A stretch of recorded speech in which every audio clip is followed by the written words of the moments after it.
proceedings, may I right away invite the Secretary to assist us with the openings. Madam.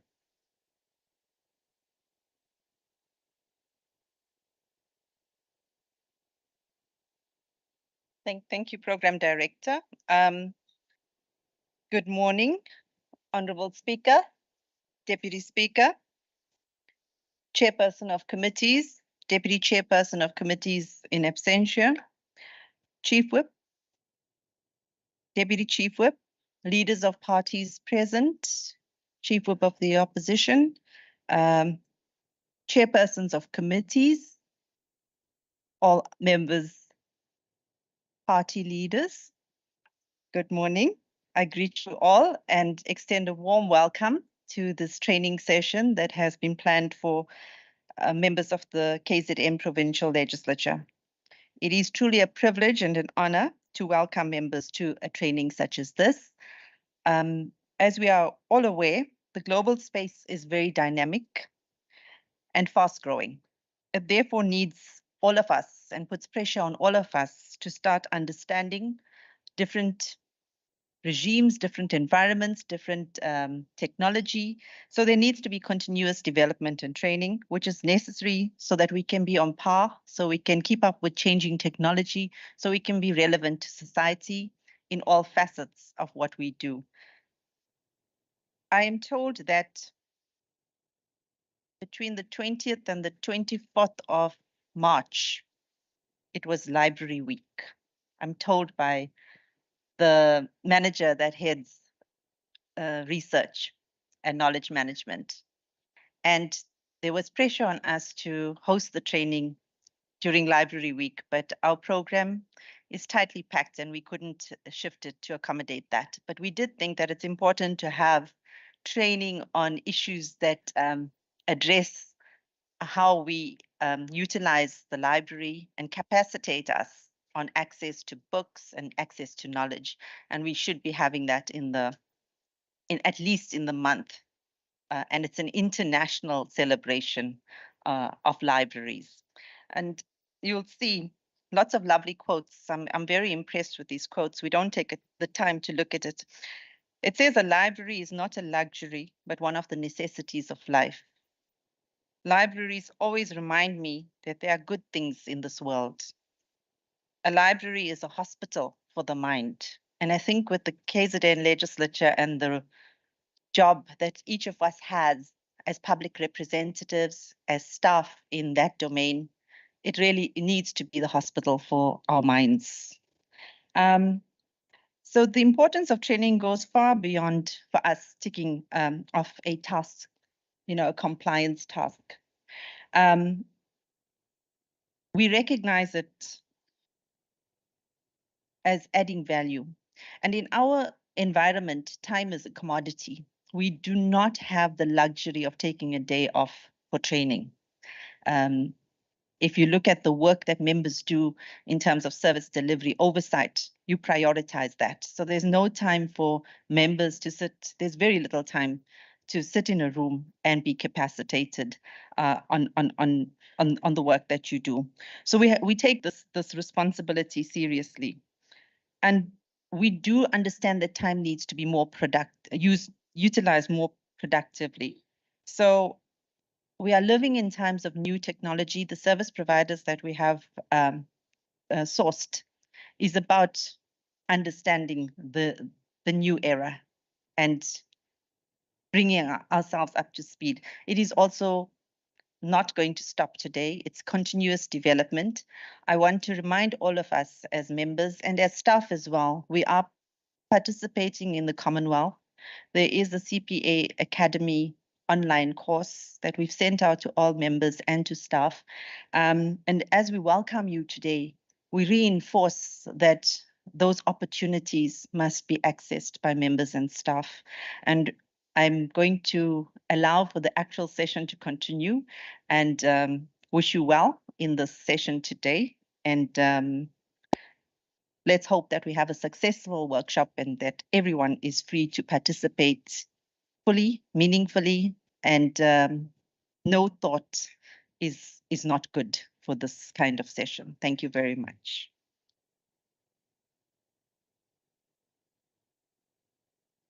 Thank you very much. That gives us permission to get started, to get continuing, to get on with the proceedings. To move on along that path, I'm going to ask that the Honorable Speaker also gives us the words of welcome before we get started with the service providers element of the program.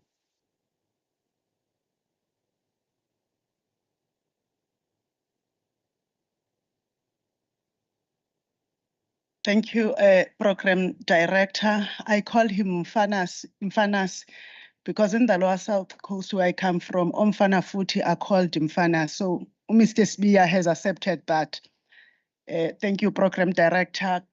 Greetings to the Deputy Speaker, the Chair of Chairs, Chief Whip, Deputy Chief Whip, the Leader of the Official Opposition, leaders of parties that are here, chairpersons of committees, the whip of the opposition and all members of the legislature, secretary of the legislature, entire management, and that all the people that are called the team KwaZulu-Natal Legislature that are here, including our guests. Mulweni. Today we want to welcome you to this session, which is in the program of the legislature, a day dedicated to the empowerment of members. And we chose that the empowerment of members must graduate to what it has been. I believe that for the past years, we have been concentrating more on giving ourselves skills in the technological side so that we are able to arrive where we are. But today we are moving. With those skills that we have created, we believe that we are in a position to do greater things.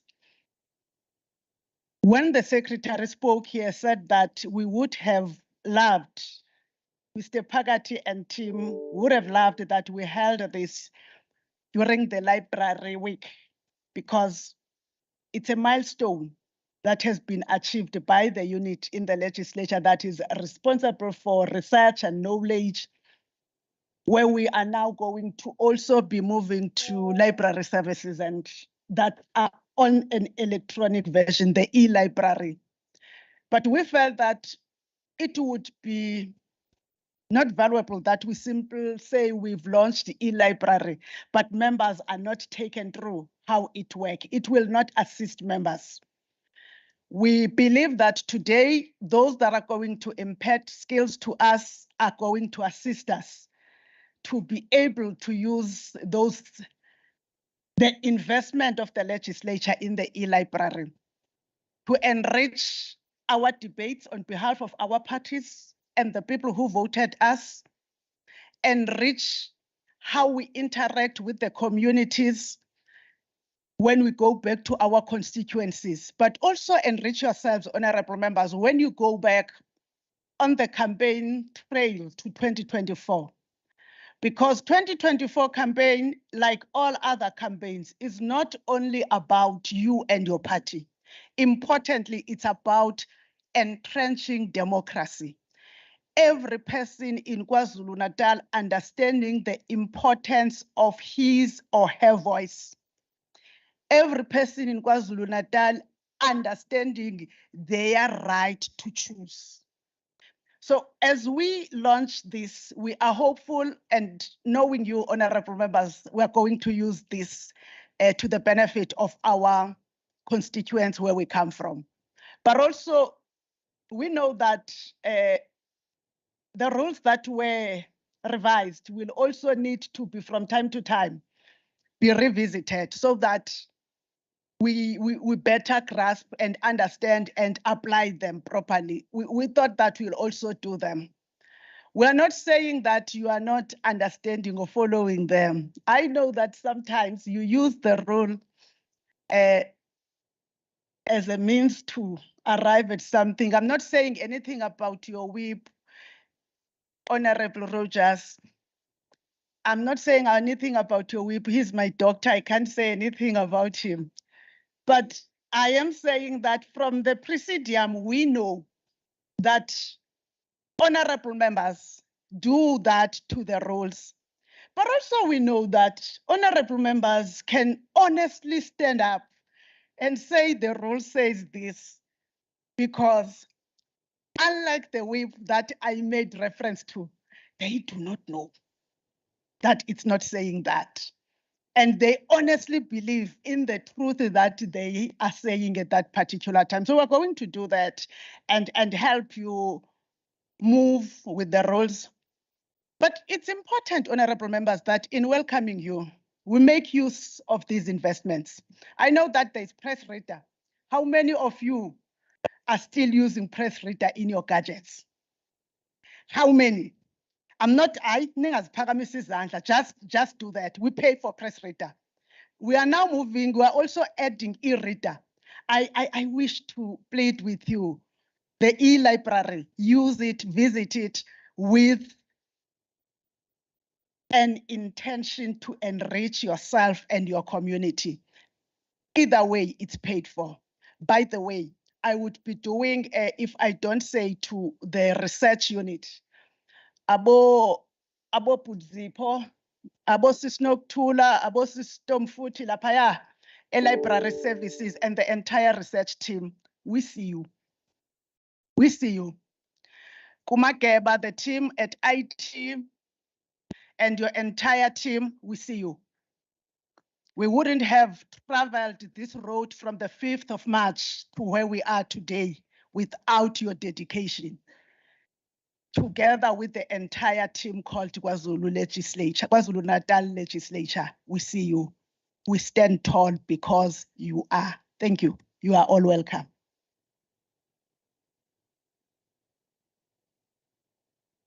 Thank you, Madam Speaker. I was given permission to remain a private member of the public and a citizen.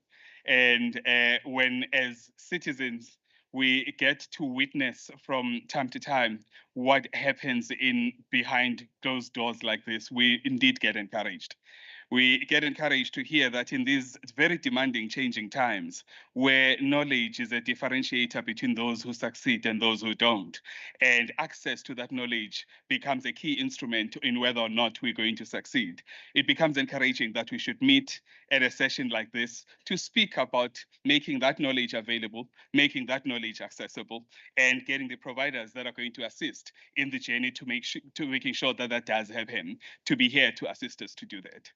It is out of a realization that a sophisticated legislature, which is leading a sophisticated public, can only make a sophisticated, successful country. So it's not the level of sophistication that's being taken as through a program like this. To the service providers, welcome. I have not welcomed the service providers until we get to this point. We are having quite a tight program. So to the extent possible, we'll try and move as quickly as we can. In terms of our program, the first presentation is going to come from, it's concerning e-libraries. It will be a demonstration of how to navigate the services that are available, that are accessible on the e-library. And it's going to be given to us by Ajay, Sripersad, who comes from Supertech. And he has contracted with me that he's going to take between 15 and 20 minutes, because we've got 6 presentations that are scheduled to have been completed by 11:30. So the structure that we're going to try and follow, and with your cooperation, if you may please, is to take questions right at the end of all 6 of those presentations, and it will probably just be 1 or 2 questions. But the service providers have contracted with me that they will be available outside during the tea break, where they will be able to entertain any further questions that might still remain at that time. That's just to make sure that we are still able to make it out within the time limitations that we do have. So I'll, without further delay, hand you over to Ajay. Ajay, please, thank you.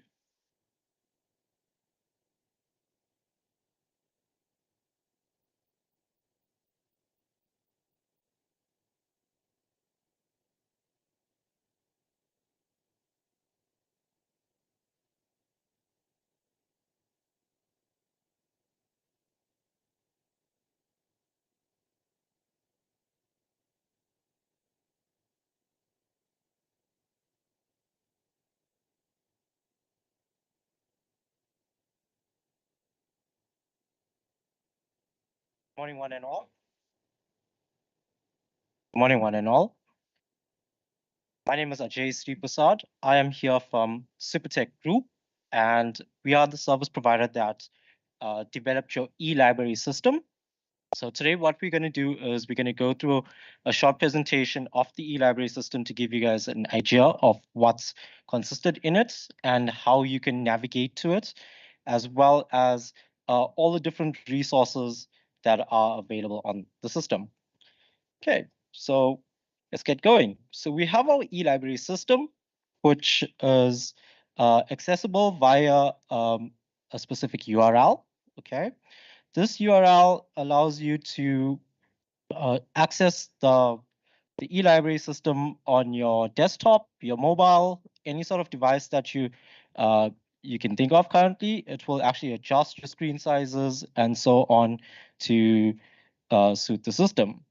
So to give you some background knowledge in terms of the e-library system, the legislature required an e-library solution that serves as a portal to all the current existing online services that you guys have subscribed for, which is basically your Sabinet, your PressReader, your EBSCOHost, Juta, and so on.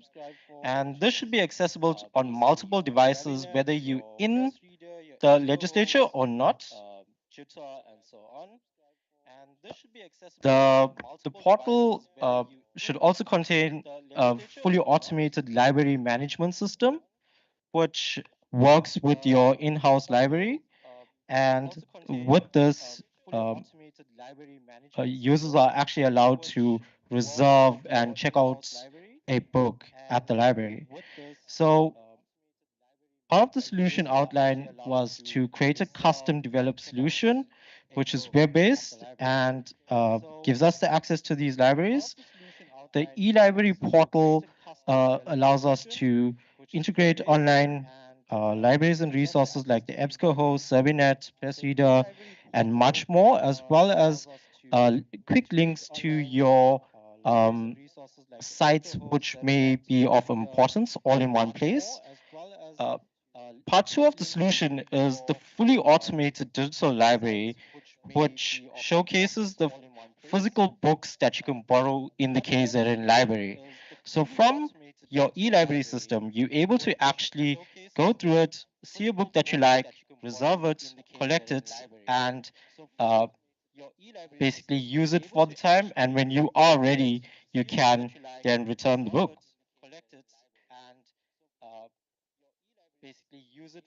So some of the key benefits of the system is the design and interface. So with the design and interface, you can access it, as I said, on multiple devices. It has a modern user interface and navigation, so you won't get lost. It's nice and clean, so there's no clutter in the system. It includes all the legislature branding. So when you go through the system, you'll be surrounded by unique designs that have been created for the e-library system. Another feature of the system is that it's cloud hosted and stored. Therefore, you can access the system anywhere in the world as long as you have the URL that you need. It's reliable. It'll be always up. There's very little downtime, if any, and there is redundant services that will be available for the system to continue running. So some of the key benefits of the system is to improve efficiency, which is the ease of access to books that are physically in the library, as well as the online systems. It also includes all the automated processes and includes notifications and reminders. So with your online capabilities, you have access to the subscribe services, for example, PressReader. So from within the e-library portal, you will be able to click a tile which says PressReader, and you will navigate to the PressReader system, which allows you to browse it as you would normally. says PressReader, and you will navigate to the PressReader. You have other useful quick links, as I said, for example, Google Scholar, your World Legal Resources, Axe, and any other useful links to the users of the legislature. With the catalog portion of the system, we are able to search and browse the catalog of books in the KZN library and borrow it via the automated e-library system. Currently, there's over 4,000 books in the system that you are able to borrow. With the system, we have something called real-time request tracking. With the real-time request tracking, you will receive a unique generated code which can be shown to the library administration when you want to collect your book.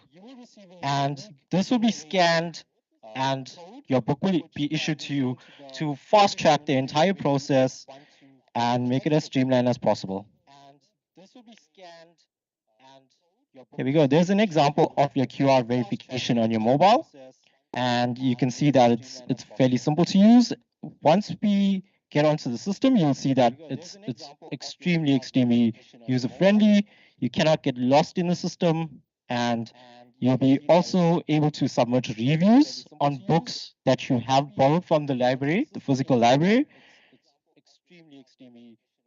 You will also be able to get notices and communications from the system. These notices pertain to overdue books, request status updates, your recommended or featured. So when the library has a new set of books that they would like to recommend or feature on the e-library, they'll be able to do that with the click of a button and notify all users on the system. Right. So our URL for the system was basically e-library KZN legislature.gov.za. Notify all users on the system. Oh, sorry. Right. So our URL for the system was basically e-library KZN legislature.gov.za. Oh, sorry.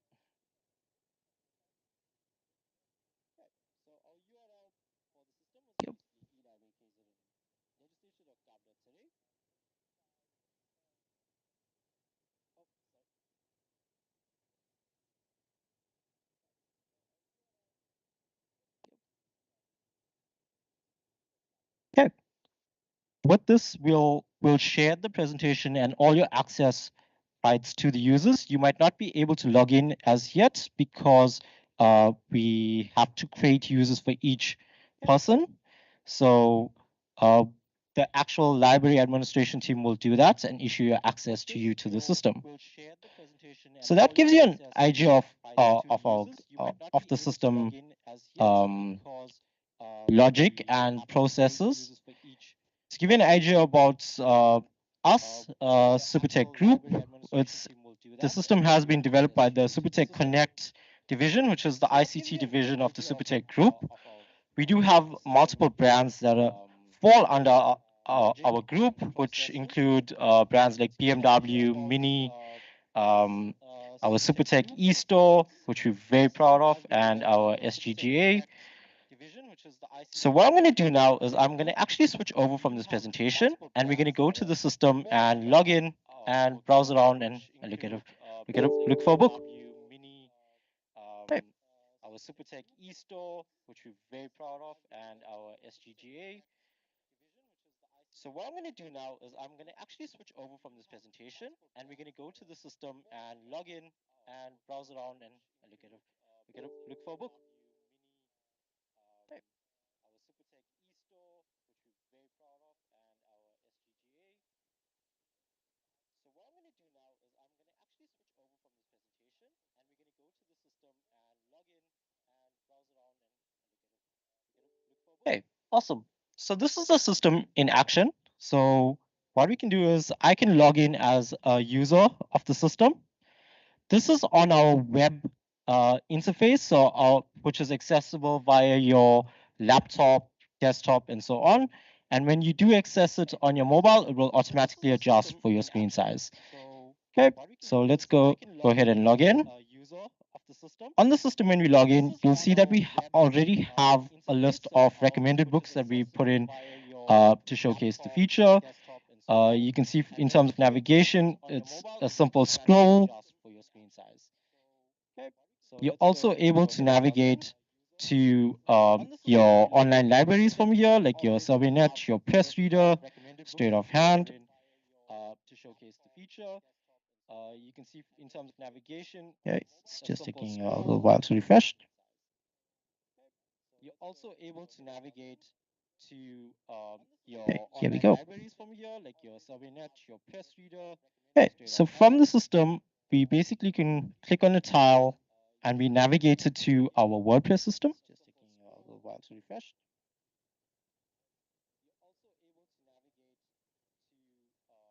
Okay, here we go.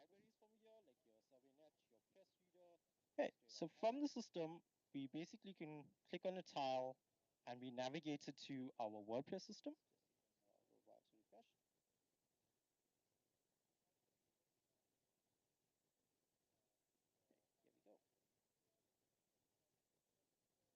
Okay, I'm just going to quickly log out and make sure that we all fine and on the same page.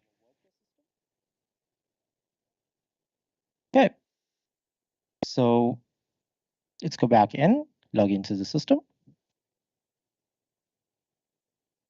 Okay, I'm just going to quickly log out and make sure that. Okay, and once we log in, as I said, you'll see your recommended, your top picks, your online resources. Let's go back in. In here, you can actually go and click a book.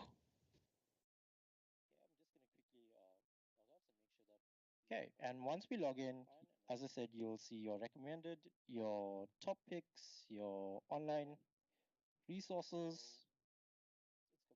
In here, you can actually go and click a book. Apologies, it's just taking a few minutes to load up there. Yeah, so once we get onto the actual book, you'll be able to see the details pertaining to the book that's in the library. That will be your category, your publisher, edition, publish year, a description. You can actually add in reviews and so on for the book, as we said.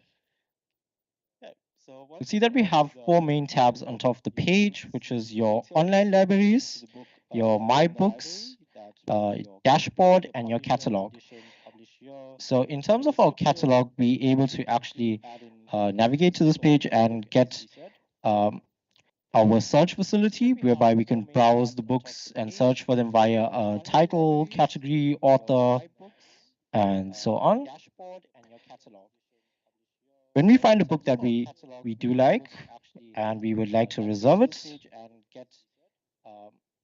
our search facility, whereby we can browse the books and search for them via title, category, author. We can go into it and see the status. Currently, this book is not available. When we find a book that we do like and we would like to reserve it,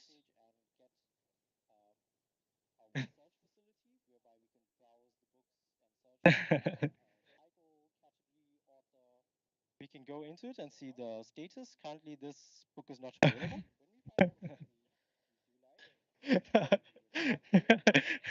Sure, no problem.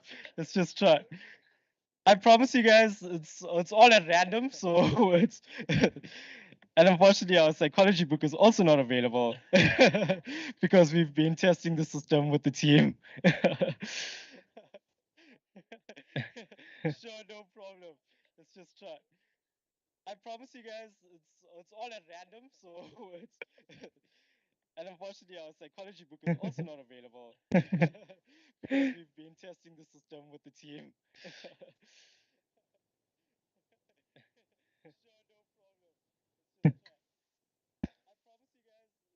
Sorry, guys. I think I missed the inside joke there.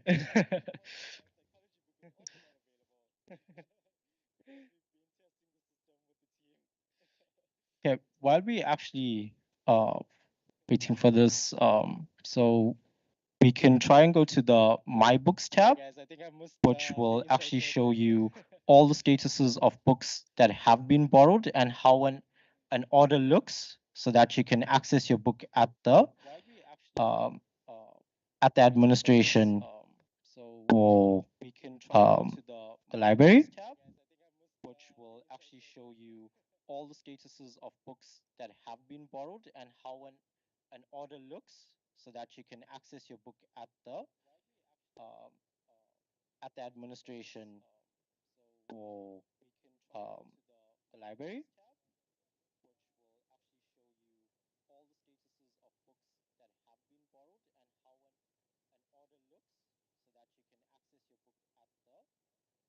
Oh, so sorry about that. We're just fighting with the guest Wi-Fi here, apparently.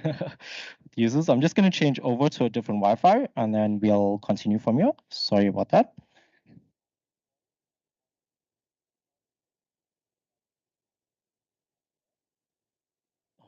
So sorry about that. We're just fighting with the guest Wi-Fi here, apparently. Users, I'm just going to change over to a different Wi-Fi and then we'll continue from here. Sorry about that.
Yeah.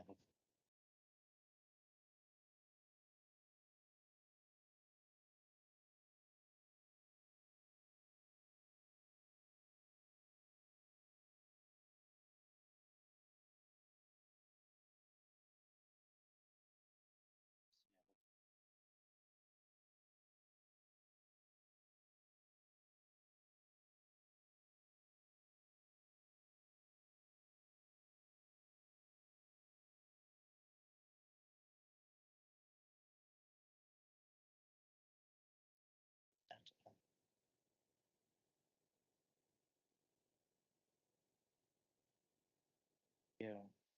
It's dropping.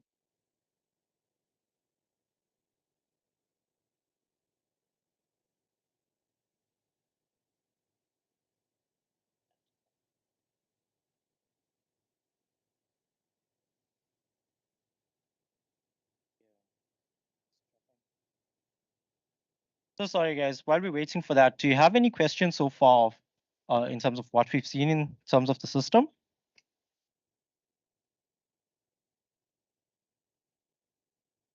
Oh, okay.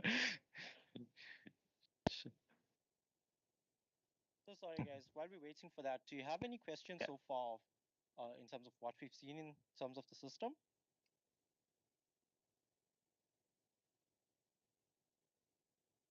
Oh, I see. Sure. Madam Speaker? Sure. I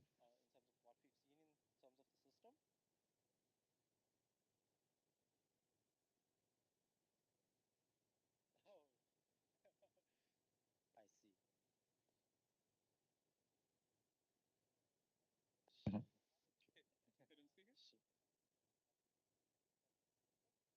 Yes, so any documents that you want to publish on the e-library system, any sort of PDF documents, it can be done in the quick links option. So yes, it will be published there. Sure. Yes, so any documents that you want to publish on the e-library system, any sort of PDF documents, it can be done in the quick links option. So yes, it will be published there. Sure. Okay, maybe whilst they are sorting out the connection, just by way of recapping the man in the street understanding that I've gathered so far. One, the system is intended to be an e-library system from what I'm gathering. And it's accessible from desktop, laptop, or smartphone. And you access it through going to the URL as normal. You just type your applicable URL, put the space of pack out. So you go with search and you put logo down. Once you are there, it lands you with landing page. Mawulenda kwi-landing page, that's where uzothola khona lama tabs akutshela ukuthi i-library la, quick links, books, and wonke lama tabs. I think ama tabs there was 4 of them. Yes. Yeah. So uma kuwukuthi ufuna a book, you will then go to books, ikulendise kuleli page that it ended up. Doesn't sound like you know what I'm doing here. Okay, I am. Okay, so it lands. You'll tell me when you're ready. It lands you on once you click out books, isekusa ku books ke la, then usungakwazi select. And in an option of searching the books that you're looking for, where if I was looking for a book that says, I'm scared of making an example. Okay, 7 Habits of Highly Effective People is probably safe. If I was searching that, then it will show that if the book is available or it's not. If it's available, I'm able to book it or reserve it, and then I'm able to access it. And similarly, with the question that's just been asked, I would imagine there would also be a page that allows you to search for speeches. And Long Walk to Freedom would be your example. Yeah. So I hope that helps, honorable members. You could. Yes. Thanks. Sure. A page that allows you to search for speeches. Okay, sure. Long Walk to Freedom would be your example. Yeah. So I hope that helps, honorable members. You could. Yes. Thanks. Sure. Okay, so what we'll do is, I think we'll just go back here so then we could slow it down and basically start again from there, right? Okay, so everybody grasps the concept and then we can actually move on.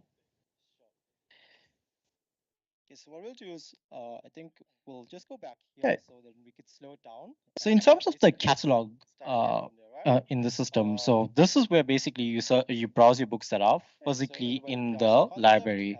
So move on.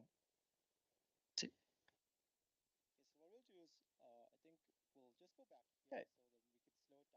So in terms of the catalog in the system, so this is where basically you browse your books that are physically in the library. So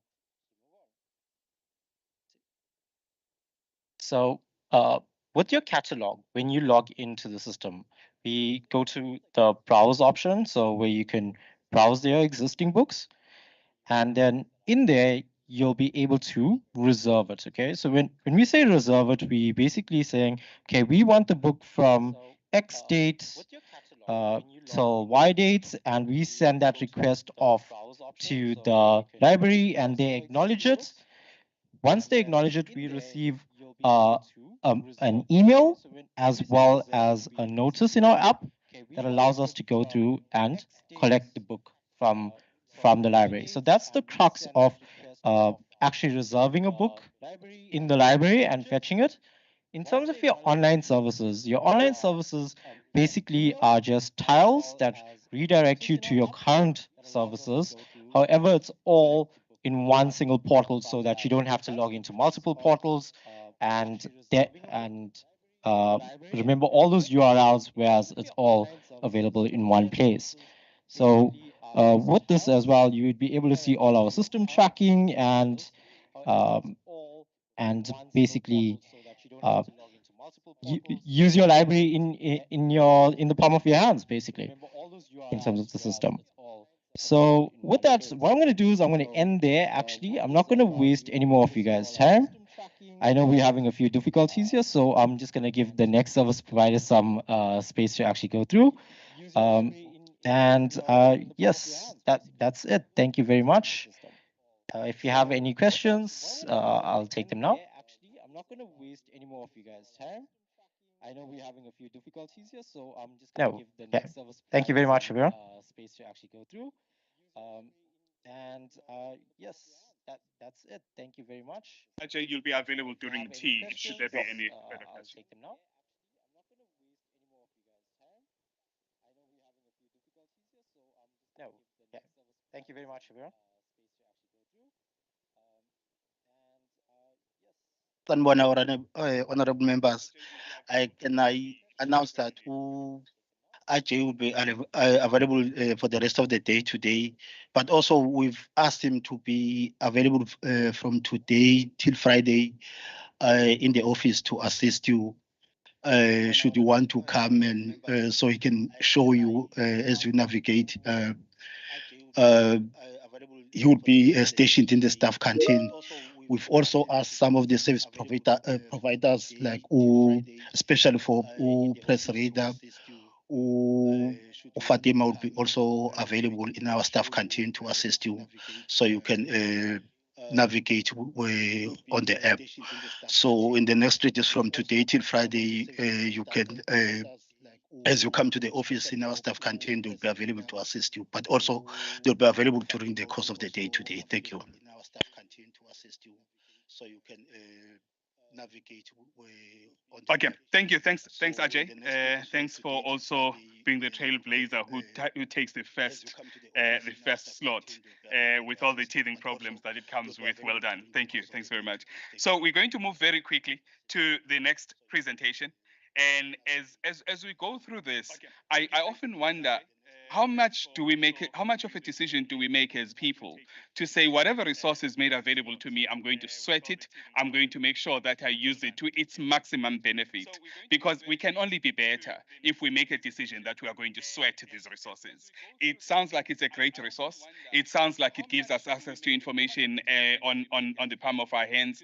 It sounds like we can become so much better and so much more knowledgeable if we did really employ this and sweat it. So our next presentation is going to come from EBSCOHost. And it's going to be by Tiaan. I'll say it correctly. Scholtz. On the palm of our hands. It sounds like we can become so much better and so much more knowledgeable if we did really employ this and sweat it. So our next presentation is going to come from EBSCOHost. And it's going to be by Tiaan. Perfect. Thank you. Good morning, everyone.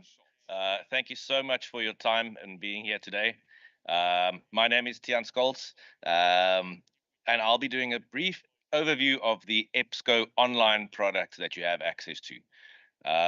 EBSCO's business is aggregating content from various publishers around the world. We don't publish ourselves.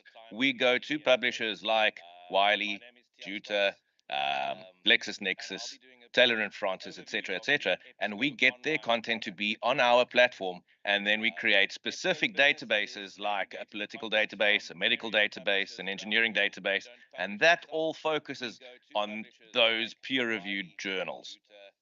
We also work with ebooks, and I'll touch on that in a few slides. So to start off with, I'm going to go through the products that you guys have access to from EBSCO, and then I'll do a brief live demonstration as well.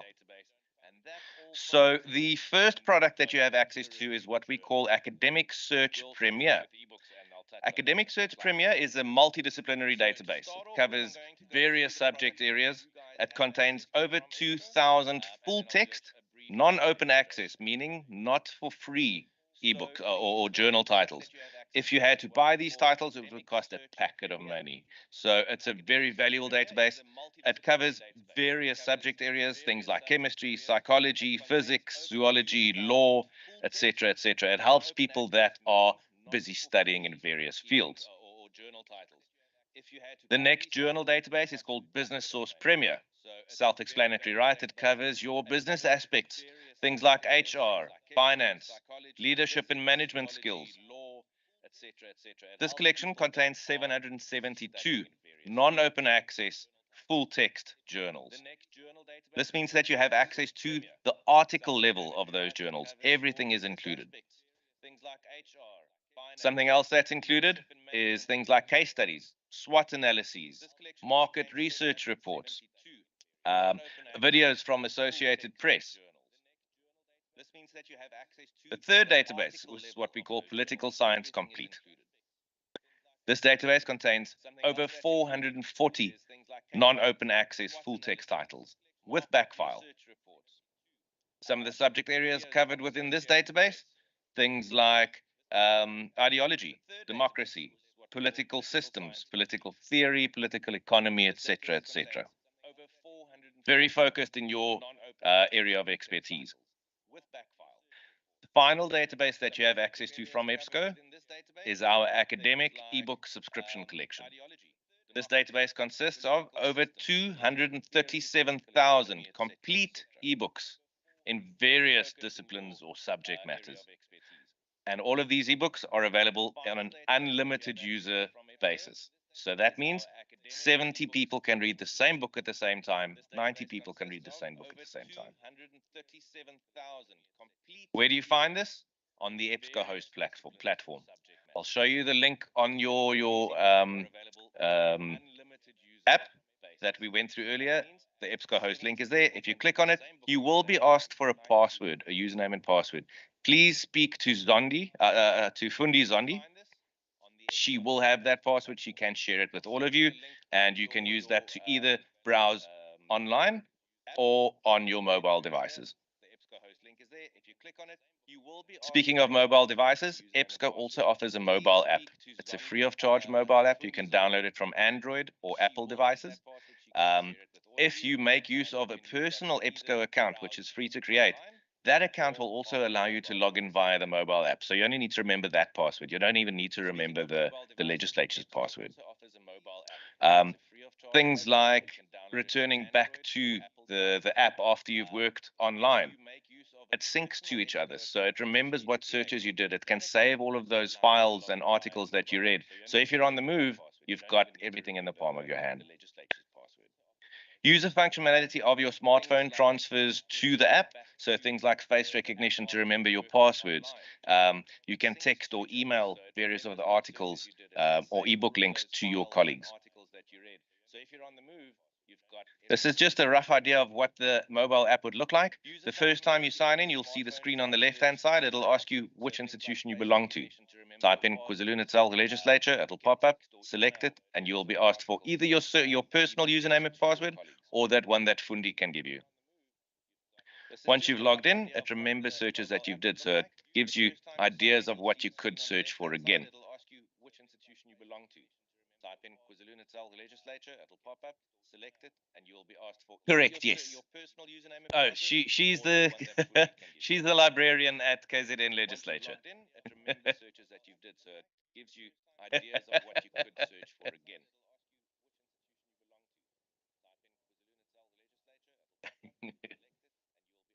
Correct, yes. Right. So like I mentioned before, all of your saved items are synchronized across devices, browser or mobile device. When you do a search, you've got options to have a quick filter. So you can say, I only want results between 2020 and 2023. That'll focus your results for you. So like I mentioned before, all of your getting to reading an article, on the screen it'll give you options. You can either read the article, we give you an option to listen to the article or read it in an HTML format. And then your landing page will be dynamic. So it will do suggestions based on previous searches that you've done. Getting to reading an article, the lady of the hour. We give you an option to listen to the article or read it in an HTML format. And then your landing page will be dynamic. Then very, very important. Remember those 230,000 ebooks that you have access to? Those can be pulled into the mobile app as well.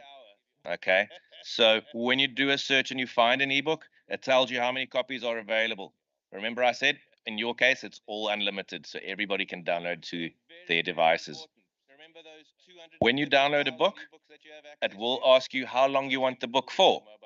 After the determined time that you want the book for, it will remove itself from your device. These are all because of digital rights and copyrights and things like that.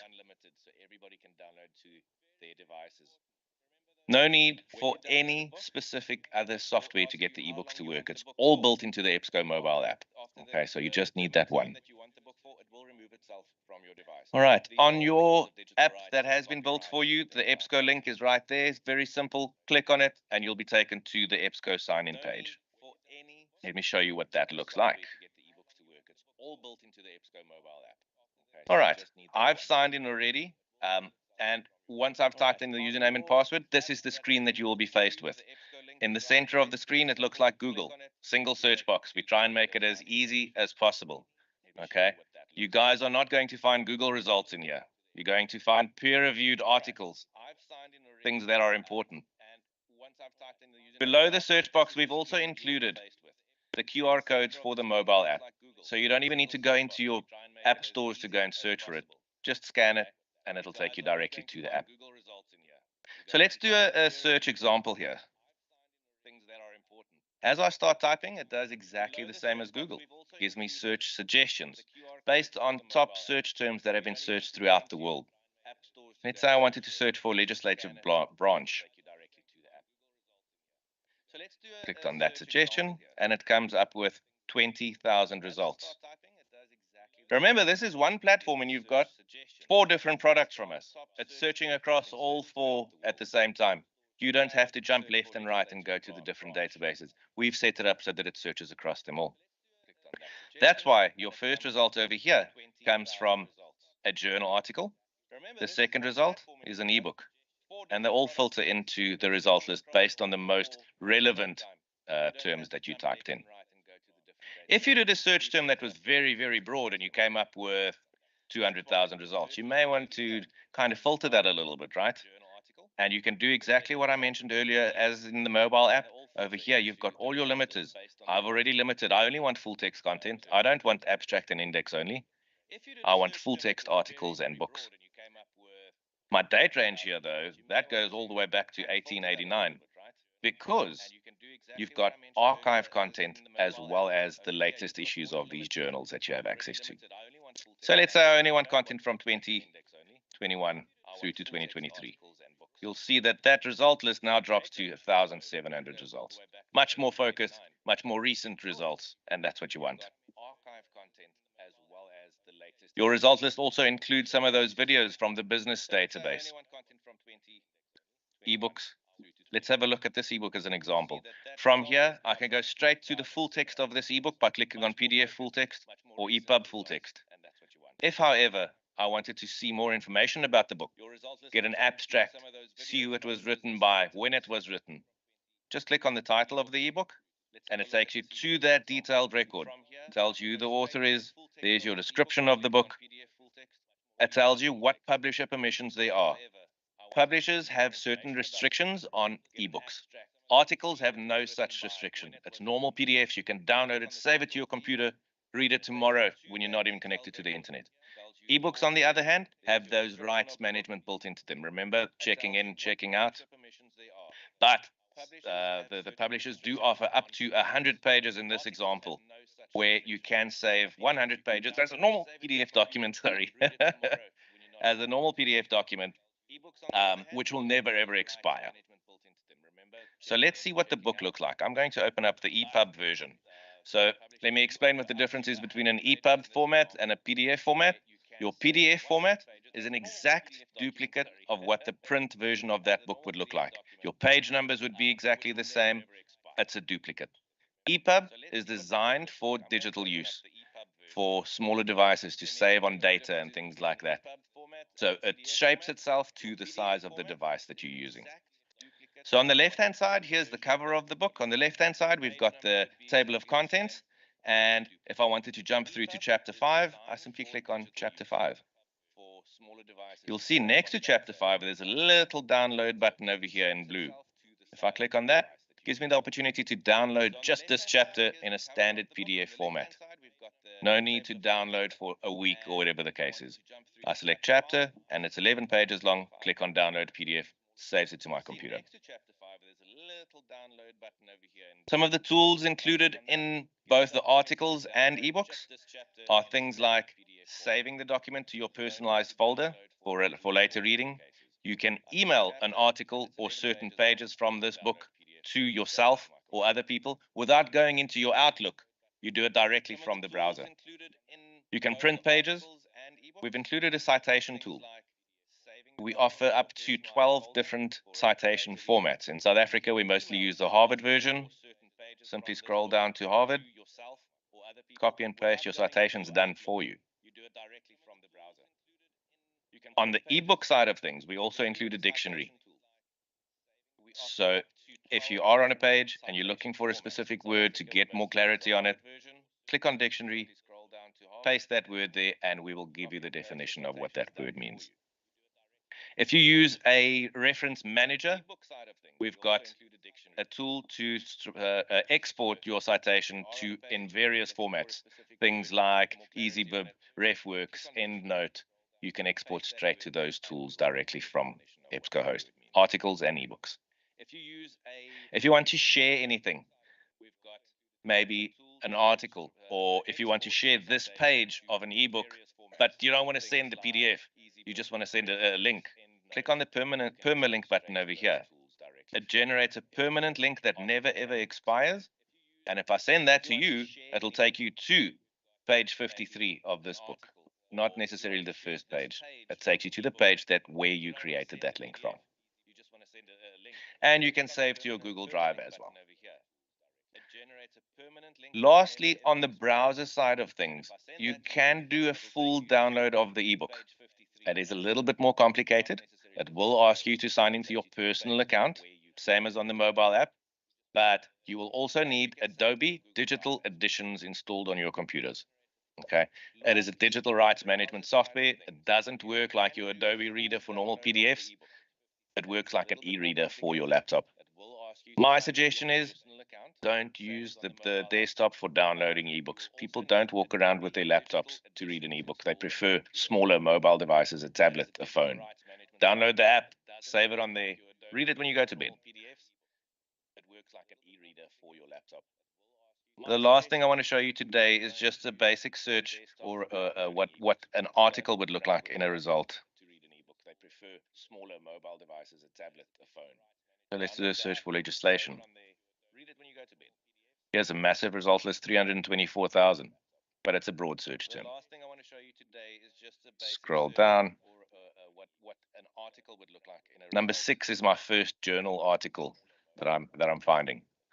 Ebooks are overwhelming it a bit because a lot of the ebooks have the word legislation in the title and it's matching to that. If I wanted to focus my search and say, well, I don't really want ebooks, I only want articles, I can say, let's select all the databases that are journal databases. Or under source types, I can say I want magazines, academic journals, trade publications, exclude ebooks. So let's do academic journals. Remember my result list was 370,000 big? Now it's gone down to 62,000 by limiting there. Use your limiters on the left-hand side. It helps you focus your results list. Same thing goes for an ebook, for an article as what it does for an ebook. I can go straight to the article by clicking PDF full text, or I can read the detailed record. It'll tell me which journal it comes from, when it was published. It'll also give me a link to that journal. So if I want to go into that journal's history, I can see which other articles have been in that specific journal. Also gives me the abstract. And then if I click on PDF full text, it opens up that normal PDF document with the normal PDF options that you get. Print, save, download, whatever you would like to do. There's your download button, there's your print button. On the right-hand side, there's all those tools I showed you from the ebook side as well. Saving to your folder, doing citations. Everything's included. It's there to make your life easier. You've got a fantastic collection. You've got about 8,000 different journals. Feel free to use them. They're there. There's your download button, there's your print button. And that is it from me. Any questions? Yes, sir. Doing citations. Everything's included. It's there to make your life easier. You've got a fantastic collection. You've got about 8,000 different journals. Feel free to use it. It is very academic. It's a very academically focused product. That is it from me. Any questions? Yes, sir. The presentation is very academic. It talks to my children, not to me. And now, let's be practical. I don't want a journal. I don't want a book. I just want data on, let's say, crime stats, recent ones. Or I just want data on unemployment, the recent stats. Yep. Can you take us through that? Because that is our world, you know. Right. What you have talked about is our children at university. Talk to us now.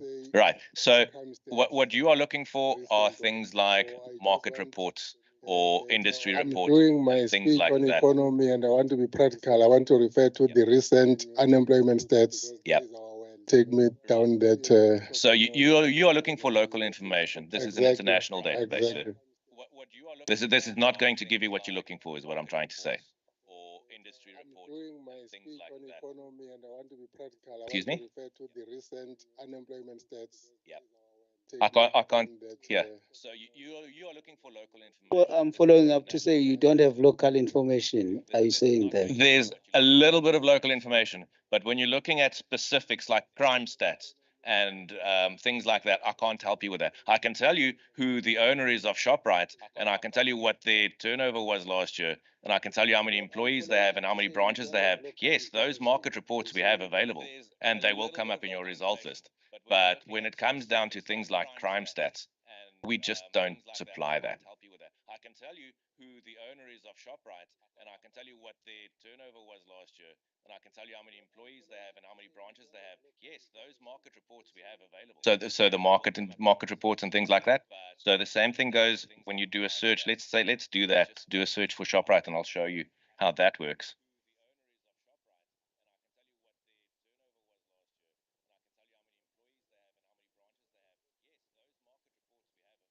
So the market. Right.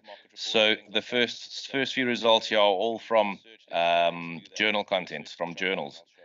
On the left-hand side, I might want to focus here on pulling a report on ShopRite. And then it's going to only give me a market line industry profile. So the first few results here are all South Africa, Nigeria, journal contents, things like that. That's where you'll find more specific information. There would have most likely been if I go here to show more, there would be overviews is most likely where you'll find ShopRite information, company profiles, things like that. That's where you'll find more specific information. Here's their SWOT analysis. Most likely been if I go here to show more. Right.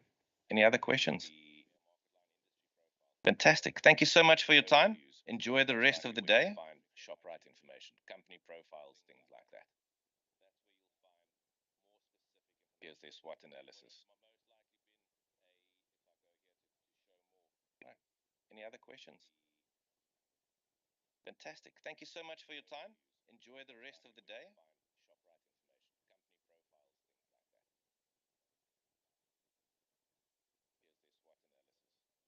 Thank you. One of the strategic partners that the legislature enjoys a very good relationship with is Statistics South Africa. If members were to go to their portal, you'll find that there's a whole lot of statistics that speaks to South Africa. You find the statistics by theme, by place, by indicators, by SDGs. I think the question by Honorable Kaula in terms of the statistics that are relevant to South Africa, that is one of the many institutions that we are able to tap into.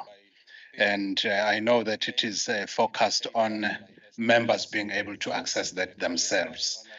But in addition to that, the legislature has made also the resources available for parties in terms of the researchers that are assisting various political parties. They are also able to assist in terms of pointing out the various sources of information. That is by way of addition. Thank you. Okay, thanks. I think that was helpful. Thank you very much. I spend a bit of time writing observations as I go through the life. And the other day I write, and this is probably relevant for this audience, for this session in particular. I write the other day, imagine talking to someone who only ever reads status updates, timeline, and tweets. That's the height of intellectual malnourishment or malnutrition. So I guess we have an opportunity here to sort out the malnutrition, because the benefits, and I'm looking at this as an HR person, I am saying there's going to be a queue of people wanting to come work for the legislature. And the reason is it's going to be a compelling case for wanting to be associated with this in terms of the employee value proposition. The fact that I have access to this great resource that gives me access to so much information, all peer reviewed at my fingertips. So if I was working on, let's take an example of eThekwini municipality's vision of becoming most reputed for being the most livable city in Africa.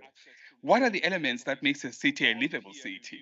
And I access information like this, and I have the resource, and then I'm able to say what can be learned from what others have done in order to achieve this. So I think it's a powerful resource, and I'm glad I'm a witness to its availability to the honorable members, because it does heighten my expectations of what I expect my honorable members to be able to deliver for me as a citizen. Let's move to the next presentation. The next presentation, thanks very much, Tiaan.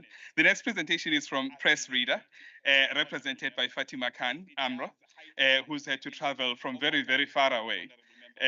But I understand she did not need to have a passport to travel from Cape Town to here. You can come, madam. Thanks very much, Tiaan. The next presentation is from PressReader, represented by Fatima Khan-Amra, who's had to travel from very far away. But I understand she did not need to have a passport to travel from Cape Town to here. You can come, madam.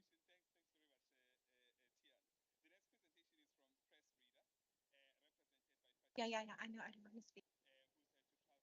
Sorry about that.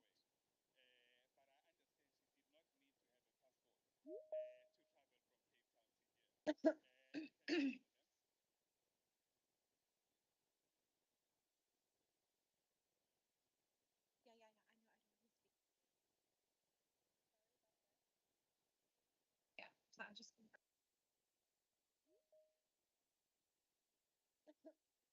PressReader. So our company name is Newspaper Direct. I am from Cape Town, where our company has another branch in Johannesburg.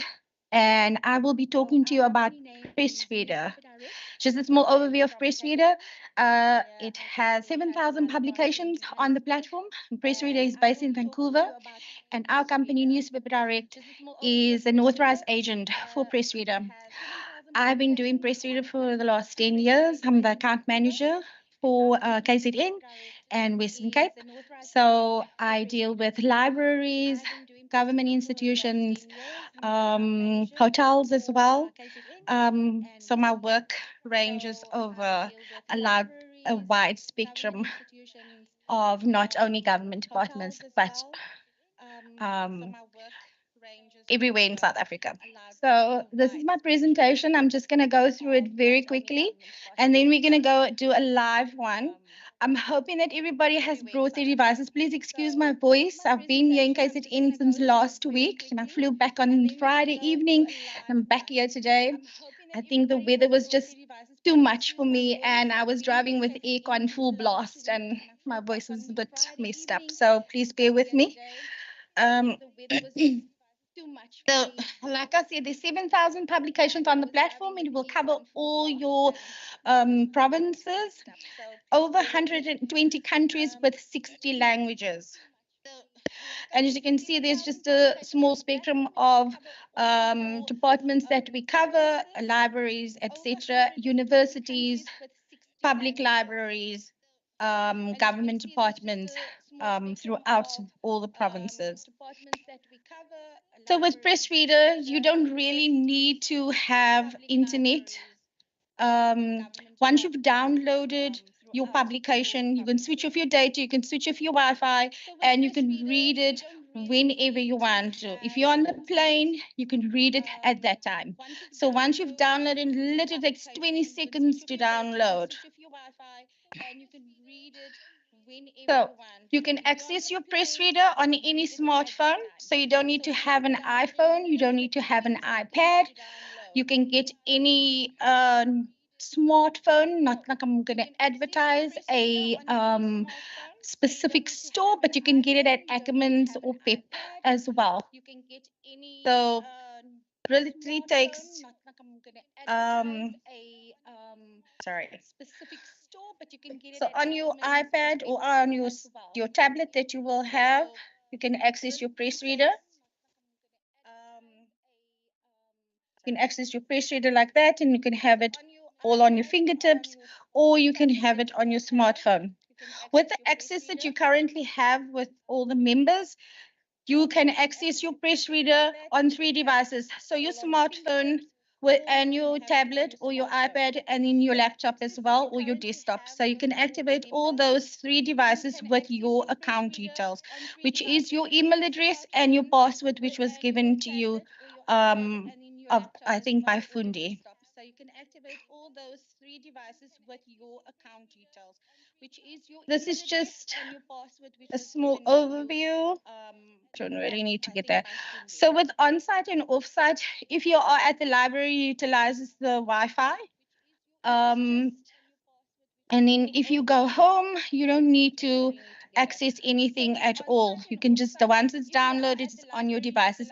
Also, just remember, if you utilize your laptop, it is read only. You cannot download unless you have Windows 10 on your laptop, then you can download. And I will show you now how you can access that. You can also go into your library, and then you can have Futhi assist you with accessing your PressReader, and that becomes so much more accessible in just reading a newspaper. Okay. That is my one that I've done. Sorry. I just wanted to run through that just to give you an overview of what PressReader is about. I just wanted to run through that just to give you an overview of what PressReader is about.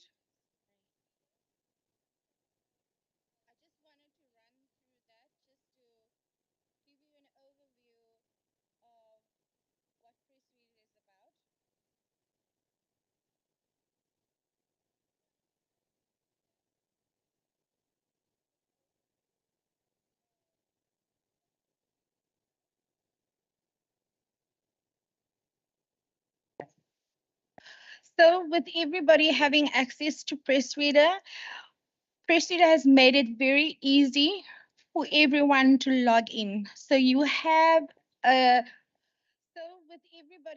login way called email domain authentication. So it uses your email to log into your account. So you will use your email address and a password that you can create. You don't have to use a password that is going to be your Google password. You can use anything. You can use Pete Pompies, 123, welcome. You can use apples and pears, just something that you will remember. Otherwise, you're going to end up phoning me 5 o'clock in the morning and say, Fatima, I forgot my password. Please reset my account. And then I will be up and do that as I normally do. All right, I'm just going to go through this. So always just remember you have to see. It's not moving, sorry. You on the first page, first column, you'll see you get access to your PressReader account. You're checking your access. It will give you access to 30 days. And the reason why we're doing that is so that you can re-sign in again, making yourself active. If you're not going to be active, the stats will show that there is an amount that's been downgraded.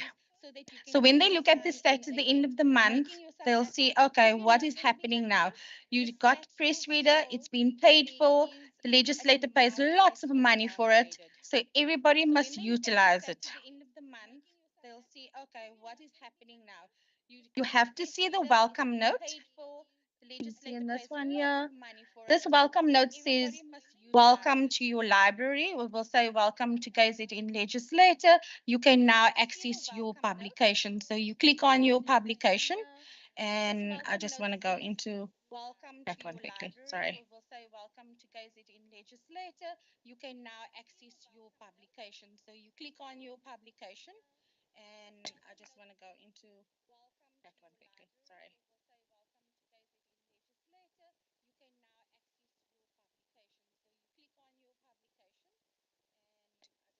Okay, it's not on.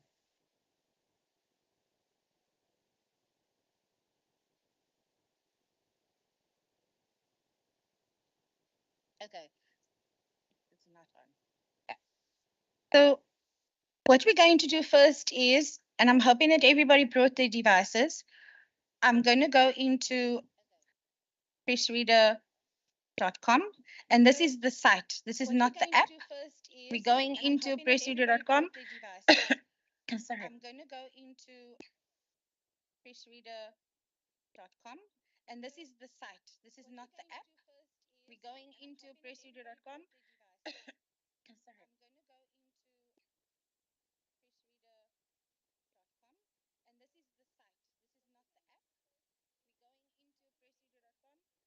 Okay.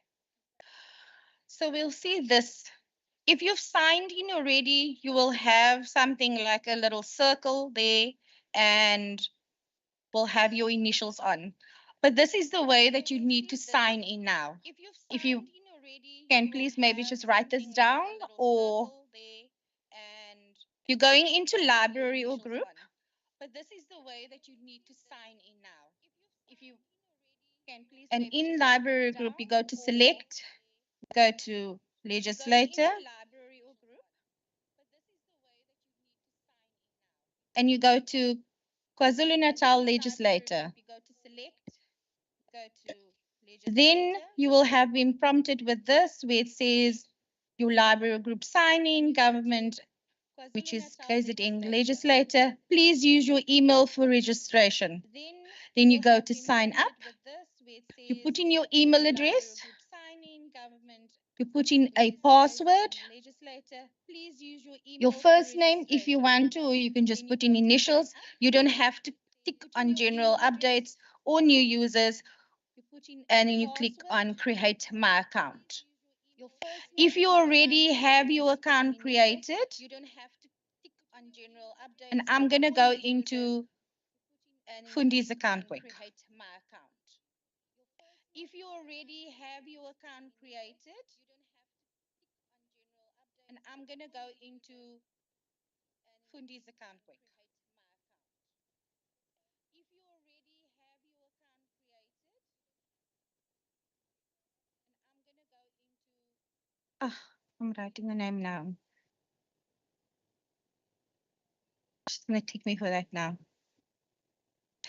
All right, so I'm going to go into her account. Her account has been set up already. She's utilized it. And you can see now she has access to PressReader, and that name has now changed where it says sign in. You can see her initials, FZ, that's on there. You can see now she has access to PressReader. And now I'm just going to go into a publication. I'm going to show you what is going to happen if your account after 30 days, then you have to re-sign in again, utilizing a link. So now when you click on there, it's going to ask you to pay.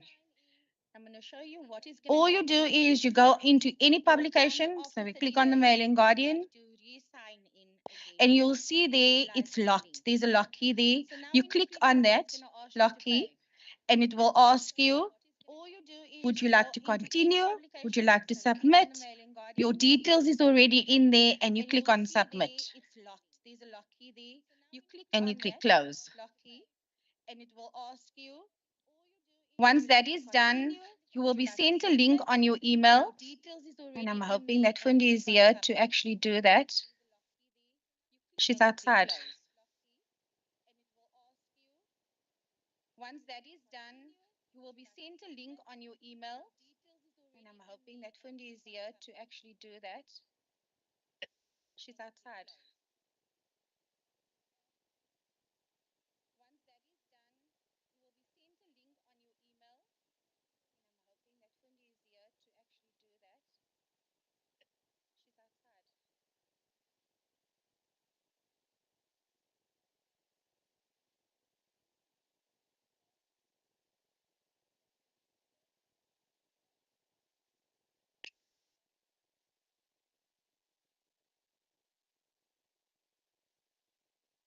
All right. So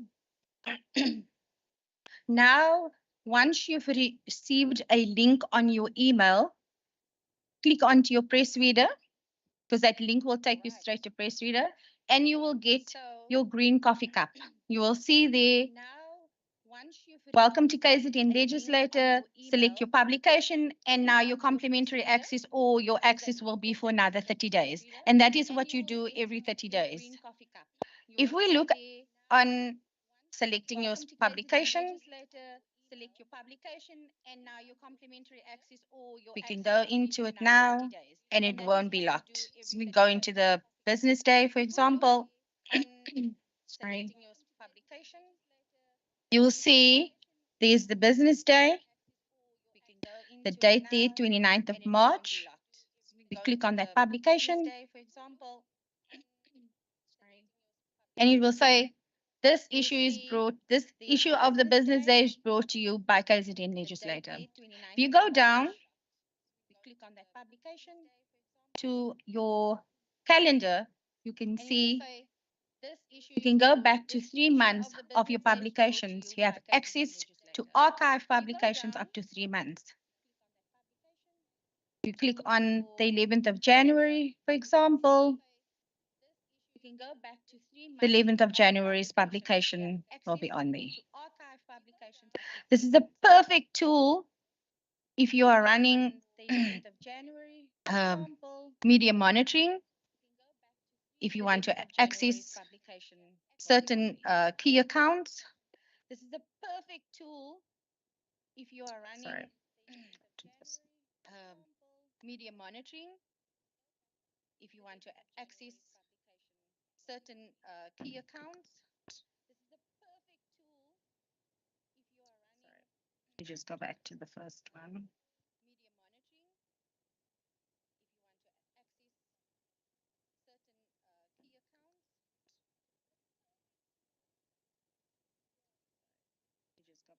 If you're utilizing your PressReader on your laptop, this is the view that you will see. And if you move your mouse around to certain keywords, you'll see it will highlight. And this is how you can access going into an article. So you click on that, will open up for you. Go to the end of the article, get little icons there. You can even comment on that article. Now, your name is on there. If you comment on that article, you don't like the article, you think it's rubbish, or you agree with it, you can put whatever comment you want on there. And everybody that's going to read that article will see what you have written. You can also listen to it. Not sure if it's going to play. Whatever comment you want on there. And everybody that's going to read that article will see. Okay, I don't think there is noise sound on there, but you can listen to the article. And if you're lazy like me, put in your earphones and you sit on the plane and then you just listen to it. Your publication is downloaded, your article you want to listen to, and you don't have to read, you can just listen to it. And if you're lazy like me, if you want to share it, that particular article, you want to be active on PressReader, you can share it via copying the link. You can share it on Facebook. You can share it on Twitter. You can also email it. So you can use it via emailing it to multiple accounts, and you can share that. Even the person that does not have PressReader, they will still have access to read the article because that is what you've shared. If they go further than the article, it's going to ask them to pay. So now, if you can see, the article has been shared, and that little save section there has now highlighted. If you go into more, you can see now, this is now for your archive purposes, what you've done on your account. Like I said, you can comment. On the save section, it will say that you've emailed. If you shared it on Facebook or on Twitter, all that information will be there as well. You can also copy the article. So if you want to do a newsletter or you want to do a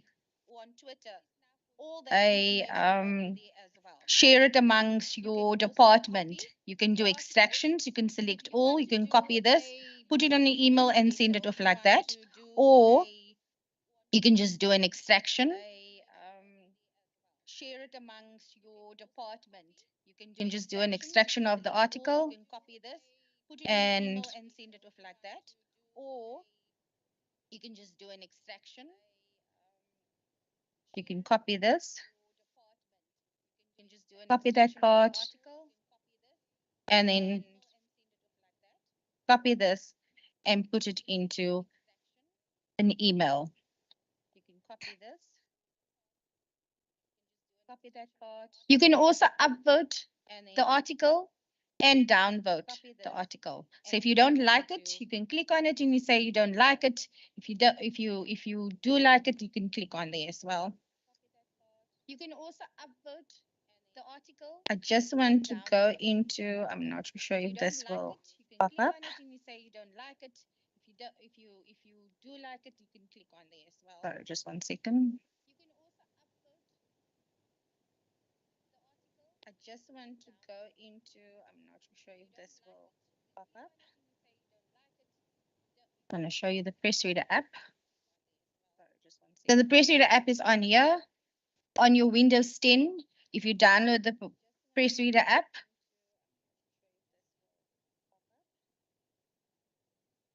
I'm going to show you the PressReader app.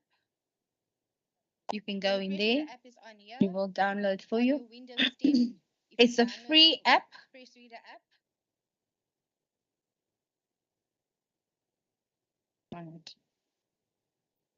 Sorry. I don't think I can do this on the stream. This is not my laptop. Okay.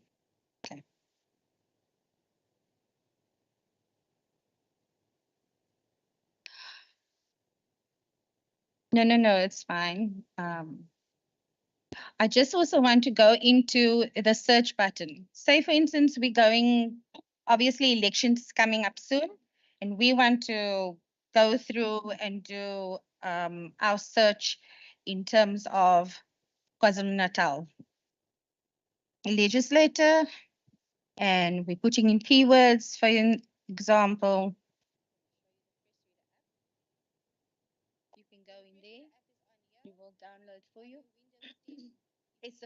And we click on there and we search through. Let me just do an advanced search.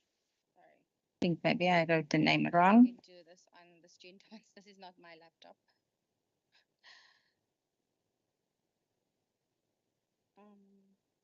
Sorry, I wrote your name wrong, please. Yeah. Sorry. Sorry. TOBE. Sorry? I just also want to go into like that. The search button. Say, for instance, we're going, obviously, elections is coming up soon. Like that. And we want to no, I'm still wrong. Go through and do our search in terms of KwaZulu-Natal. Is that right? Legislator. And we're putting in keywords, for example.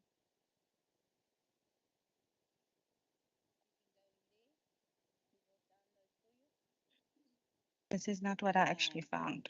We click on there and we search through. Okay, let me just search somebody else quickly. Search. I think maybe I wrote the name wrong.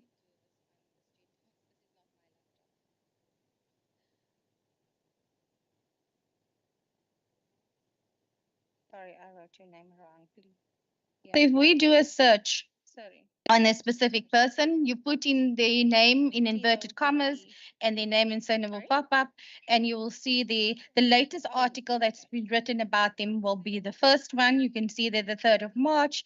You can click on that article and everything about that person will pop up. So every person in Parliament, if you want to do a search, especially now with elections, if you click on elections, South Africa.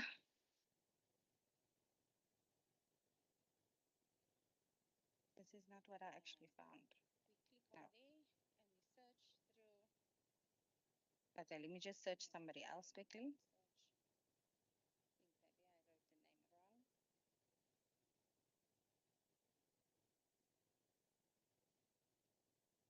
You'll see these publications of 674. If we do another search, for example, their name in inverted commas and their name and surname will pop up, and you will see the latest article that's been written about them will be the first Jacob one. Zuma. You can see that the 3rd of March. 234,192 articles. The latest one on the 24th of March, going back. So you'll have access to all this publication, and if you click on an article and you create a link, that link will stay there for up to 20 years. South Africa. So even if you're no longer in at KZN Legislature, no longer in your department, whoever comes after you will have access to what you have saved. And if you want to create an archive folder or a department that can do archive for you, you can save those articles and rename it. And this is how you can create a journal, rather, for everyone after you. And this is, if we do another search, for example. Oh, okay.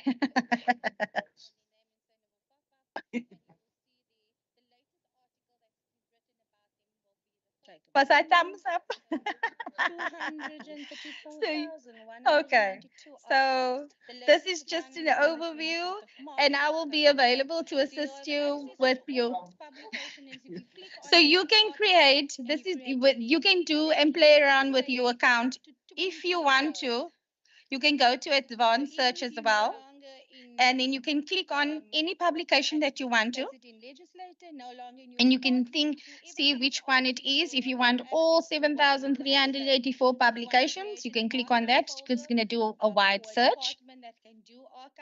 And the nice thing is, if you go into a Spanish publication, and especially now, like I said, elections coming on, we want to see what is happening, what the world is writing about South Africa. Say, for instance, we're going into, I think this is a Spanish newspaper. Yes. And we click on that article. I'll be done now. We click on that article, and for some reason, we don't understand what's going on. but PressReader has a good idea. And go into the end of the article. One of the benefits that is really cool, especially if you do research, especially if you have kids as well and they need to do assignments, you go on to translate the article, go into English, and voila, there's the article. Most of the publications, foreign publications, can be translated into English. You can print it, you can use it in your newsletters. And the nice thing is, PressReader has, for the admin side of things, have another tool that you can utilize. So if you have a newsletter or you have a weekly subscription that you need to give to your members, and you know it costs a lot of money to print these because it's in glossy magazines, the glossy format, you can now upload up to 100 megabytes of self-publication on PressReader that will only be for the legislator. No other person or no other department will be able to have access to that. So there's another added benefit that PressReader have. Is there any questions that anybody have, perhaps? I will be able to help you if you want to do one-on-one session with me. I'll be outside. Yes? Most of the publications, foreign publications, can be translated into English. You can print it, you can use it in your newsletters.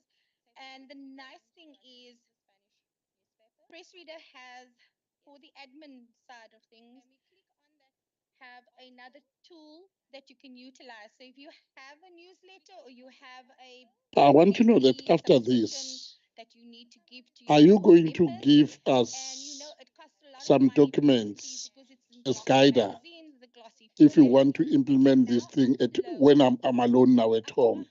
Yes. There are. I don't have documents as in physical documents, but I can send you an email, which I have done several times after my training. I'm not sure if you've sat in any of my training that I've done online before, sir? No. No. In fact, not only you, for all presentations that we have received today, because we cannot able to memorize all of what you have said here. Yes. We need a certain document as a guide, as a guiding tool. Yes, I have step-by-step guide for you, Yeah. which will indicate on a slide, like on the PowerPoint, and will show you what it is that you must do exactly. And if at any point in time you do get stuck, you can ask Zippo or Fundi. You can WhatsApp me, and I will be able to assist you anytime. Okay, man. Thank you so much. You're welcome. Thank you. I think, honorable members, what we'll do is we'll get the manager of research to compile a full step-by-step manual that we get from each of the service providers. We'll put it as one consolidated manual, and we'll make it available to all of the members.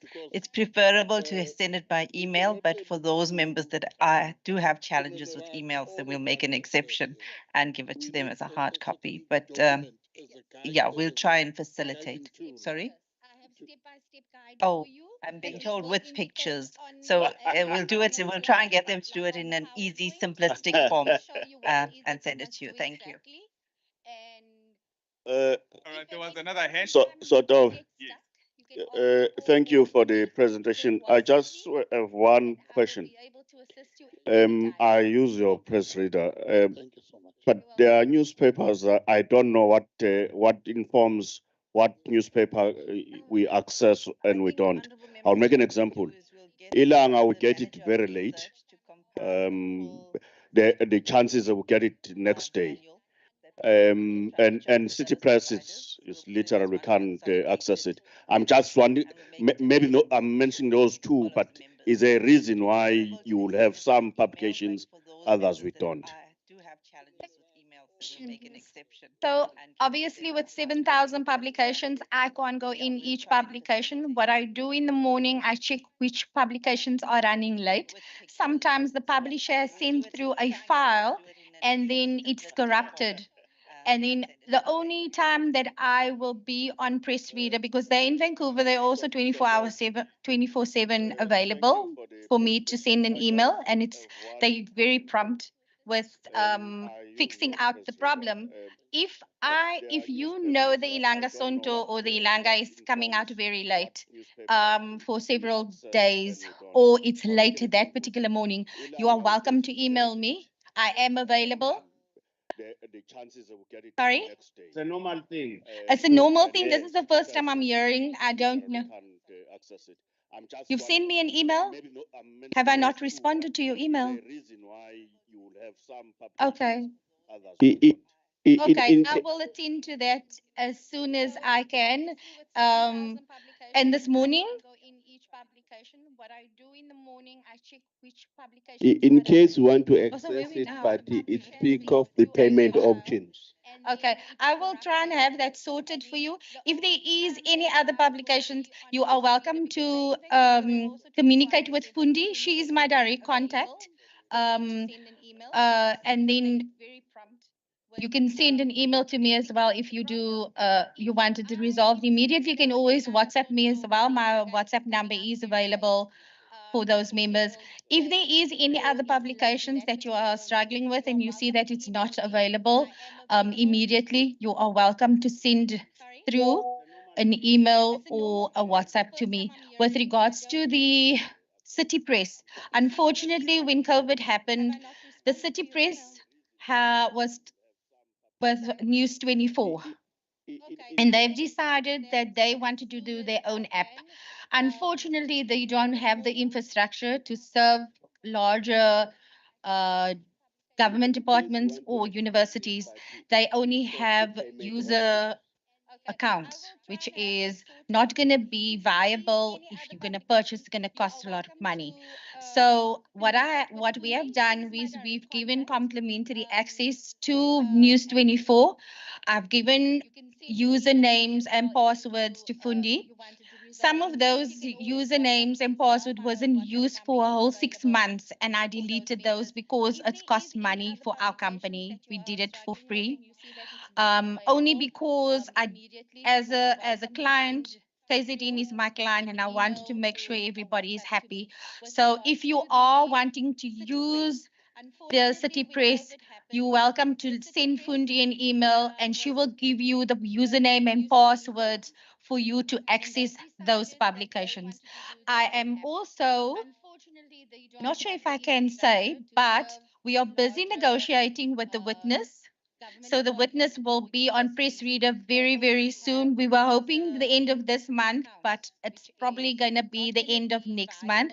But that is very good news because the witness was also with News 24, and then they were taken away. So that is one good news there, because I know that the witness is very important to the legislator as well. Yes. I wanted to ask a question on two things. I'm assuming that we're still gonna get a connection for the e-library because you can access it. But the second one is that the press reader on my still is actually that it requires payment options. It does not go through the legislature. If at any point in time that you have to pay for your publication, I have done a demonstration as I showed you. When it says there, if you need to pay, you need to click on that little key there, and it will ask you to click on the link, and then you'll be able to get access. You have to see the green coffee cup. At any point in time when you do see that you have to pay, then you are not part of legislator, and please do not enter your credit card details in there. I know one of the other departments in Western Cape has done that, and it was unfortunate because they didn't know what they were doing and they utilize their credit card. Please do not. At any point in time, if you do see you have to pay, please just make contact with any one of us for assistance. Any other questions? I think the first question that you had, sir, was regarding EBSCO, I think. Yeah. E-library. Or e-library. Okay. Yeah. when it says there, if you need to pay, you need to click on that little key there, and it will ask you to click on the link, and then you'll be able to get access. You have to see the green coffee cup at any point in time when you. Thank you very much, everyone. Then you are not part of legislator, and please do not enter your credit card Honorable details members, in there. the connection on e-library, we are finalizing it. We, in fact, we wanted to have it ready, but and then we thought let us have the launch first, so that we'll have the presentation done, and then the navigation which will be disturbed by the network. And right now we are still IT manager is still meeting with the guy Ajay. We are looking at if we could have at least squeeze him for at least another 10 or 15 minutes in the program again. If he could come back, because we feel he didn't do justice. If he could come back and show you again and navigate on the e-library again and show you again. And then after that, we will assist you in terms of sending to you your username and password, like we did with the PressReader, because that's what we had not done. In terms of sending the link, that's easy, but we had not created the username and password for all the honorable members. But that will be done quickly, and then ICT will assist all honorable members. We'll try and have a systematic way in terms of either we assist you during either the sitting and see which committees and ensure that, and have a list and ensure that we have a sweeping approach and ensure that all members are assisted across and follow all the list until we make sure that all 80 members are covered. But for now, they are finalizing the checking, because in our own laptop, as well as in our own network, the app is working fine. But in his laptop, there are glitches. So now we are failing to understand what could be the problem. So as soon as that is sorted, we are looking at having 10 minutes for him to come back again. And then we could see whether he can even create quickly the usernames and all the stuff. Thank you. We had not created the username and password for all the honorable members. All right, thank you very much, Fatima. Thank you. And clearly, we are operating in a very global world, and it's important that on a daily basis, the honorable members do have access to the information that's going to assist them to keep up with what is going on. In terms of our program, we are due for a comfort break sometime round about now. And my sense is that we probably need to entertain that before the two presentations that are still outstanding in terms of this segment. Does that resonate with us? Yeah, maybe that comfort break will do us good. It is now 12:05. Is it? Can we do 12 back here? 20 past contract? Excellent. Service delivery will be 12. Thank you very much. Thanks. Whether you can even create quickly the usernames and all the stuff. Thank you. All right. Thanks. Thank you very much, Fatima. Thank you. And clearly, we are operating in a very global world, and it's important that on a daily basis, the honorable members do have access to the information that's going to assist them to keep up with what is going on. In terms of our program, we are due for a comfort break sometime round about now. My sense is that we probably need to entertain that before the two presentations that are still outstanding in terms of this segment. Does that resonate with us? Yeah, maybe that comfort break will do us good. It is now 12:05. Is it? Can we do 20 past 12 back here? 20 past contract? Excellent. Service delivery will be 20 past 12. Thank you very much. Thanks. No problem.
O'clock. Come 3 o'clock, we're going to have a problem. So let's try and use the time to the best that we can get out of it. I need to actually be on my way. Is it possible that I get up and running? You can negotiate with programs. He seems to be. Yeah, I didn't realize it was going to carry on this job. All right, sure. Do you mind if I do that? I'm under pressure. Yeah, no, it's okay. Okay, apologies. Let's proceed. We will have a slight change on our program. This one too. I'm trying to get back into this again. We'll have a slight change on our program. In terms of our program, it was going to be Koketso coming up next from Sabinet. And it's necessary that we accommodate Bev, who's going to be coming in before Koketso. So we're there. Have you opened it? So let's try and use the time to the best that we can get out of it. Just go onto here.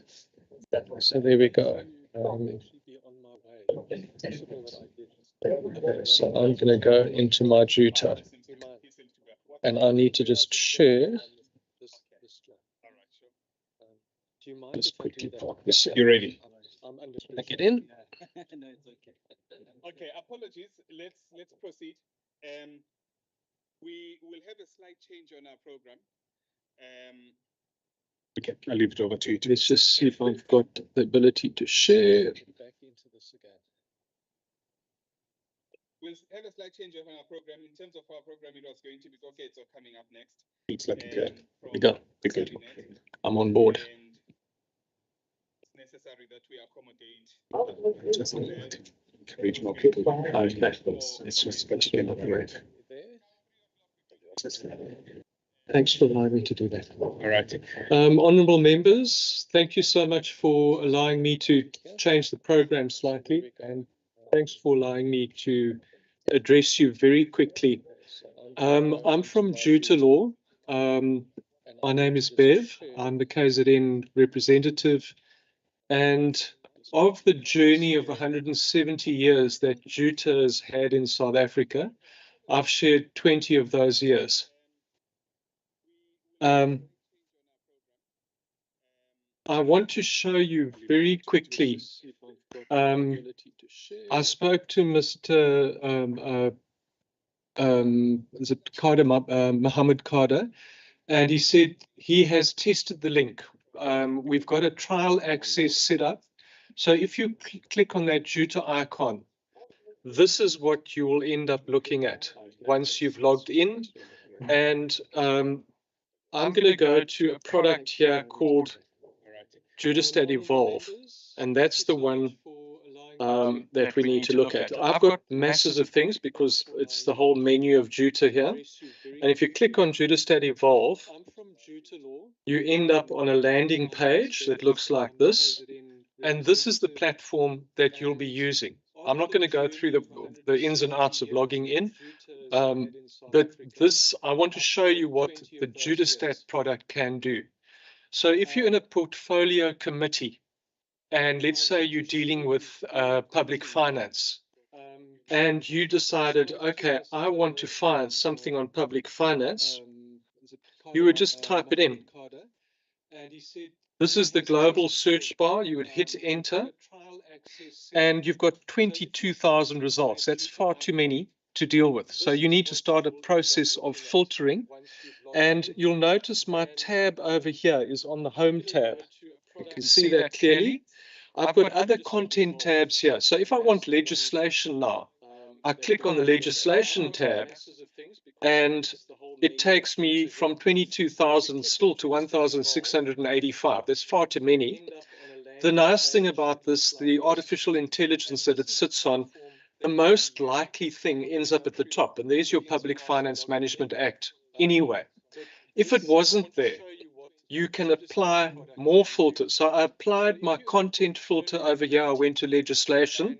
If I want case law on public finance, I would have to then click on judgments. I'm not going there yet. We'll do that in a moment. here in legislation, you've got a set of filters again, and you can say, under this legislation, what do I want, national or provincial?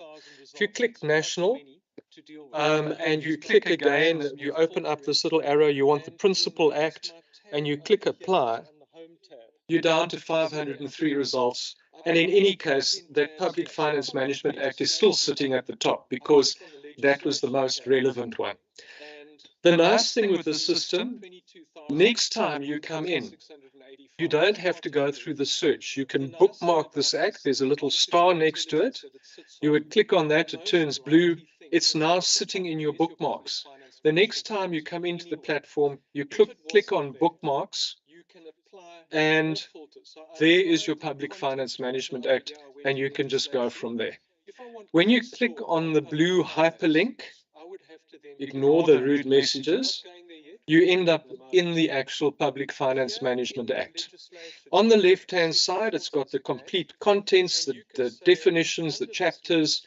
You can go through things step by step here if you want and find sections that way. On the right-hand side, you get the full description of the Act in terms of when it was assented to, the date of commencement, the Afrikaans Act, if there is one. And then you get this little thing called prelex. It means prior to amendment. That's just a fancy word to say prior to amendment. And these are all the different versions with the government gazettes. Going back, you've got rules and regulations. So you would click through to rules and regulations. There's your treasury regulations, etc., etc. And then an extremely useful thing for those who are more of a legal sort of background, judicially considered, you can go and look at sections of that act that have ended up in court. And there is section 3.3 with 2 cases. If you click on those cases, you will then zoom straight through to those cases. In terms of functionality, yes, you can download this as a PDF. You can download multiple documents. So if I download this, I'm just going to click there quickly. It says download as a PDF, so it's going to look exactly like the actual document. And now there it is over there. You can take this, save it in a folder. You can decide to print it from here if you feel you want to chop down trees. There are 46 pages for you over there. Once you're out of that, you just click on the X, and I'm still now in the live document. If you are working with this document, you can obviously copy and paste, and there's a little icon or little box that comes up that allows you to copy and paste. The lovely thing that you can do as well is you can highlight a section and you can make notes there. And the next time you come back, if you've signed in, you come back with your email address, your profile, and you can pick up from the notes that you've made, the section that you've seen. If you want to save it, you save it, and it will be here in the table of contents the next time you look at it. I'm going to delete it because I don't need to keep this. Let's just look at legislation judicially considered. This section 3.3 was tested in a particular case. So if I click on that, it's now jumped out of the legislation, and you're looking at the case that dealt with that section. This review application, the review and setting aside of jurisdictional ruling, etc., etc. Yeah, section 26, public finance. Okay, this one actually ended up looking at Public Finance Management Act. But you get the general drift. You can look at legislation, jump to cases, and back again. If I want to jump back to the act that I was looking at, I click on the back arrow, and I should end up back in the Public Finance Management Act. If I'm finished with this, I can click out of there, and my search is still sitting in the global search box. If I now want to filter this differently, I was in legislation, I applied filters here to say national. What happens if you want the Provincial Act? You would click on provincial over there. You would say, I want the Principal Act, click apply, and now it has loaded these versions of the Public Finance Management Act per province. And you need to just be careful and read. This is for the Northern Cape, and as you slide down, you'll see Mpumalanga, Western Cape, Free State, Gauteng, and so on until you get to this one, which is the KZN one. Okay, so that is just how quickly you can jump and find stuff. If I go back, let's just get out of this again. So I've found legislation to do with public finance. What happens if I want judgments? I would click on judgments, the judgment content tab, and there are 6,000 cases dealing with public finance. Is there something more that I want to look at? And I then apply filters again. Each time you're in a content tab like this, you've got filters to apply, and that makes your life so much easier. So I'm going to look at the South African law reports. So I click on the little arrow next to the South African law reports, and then I look at the other filters I can apply for public finance. And if I'm going to look at administrative law, I click in administrative law, and I click apply, and I'm only looking at those 89 results. Still a lot of cases. Now you can start a sorting process. And if you sort, you can say, I want the newest case dealing with public finance. If you click on that, the top case here is a 2022 case, Mzansi Fire and Security versus Durban University of Technology. You can sort these also, and lawyers will know about this, by the number of citations that a case has. And I want the most citations sitting at the top, so I click on Global Citations Descending. And what should happen now is Minister of Health and another versus new clicks, and you can see it's got 179 cases, citations at least.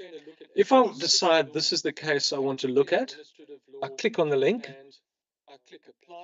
and there is the case loading, and I need to just clear this. Again, on the left and right, there's the table of contents on the left.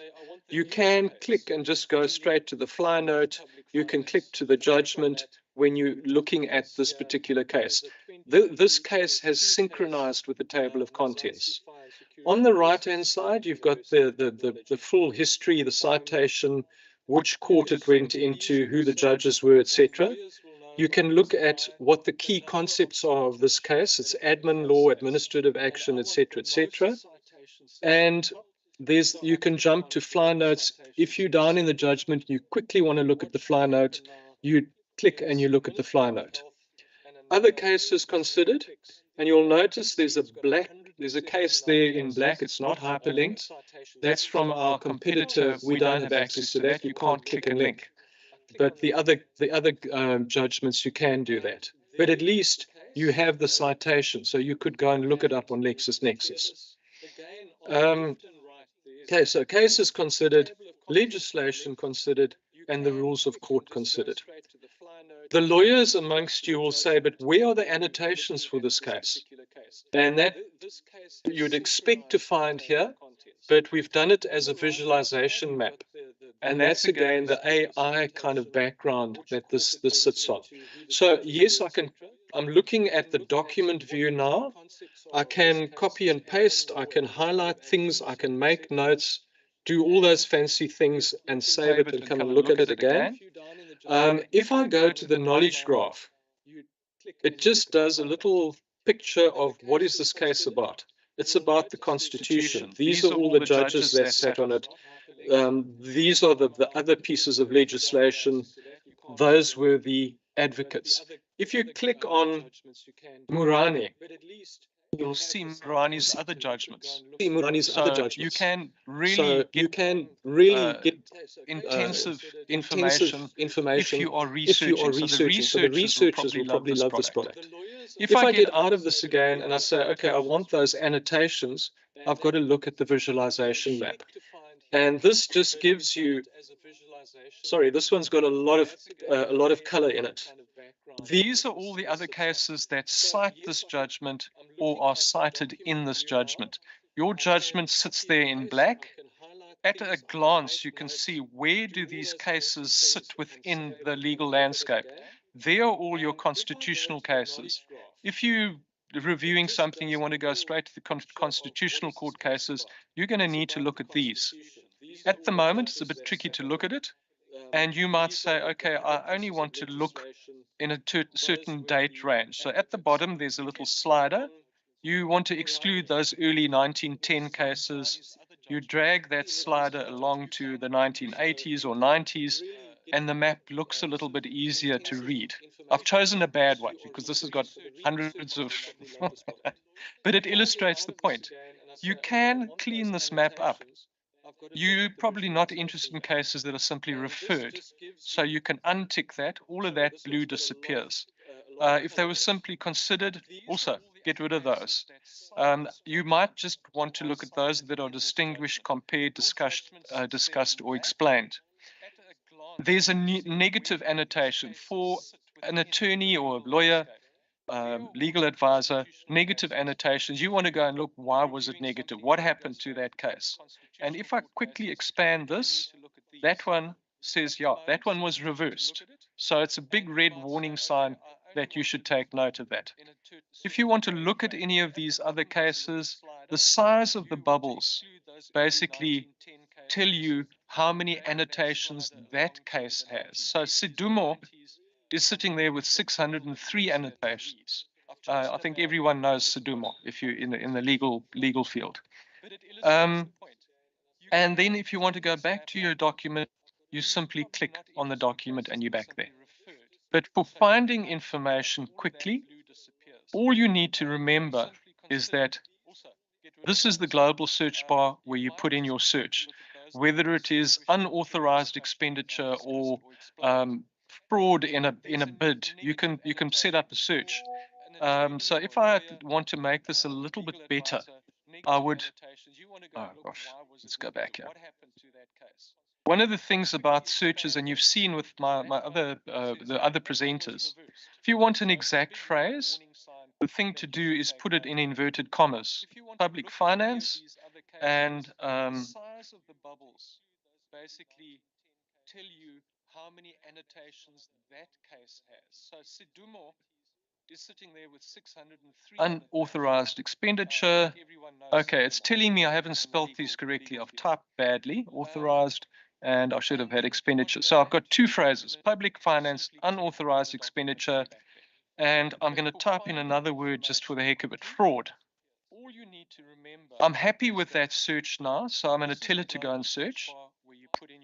And whoopee, this is what a powerful search can do for you.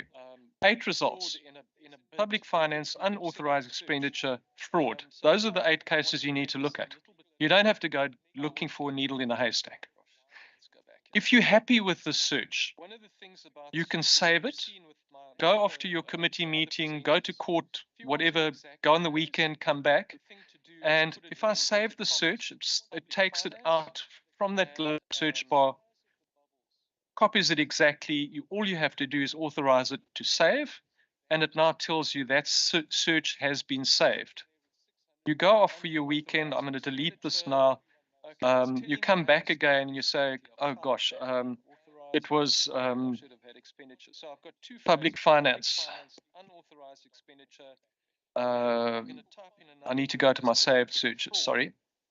Find a saved search. And the moment I start typing in public, if there aren't too many other searches like that, bang, you're right back at your search. Click on it, and it pulls back to that search that you set up the Friday before you went on your weekend. That is really the power of this particular database. It is South African focused. You can look up legislation, you can look up keywords, you can look up phrases, you can look up multiple phrases. It depends. It's a bit of an art working with searches. Sometimes it's a bit of trial and error, but if you apply, even if you just apply filters, like saying, yes, I found this judgment. Are there any commentaries, perhaps, that deal with this particular search? If you click on commentaries, there are 7. The Journey to Transform Local Government, which is a book that Juta produced with Salga. There's obviously going to be something there's a hit in that. If you wanted to go to journal articles, that same search, you're just applying a different content. You click on journals, and this is what you'll get. Sorry, couldn't find anything. So you just say, okay, well, I'll look at the commentaries instead. And yeah, you know, you've got again the filter here. You can look at various publications and say, I want to look at that publication. I want to search in that publication. I want to limit my search to certain databases. And that really is how JudaStat Evolve works. I still need to consult with Futhi and her colleagues about what are the databases that are going to best serve your members. We've set up a trial access that covers virtually everything that Juta has. It's just easier to do it that way. And I did ask people, especially the legal people, go and have a look, play around with it. When you click on the link from the app, it will take you to the Juta site. It will ask you to sign in, give your email, and create a password. Once you're in, then next time you can click. And it then remembers who you are, so that when you make these notes on an act or a case, those are yours. Nobody else sees those.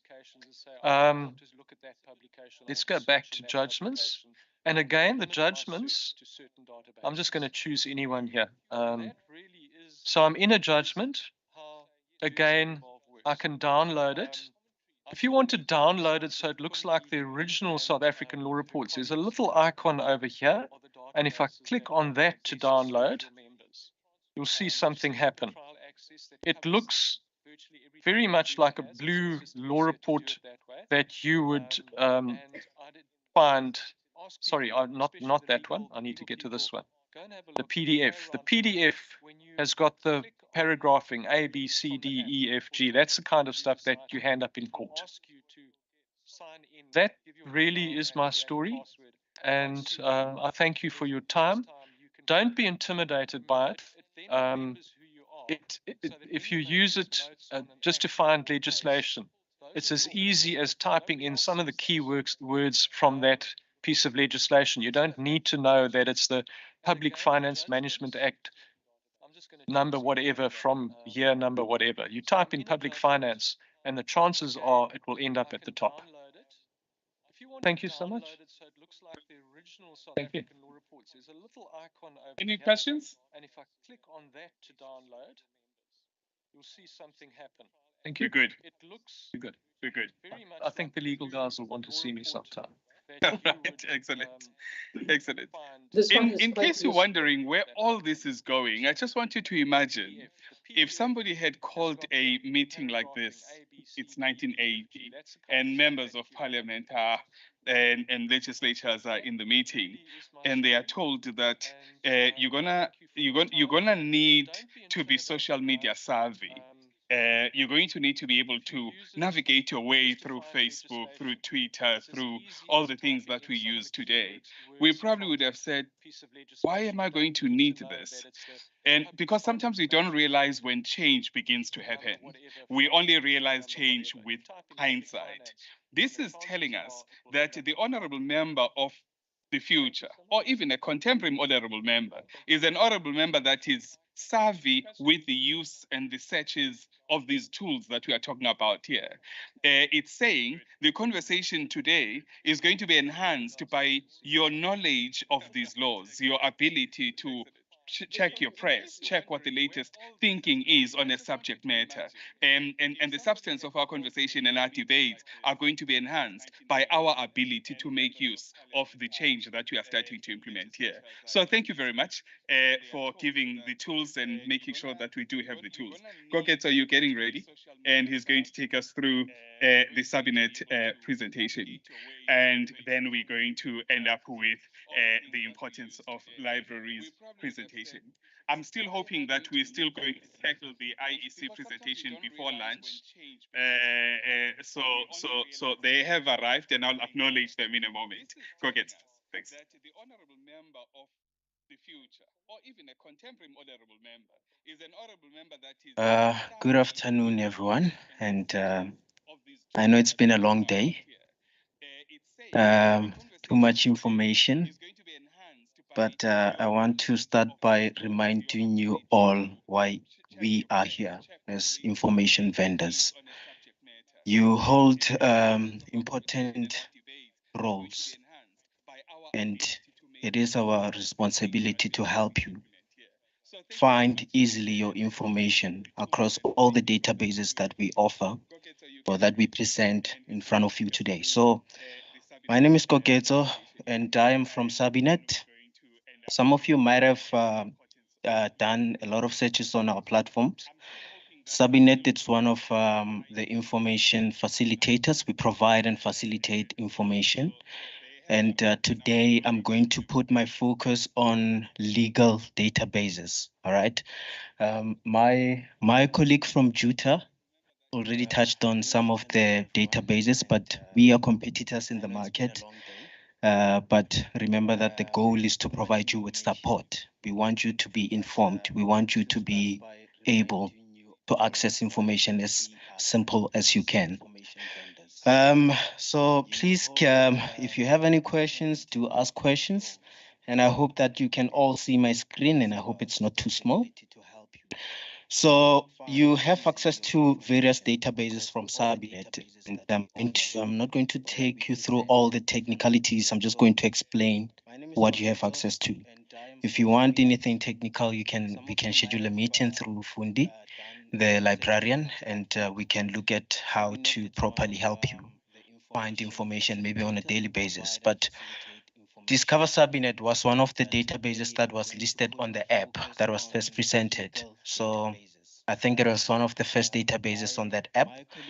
And if this is a web-based platform, you can access it anywhere in the world. If you fly to UK, as long as you have access to internet, you'll be able to find this. If you go anywhere, as long as there's internet, you'll be able to find it. Nowadays, because I'm also from the library background, we are moving to a different age. All right, we are moving to a different age, and it's not only the library, but countries actually are moving to different ages. We want to help you to also move us to the newer age. And in the newer age, you need to be able to access information. You need to be advanced. All right. So our platforms, I'm happy that everything that was presented up to so far was a web-based platform. You don't need to go to the physical library now and then. Well, it's a need to go, but you don't have to go there now and then. You have your libraries in your smartphone, in your pockets. That is a movement as a country.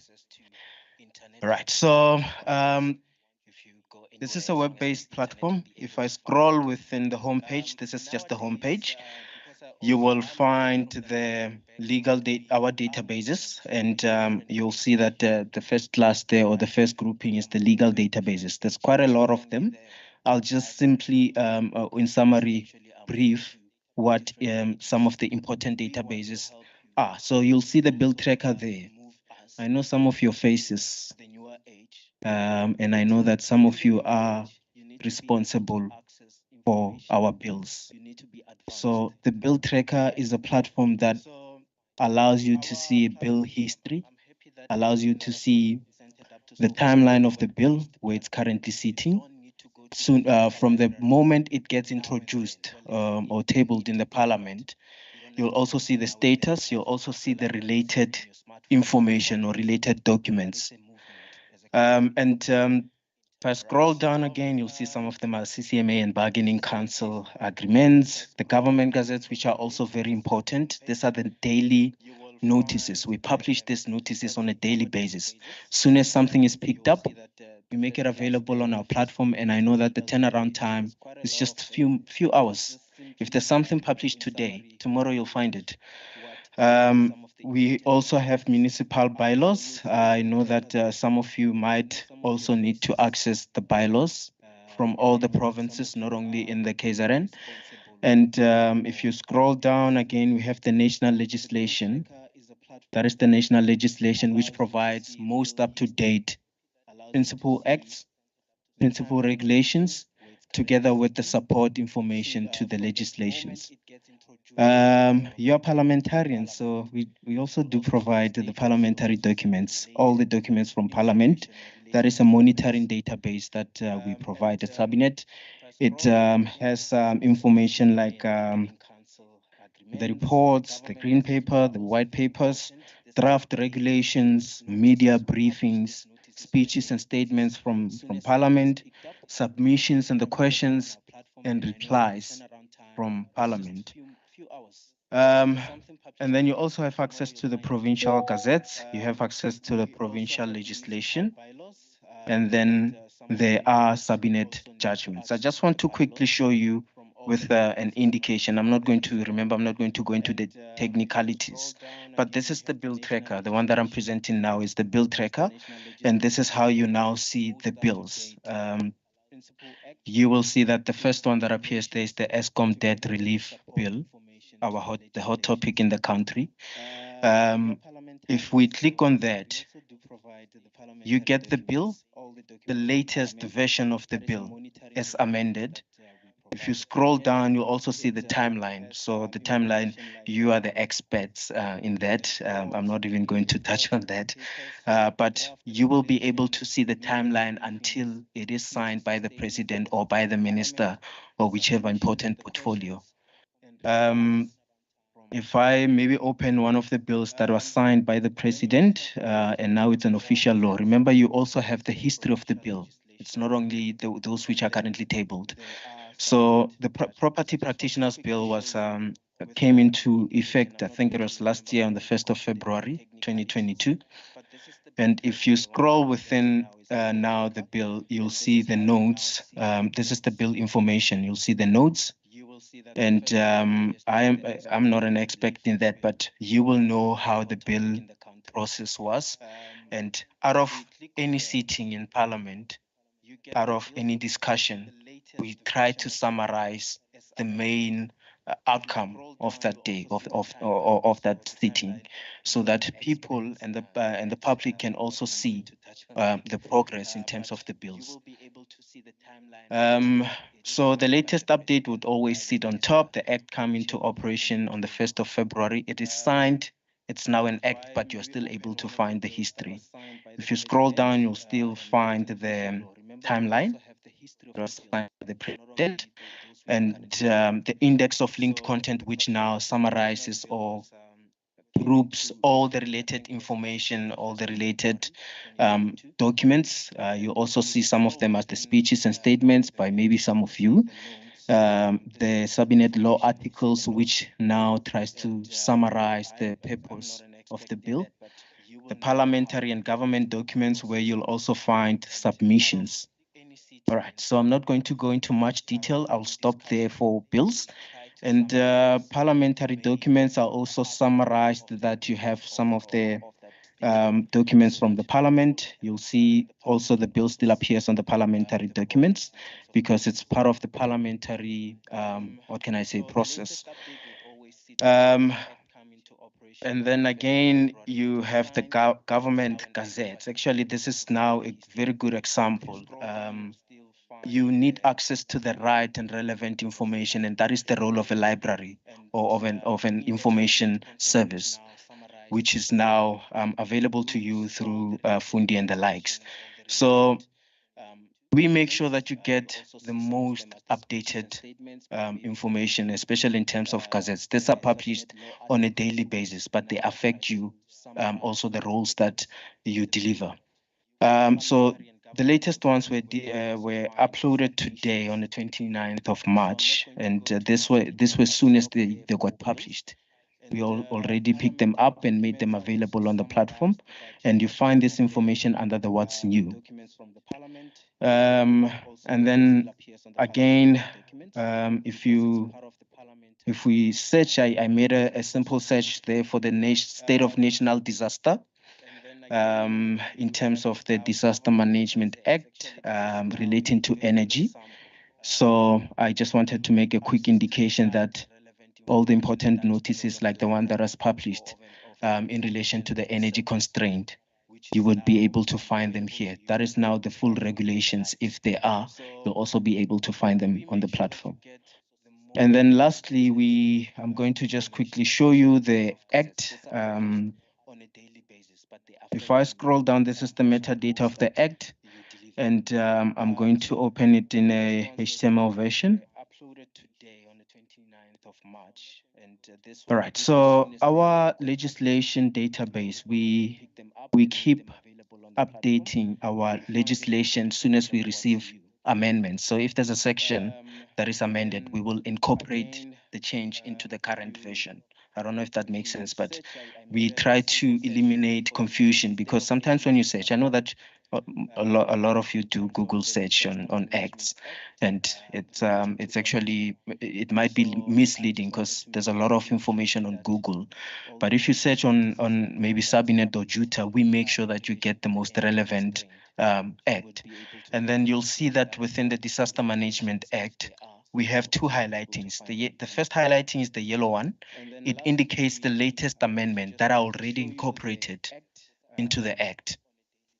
So if at any point you want to search for the latest version of any Act in South Africa, please make use of this option.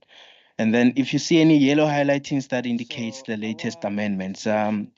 Another example would be the gray highlightings, which now indicates the proposed amendments which are not yet in force. We will indicate it by highlighting it in gray so that you know what is coming, you know what is being proposed, you know what it will change within the current existing legislation. And then if you scroll on the left side, I hope this will be a good example, but we have linked content. We have all the regulations in terms of the Act, draft regulations, related, repealed, amendment notices in terms of this Act, all the notices. And then lastly, the judgments in relation to the Act. All right, I will stop there. I don't want to take much of your time. And I understand that there was too much information consumed today. It might be pointless if I try to go into technicalities, but just a reminder, we are here to support you. When we deliver the right information, the most updated information, so that you can carry out your services properly, feel free to use the library, feel free to use us.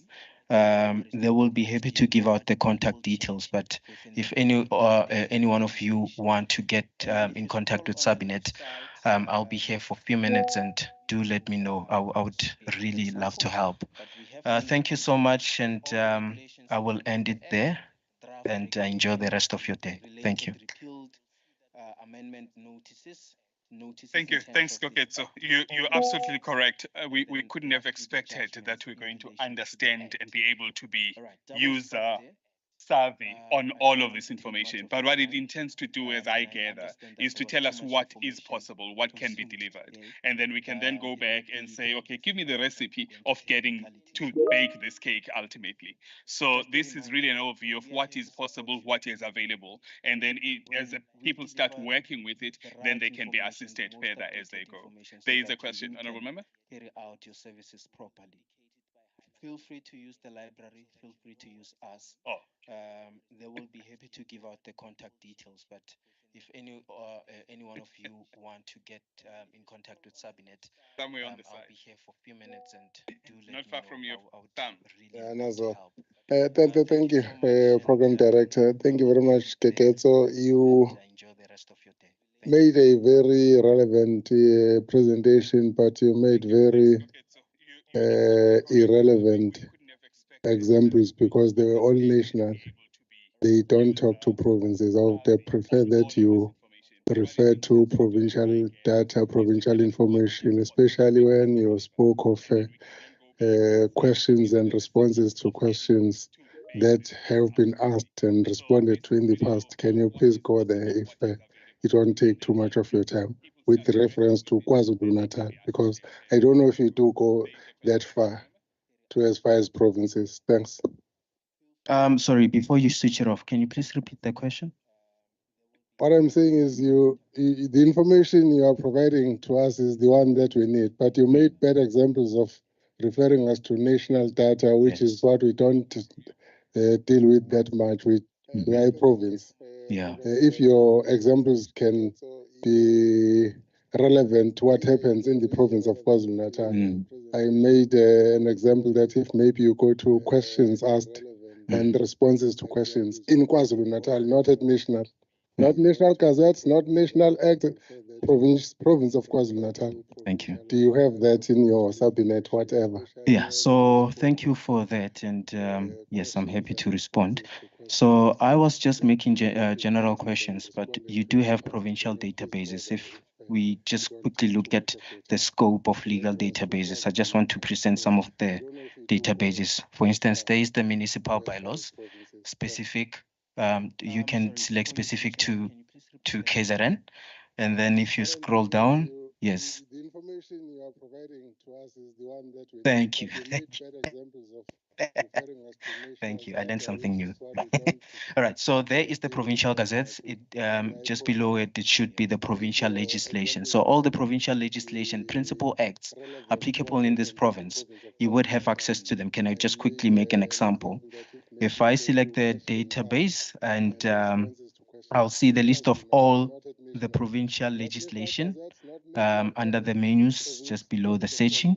I can go to KwaZulu-Natal and then from there I'll be able to see all the current applicable legislation within the province. And I'm not going to dwell much into this, but I hope this now answers your question, because these are now the provincial legislation. And again, maybe just to help you also, there are different filters that you could use on the left side. There is a subject. So if maybe you are responsible for a specific subject or topic or portfolio, you can search it in there. Maybe it's tribal, something to do with the tribal legislation or traditional. Thank you. Thank you. All right. That's what I'm saying. I'm learning things today. I'm not a legal expert. I mentioned that I'm an information specialist. I'm not a legal expert. I'm just a master of the platform. So thank you for always clarifying for me. But those subjects, those are just the quick options that you can use to now quickly navigate into the platform, because there's too many legislation, there's too many principal acts, national and provincial. So you need to be able to search using specific subjects. Yeah, and then also in relation to can I also make just a quick one on provincial gazettes? If we go to what's new, I hope there's something new published today, or even tomorrow. It's fine, still fine. So under the what's new, we keep all the latest notices that were published in the last 7 days. So if you know that there's something that was published in the last 7 days, that is where you can find it. No need to search. You can just go to there and search Control F and then do whatever search that you want to do. I wanted to search for KwaZulu-Natal. That is just an example. I'm scared to prolong my answer, but I hope it's sufficient. Are there any other questions? Legislation, there's too many principal acts, national and provincial. Thank you. Okay, so brilliantly done. Thank you. Thanks very much. Thanks for the question. It allowed us to get a taste, a better flavor of what the database is capable of. All right, we're going to move to the next presentation then. And Koketo, you said you're available until just after lunch, right? Okay. Right. The last presentation then in this segment, and we're still trying to catch up with the segment of our first segment, is the presentation on the role of library and its significance. And that presentation will be delivered by Arthi Betzlaw. No need to search. You can Thanks. just go to there and search Control F, and then do whatever search that you want to do. Thank you, to search for Program KwaZulu Director. Natal. Good day That is to just you an all. example. Thank you for the opportunity to address you To today. prolong My name is Arthi my Basto. answer, I come but from the I Bessie hope Head it's Municipal sufficient. Library, the Are there any Msunduzi other Municipality. I'm a senior librarian and I work in the Children's Lending Department. And I will speak lightly just on the role and significance of public libraries in society and communities today. The UNESCO Public Library Manifesto says that the services of a library are provided on the basis of quality of access for all, regardless of age, race, sex, religion, nationality, language, or social status. Public libraries are incredible open institutions where public have access to information, technology, and training. Libraries are synonymous with education, providing a myriad of resources, namely books, journals, newspapers, internet access, printing facilities, e-resources, and educational and training programs. These programs play an integral role in enhancing the lives and development of people socially, economically, and culturally. Libraries today do not only provide their services face-to-face, but prior and especially since pandemic times have integrated e-learning to improve accessibility to the wider public. In addition to housing books and providing courses, libraries also copy materials for research or private study purposes. Many students are not able to afford the necessary prescribed books and journals for their studies. Therefore, these students rely on the services of a public library to sustain their academic requirements. These libraries play a fundamental role in society whereby they provide educational programs such as children's and adult literacy programs to improve literacy levels. As I've mentioned, I work at the Bessie Head Public Library. It is a huge municipal library with several floors and various departments. The library has an adult lending, children's lending, adult reference, children's reference, periodicals, cataloging, and a mobile library service. The Bessie Head Library is also a legal deposit library. In South Africa, we have 5 legal deposit repositories. A legal deposit library receives a copy of every item published and produced in South Africa. These include books, periodicals, government gazettes, maps, and so forth. The Bessie Head Library has an integral part to play in the community that it serves. The library has an internet cafe that provides email and web access, word processing and printing, and a computer training room where basic computer literacy classes are held and the general public can apply to attend these classes to enhance their skills, thereby making one more employable and able to survive in the competitive job market. The periodicals department has South African journals and newspapers.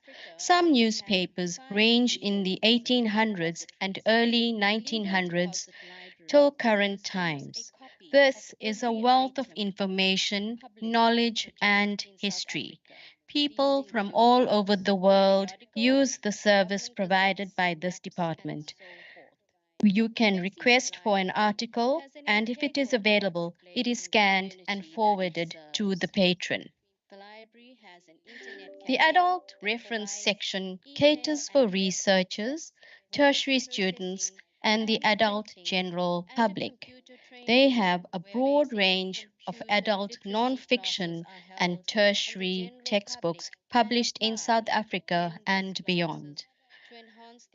They also provide the service where you can have searches done on Sabinet, and UNISA students are also assisted in accessing UNISA e-resources. A public library is indeed an entity that provides a huge source of information and services to surrounding communities. Libraries store information on events, community groups, and sporting and cultural groups.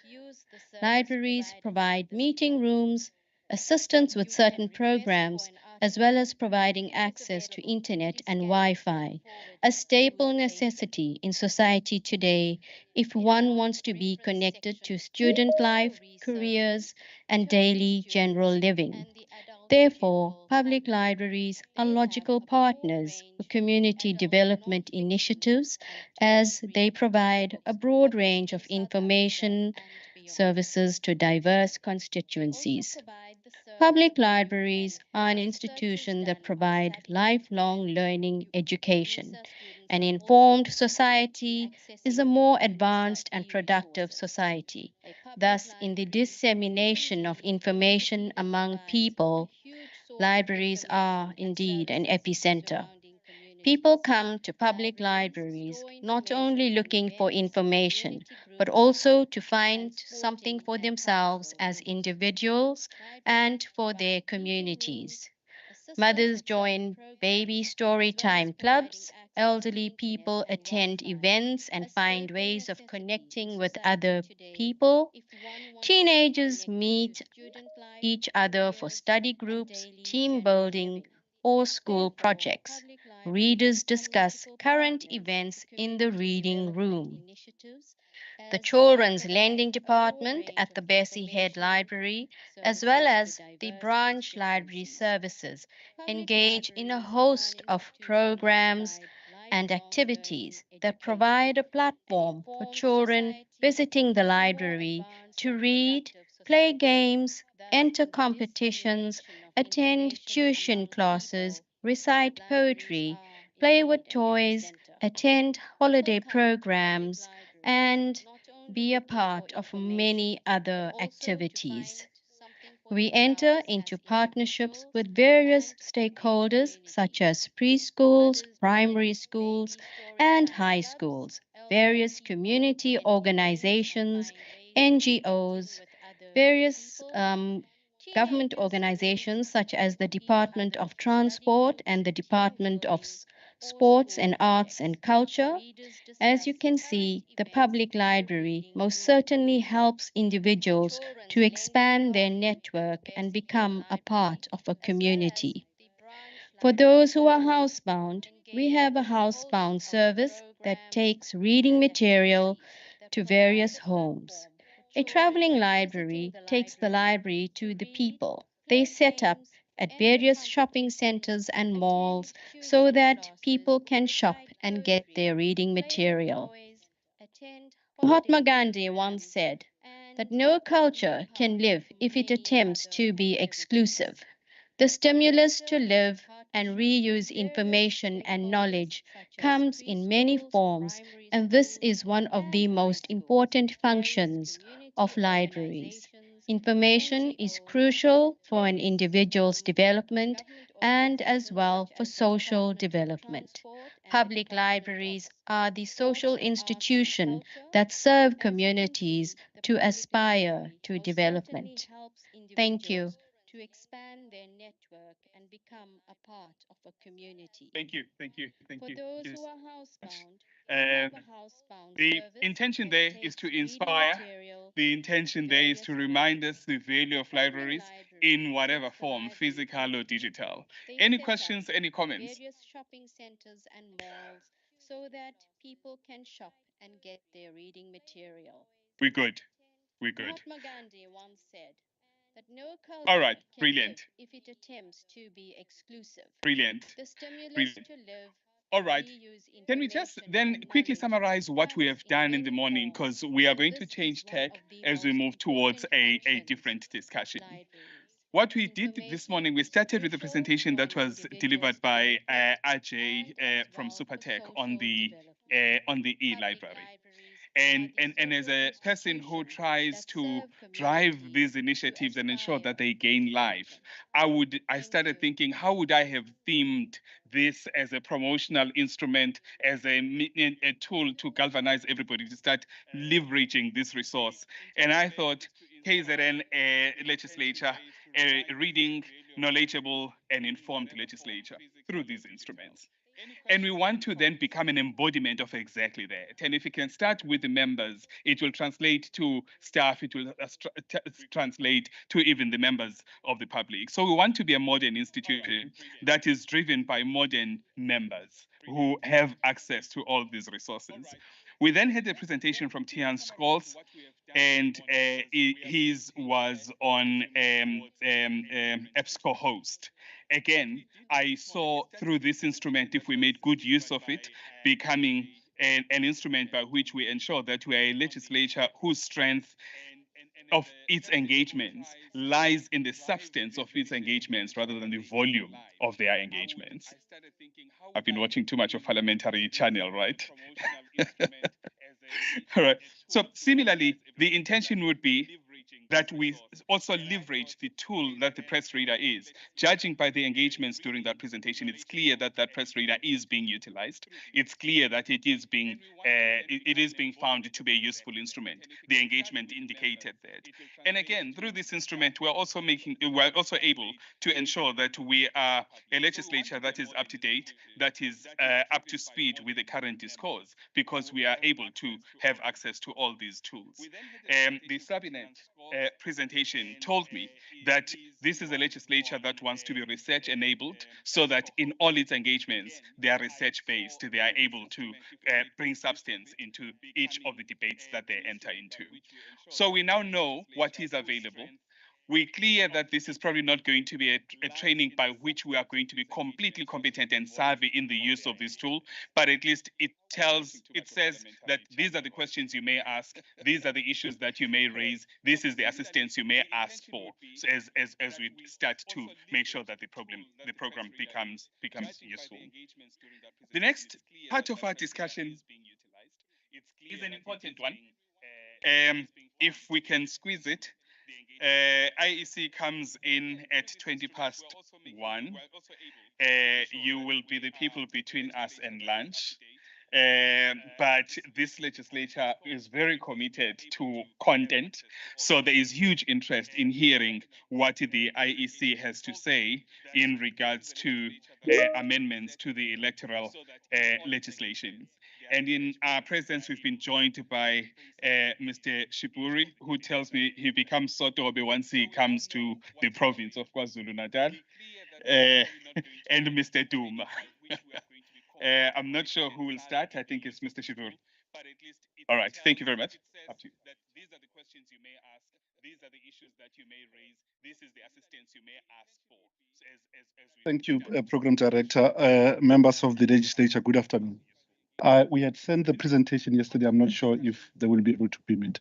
But because of time pressures, let's do it differently. We'll leave the presentation, but we just want to leave members with the salient aspect of what the bill says, what the bill provides for, and more importantly, what it does not provide for. The first one is to remind ourselves, why was it necessary for the Electoral Act to be amended?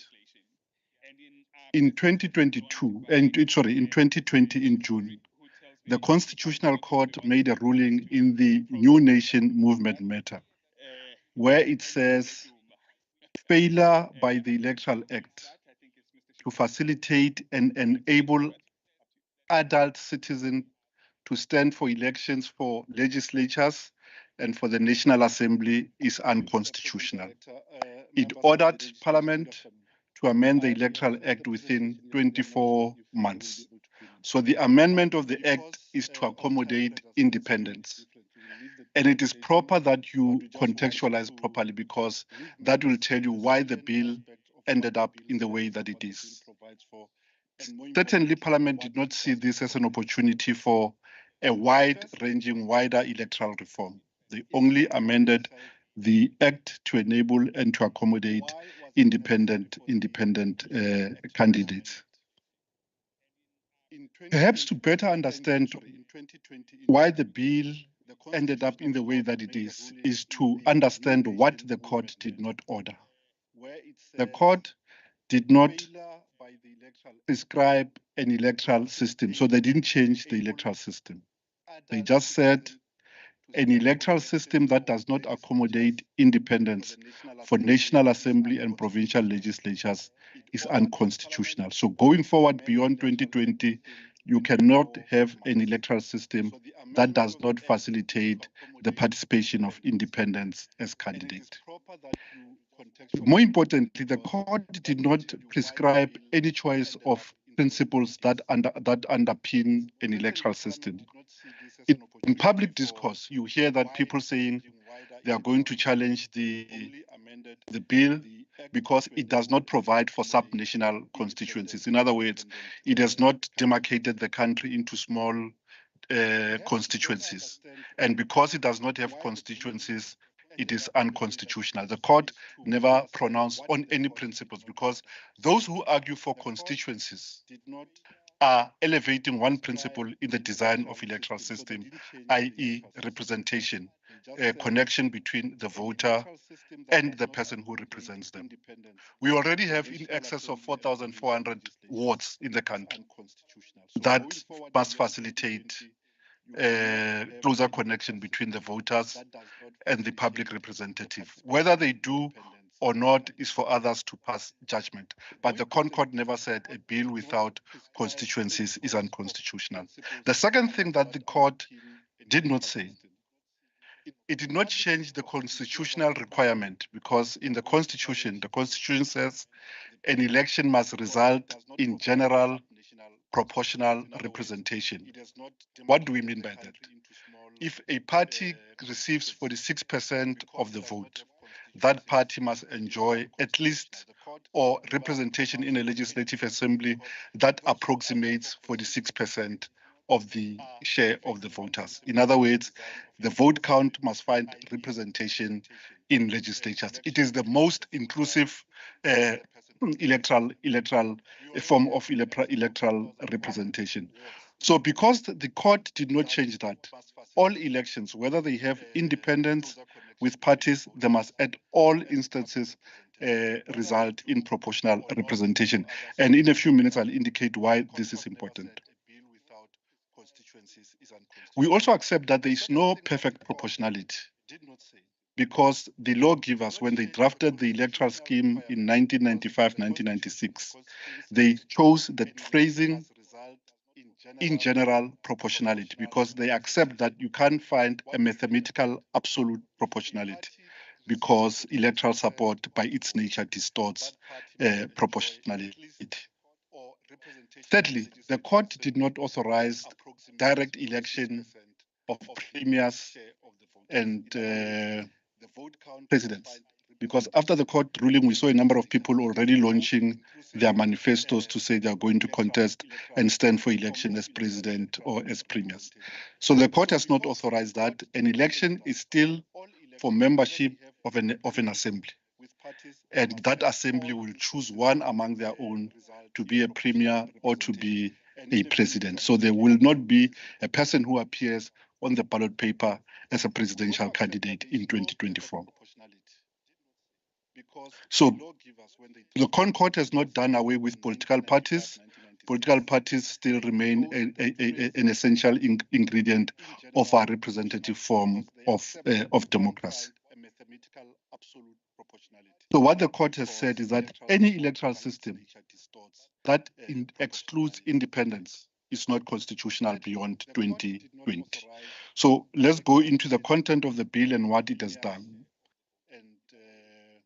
The bill introduces independence. And how does it do this? It introduces independence to contest the 200 seats that are distributed in the regions. So there are two legislatures that an independent can contest in. If an independent wants to win a seat in the National Assembly, the National Assembly still has 400 seats. The first 200 seats are distributed across regions or provinces in terms of the voters' roll of those regions. So it is in the interest of each province to make sure that they register voters so that they can have more of the 200 seats that are representative of regional to national.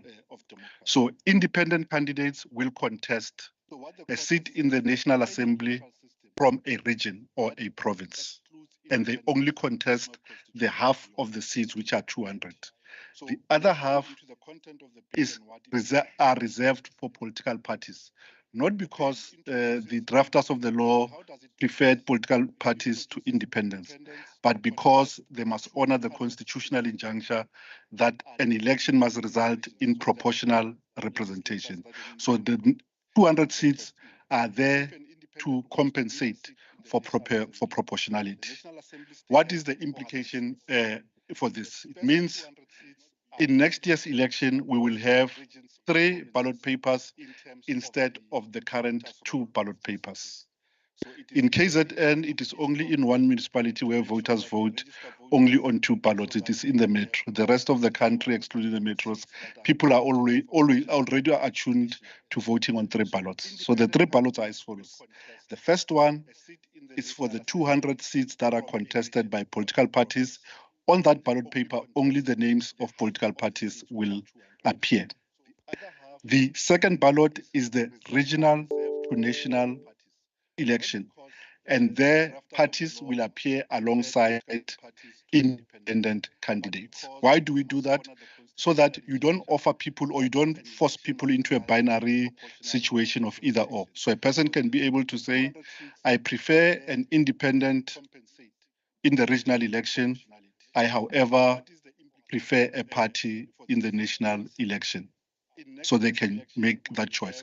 If you don't separate that ballot, a person has only one choice to make, either a party or an independent. The third ballot remains, as we know it, the ballot for a provincial legislature. So 3 ballots, 2 ballots will be for the National Assembly, 1 will have candidates for the regions, 1 will only have candidates for the 200 seats, and the third ballot is for the provincial legislature. So if I want to stand as an independent, what are the requirements?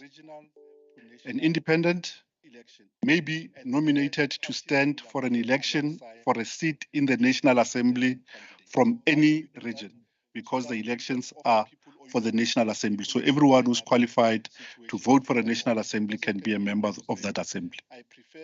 In other words, my name can appear in the ballot in KZN, in the Free State, and in Limpopo. But for the provincial legislature election, a candidate may only appear on the ballot paper in the province in which they are registered.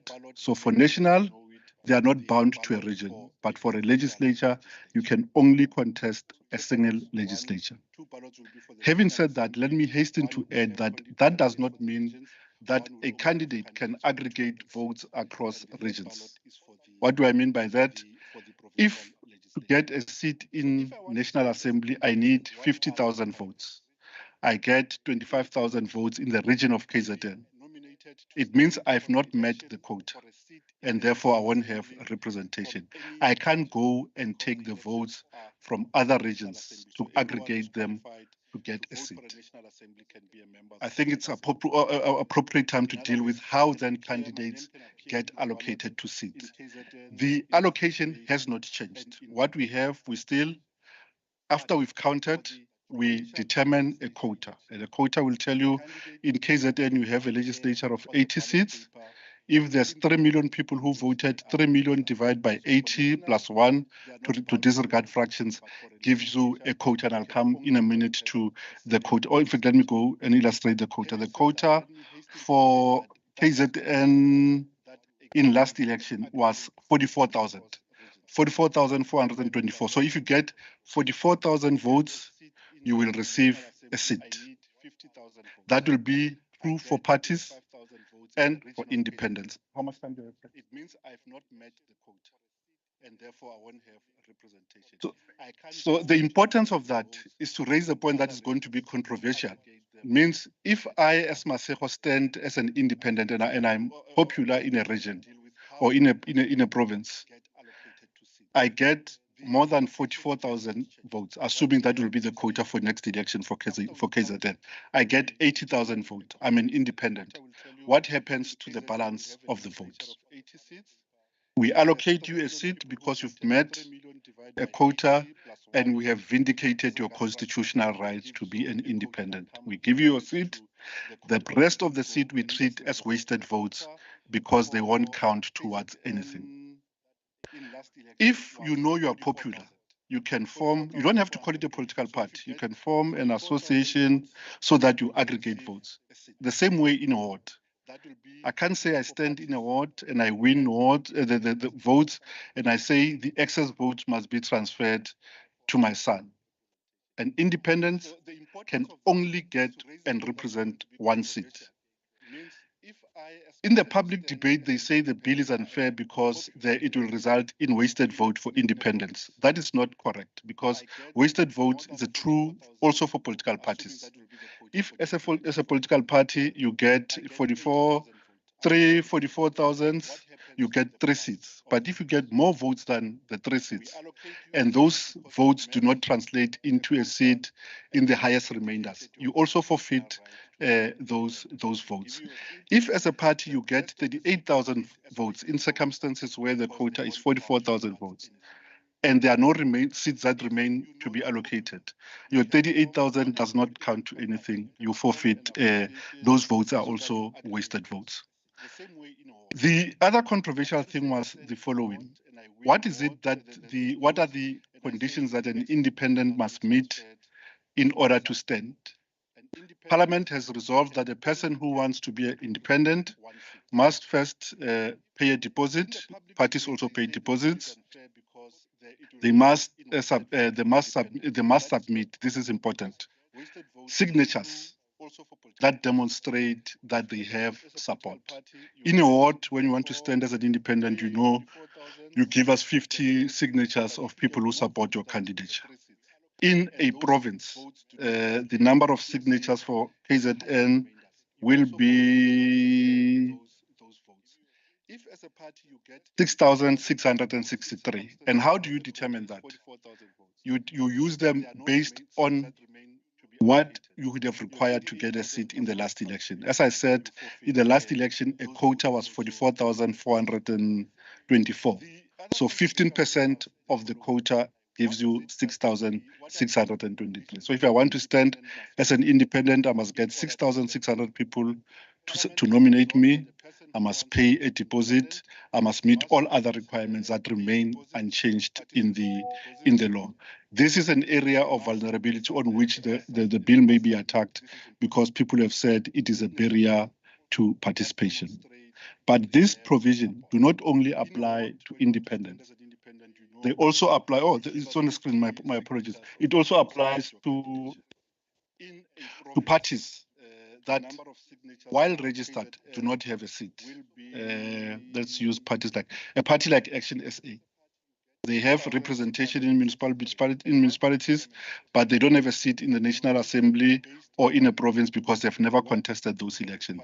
Those parties will need, in 2024, to also give us signatures to demonstrate that they have support to stand for elections.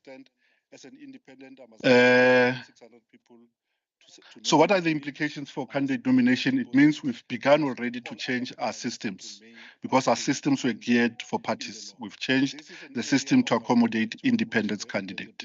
What we'll do around June, July this year, we will make a portal available to all contestants who want to capture signatures and supporting documents of their supporters to start to capture those ahead of time so that when we release the timetable next year for an election, people won't say they did not have enough time to contest. We are not interested in receiving signatures. We will make a portal available. You capture your people who support you, and once you've reached a quota, it will then generate a certificate that you attach to your candidate nomination. What happens then if I want to contest in more than one region? Do I have to meet a quota in all of those regions? The answer is no. You must meet a quota only in the highest of the regions. So, for example, the highest quota will always be Gauteng because it had the highest quota in last year's election. So if I want to contest Gauteng, KZN, and Free State, but I don't have enough supporters for Gauteng, I will be disqualified for Gauteng, but I will be qualified for all other regions where I meet the quota. But for provincial legislatures, a person can only stand in one legislature in which they are registered. I've talked about 3 ballots. I've talked about provincial legislatures. I've spoken about ballot paper implications. The sad reality, and I'm not saying this as a way of to be a scarecrow, is that we must strike a balance between the right for people to stand for elections and also the right of a voter to make a choice on an informed basis. In 2019, we had 48 parties on the ballot paper in the Gauteng election. That was the longest ballot paper. We've had discussions with the printing industry, and all printers tell us they can only print a ballot paper up to 630 millimeters. Beyond that, they can't print a continuous ballot paper. We must look at printing side by side. But we also know that printing side by side may result in miscast ballots because people are not used to parties represented side by side. So it's going to be a balancing act for us to get a ballot paper where people can make an informed choice, but also accommodate as many candidates as there will be. The Commission will determine the amount of deposits that parties must pay, as well as independents and parties that are as yet unrepresented in those ballot papers. The next thing in the bill, important thing in the bill, because this bill was not intended to be a process of broad electoral reform, and the submission that Parliament received indicated that people wanted broad electoral reform.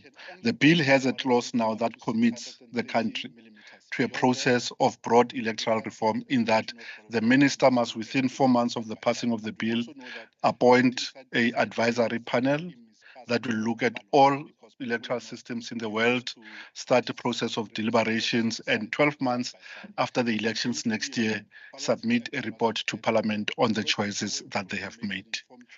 All that we can do as an election management body is to caution that a debate on an electoral system should not be one entered with emotions on an emotive basis or for narrow partisan interest, because a country can burn because of the wrong choices that are made.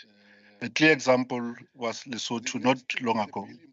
People were unhappy with the composition of their parliament, and they changed the electoral system, and they went for a purely constituency-based electoral system. When results came after an election, a party that could not even muster 50% of the votes got the majority of seats in that parliament, and I think there were only 3 seats that went to the balance of the parties. So the system achieved that which people did not intend, but they thought they were curing an ill by moving from what they were accustomed to. I'm about to close, Chair. The other changes are not part of the electoral reform, but those were changes that we made ourselves in 2021 to refine and to improve electoral performance. Members will know that there is what we call Section 24 capital A in the Electoral Act. That provision allows any voter on voting day to go to any voting station in national and provincial elections and asked to be allowed to vote in that station as if they are registered in that station by producing proof that they are registered. That provision, when it was first introduced, it was well-meaning. It was intended to deal with people who unavoidably find themselves outside of their area of work. For example, a truck driver who resides in Gauteng, but on voting day finds themselves in the Free State or en route to Cape Town. Without this provision, they would not be able to vote. So that is why this provision was introduced. But over time, what this provision has done was to put the electoral process into serious danger because it became a mechanism, and unfortunately, I must say it as it is, it became a mechanism for political parties to shop for shorter queues. And in high density areas like metros, it plays havoc with logistics, and it creates a perception that people are able to vote more times than they are entitled. So we are amending this section 24A to make it by pre-notification. We're not removing it totally, but a person must, in a timetable, give notice to the chief electoral officer that they intend to vote, but they won't be at their voting station, and indicate a voting station at which they will vote. The other ones relates to South Africans who vote overseas. If you are registered in the international segment of the voters roll, say in DRC or in South Africa House in London, you don't have to give us notice anymore that you will be voting at that mission. So we'll provide for ballot papers sufficient for the voters roll of that mission. The notice that we need now are people, if you are registered in London and you know on voting day you won't be in London but in Paris or in DRC, in that case you must give us notice so that your ballot paper may follow you. The last bullet point on this slide, I'd intended to skip it because it will cause controversy in this legislature. The Commission has now been given the mandate to determine the number of seats in legislatures. You recall the first and last time that the number of seats were determined was ahead of the 1999 elections. And that determination is based on the population size in a province. And at that time, the legislature of KZN was allocated the constitutionally maximum number of 80 seats. Unfortunately, this exercise for KZN will be an academic exercise because we can't breach the 80 maximum. It's in the Constitution. The Constitution says there's a minimum of 30 and a maximum of 80. So while we will review number of seats in legislatures, it will benefit legislatures like your Gauteng, Mpumalanga, Limpopo, and those type of things. But it will not burden Northern Cape. We won't take from Northern Cape because the Constitution says they must have a base allocation, which is 30. But 80, we can't breach. Similarly, Gauteng has a population of just under 15 million people, so they are entitled to more seats than they will get. They'll get a maximum of 60 if you apply the Constitution. In conclusion, there are a lot of changes in the law will implicate only to the extent that they enable independence. And because we enable independence, we must make adjustments to the number of ballot papers, and those ballot papers are now 3 to enable a person to vote for an independent and to also vote for a party. An independent may contest for National Assembly seat in a region, and they must meet a quota before they are awarded a seat. Similarly, they can only contest in a province in which they are registered to stand for membership of the legislature, and again, for them to get a seat, they must meet a quota. To stand as a candidate, they must pay a deposit and they must demonstrate support equivalent to 15% of votes that got a seat in a previous election. If an independent candidate wins a seat and they resign or die during the course of the term, there will not be a by-election, because a by-election would mean a province-wide by-election to represent one representative. How we will replace them is that we will take the result as they stood on voting day and do almost a reverse forfeiture calculation. In other words, we look for another person next in line. The debate in Parliament was whether those seats that are held by independents must be reserved for another independent. It sounds appealing, it sounds fair. But if you do that, you may distort the principle of equality of votes, because you may find that the next independent got 2,000 votes in KZN when a quota is 44,000, and you must overlook a party that would have received maybe 38,000 votes. So what you mean, you're selling a seat cheap only because it is an independent. So the decision is that seats that become available will be allocated to the next qualifying candidate, whether they be on the party list or whether they are independent. Vacancies arising out of people elected from party list have not changed. They remain as they are. The seat belongs to the political party for the rest of the term. Thank you very much. We look for another person next. Thank you. Thank you. I had reluctantly thought that we will be finished at about 2:15, so you made it just 2 or 3 minutes above that. Excellent. I'm suspecting that this is one that's going to be an ongoing conversation for a while. I'm not sure how we want to deal with the questions, but I'm suspecting that there will probably be quite a few. And I'm suspecting also that our voters are going to be asking a lot of questions about this from their members. Good, sir. Honorable Member. So what you mean, you're selling a seat cheap only because it is... Yeah, thank you very much. My question has been partly answered, but something still remains. Right now, the electoral law determines that if I'm an independent and I win a award in the municipal elections, I get to the council, I become a councillor. 6 months down the line, I decide to join the IFP, like people are doing these days. I lose my seat because I've left. I've now joined another party. You said that when somebody dies, and you explained what will happen, but if the person has not died but has joined the IFP, what happens to that seat? I'm not sure how we want to deal with the questions, but I'm suspecting that there will probably be quite a few. Can I take a few questions and then sure. Our voters are going to be asking a lot of questions about this from thank you very much. Thank you very much, Program Director, and thanks for the presentation. I'd just like to know, how will the IEC verify the 6,623 signatures? Because I could very well take the telephone directory and look at all the people in my area and forge signatures, list their names and forge the signatures. Is there a process that the IEC will have to verify that indeed I do have support of 6,623 people? Thank you. I lose my seat because I've left. I've now joined another party.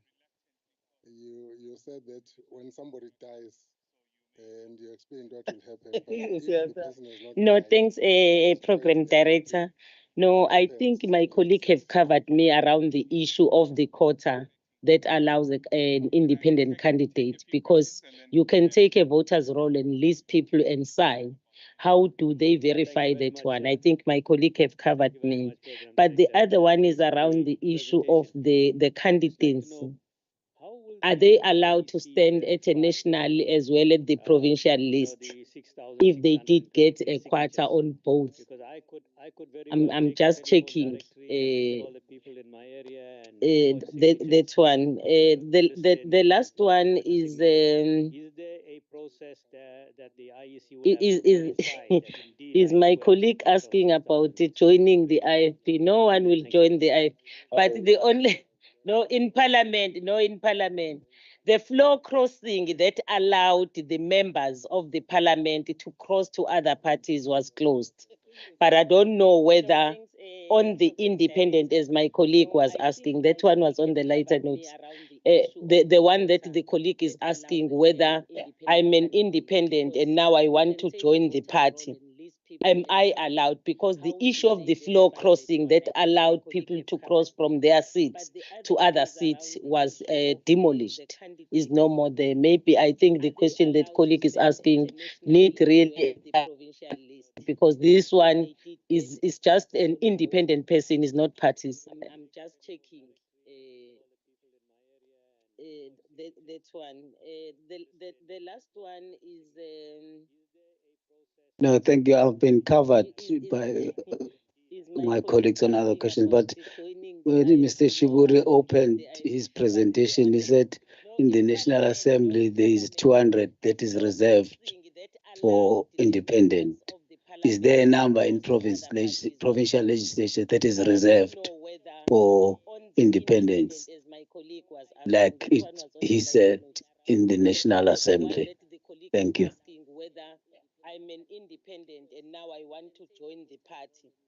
Am I allowed? No, thank you very much, facilitator. Greetings to all members and colleagues. Well, my question to the presenter is in relation to the increase of political parties. One has been observing that since from 1994, the number of political parties that are contesting election are increasing almost every 5 years. So if I'm not mistaken, in the last election, we were told that parties that were contesting election were more than 300. So I see a challenge, because now when you give somebody a ballot paper, especially the elderly people, we have 300 or 350 parties contesting elections. So it's a bit of a chaos.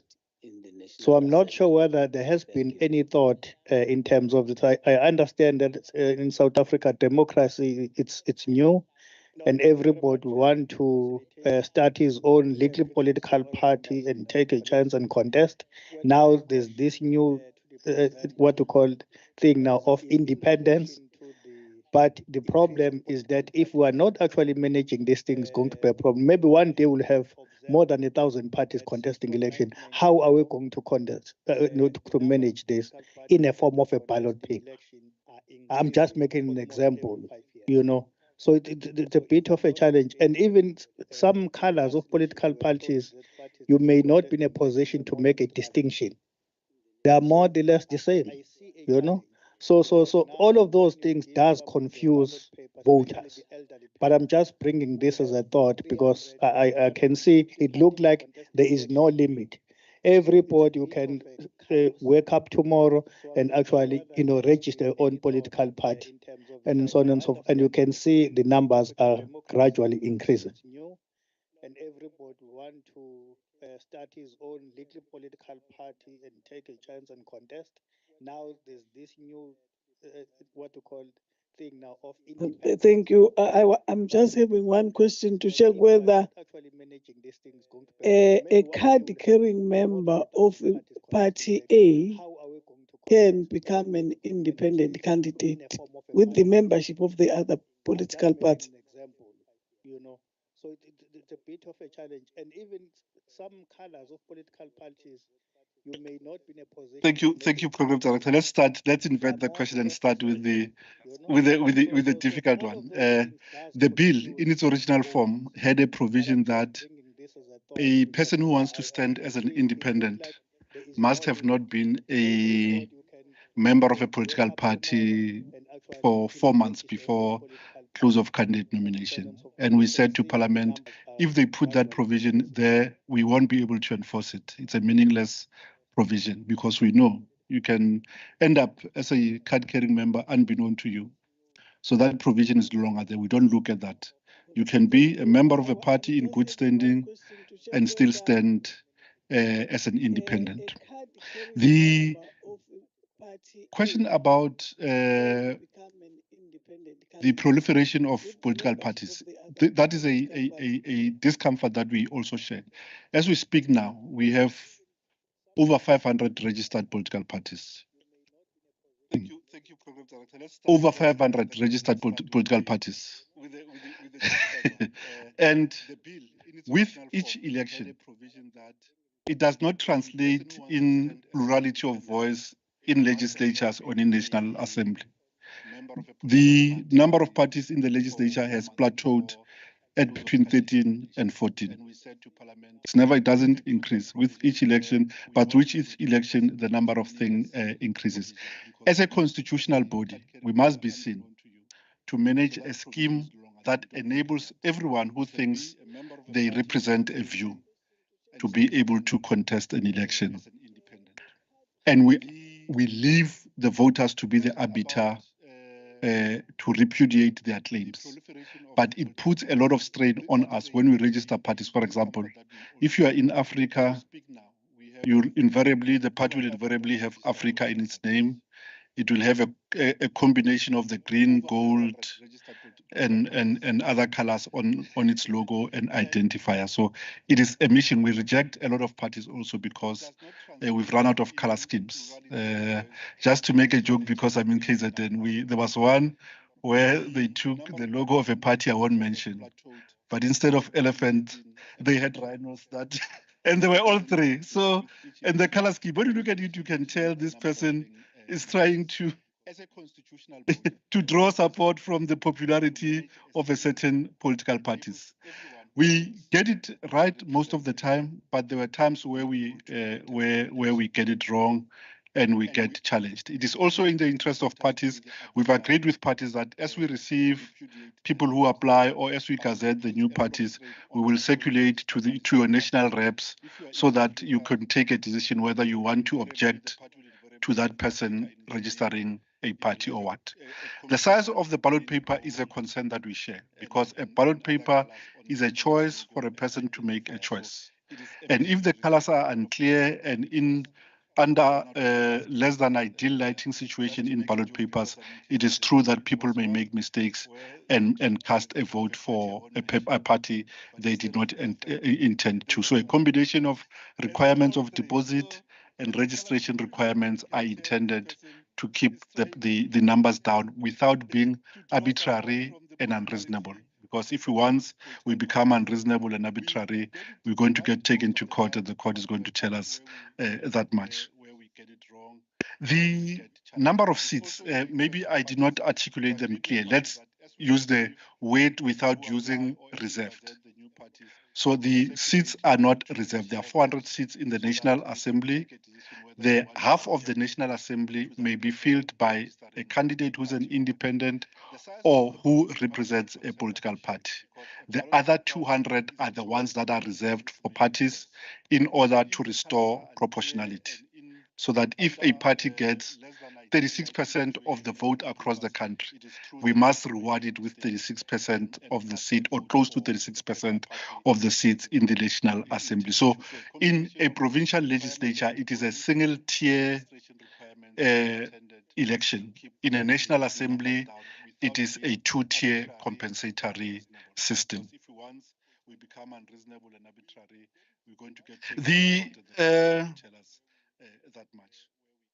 An independent can stand for both election in a region or even more than one region, and also for a province in which they are registered.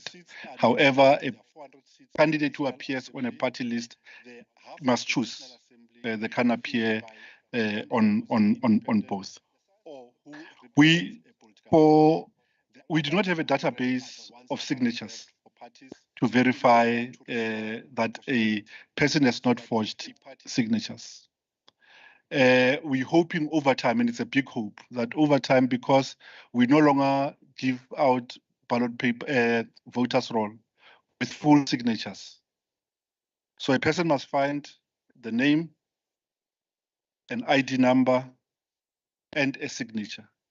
But for voters that are registered, and they do not register on one of our later platforms, they registered in the old platforms, we are able to go compare the signature on the RSC1 form of that voter and on the list of supporters. And it is enough that we find one. We'll just disqualify because it indicates an illicit mind. If you forged one, it is enough for our purpose. Yes, it is enough. It is sufficient for us to disqualify that party or that candidate. We will also make available the list, gazette the list of all candidates, be they on party list and independents, to enable the public to raise objections to their suitability. And please, those objections can be because a person is ugly or anyone. It must be on the grounds in the Constitution. An unrehabilitated insolvent, a person who was sentenced to a custodial sentence of more than 12 months without an option of a fine. The answer the answer was provided from the floor. There is no floor crossing mechanism. A person who changes membership automatically loses their seat in the legislature. If you move from an independent and join a party, you trigger a vacancy. If you move from a party to another party, you trigger a vacancy, because that move is no longer protected the way it was under the floor crossing legislation.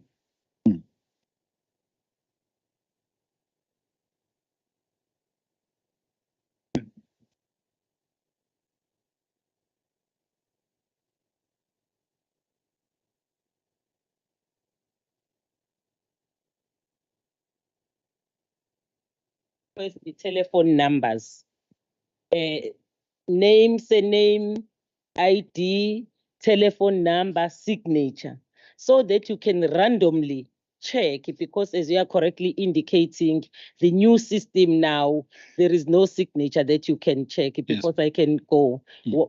But I think the option of the contact numbers to do the random check on the things, I think maybe can really assist.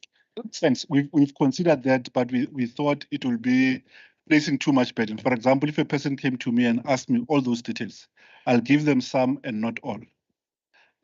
So we can get signature phone numbers from third-party sources to run the validation. Yeah, because chances are we know it with party registration. If you say contact number, they give you the contact number of a party mobilizer. So when you phone, do you know, are you this person? Did you agree to the formation of this party? Do you support the party? The person will say yes. So, but if we source the phone number ourselves, the contact number ourselves, we are likely to get a different story. All right. Are there any more questions? One. Just a bit.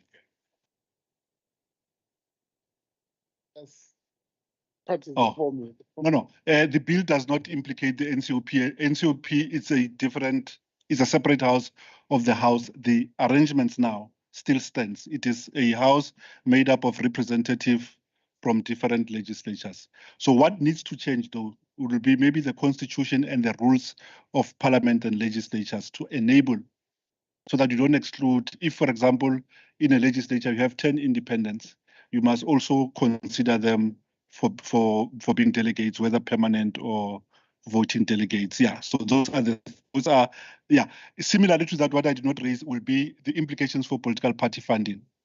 Once you have independence in legislative assembly, you can't not give them disbursements that you give to political parties. Otherwise, you'll be treating public representatives differently.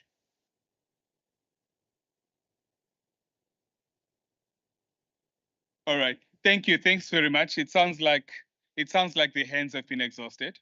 It does. All right. Brilliant. Thank you. Thank you, Mr. Shibur.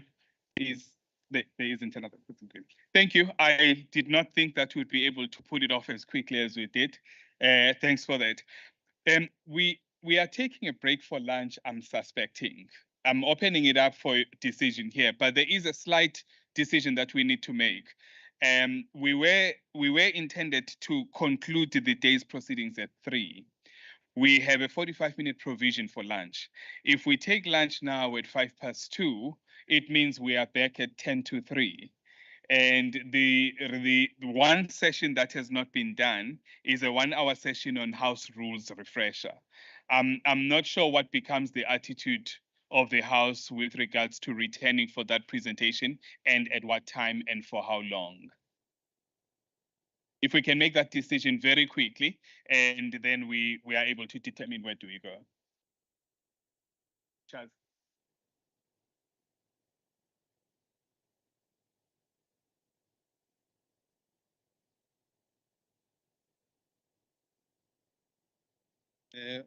Honorable members, for the presentation after lunch, we have requested, because we need to do the presentation on rules in segments. For today, we'll focus on the rules of debate, so it will make it a bit shorter. So we are requesting that if you could take a 35 minutes lunch, so that at least by 3:10, 3:15, we are done with the workshop. Sounds like. All right. Okay. So the decision then sounds like we are on lunch break until 22. Is that the understanding? Brilliant. Thank you. Thanks very much. Thanks.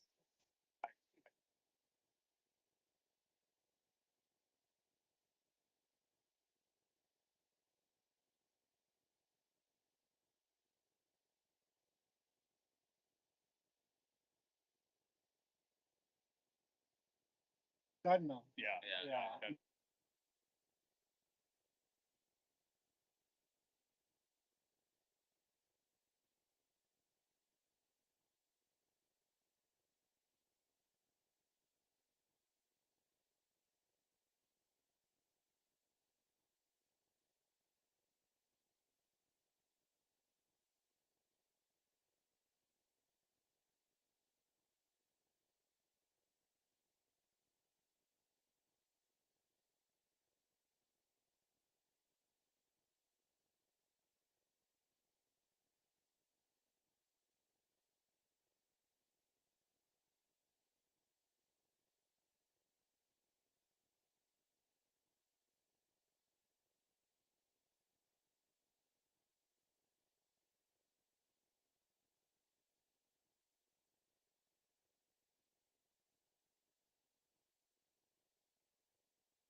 So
adding e-reader, I wish to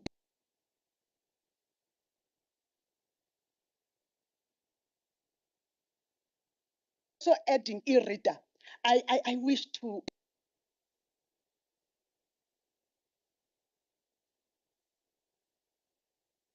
adding e-reader, I wish to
We will be starting soon. We are now back online. Thank you very much, Tim.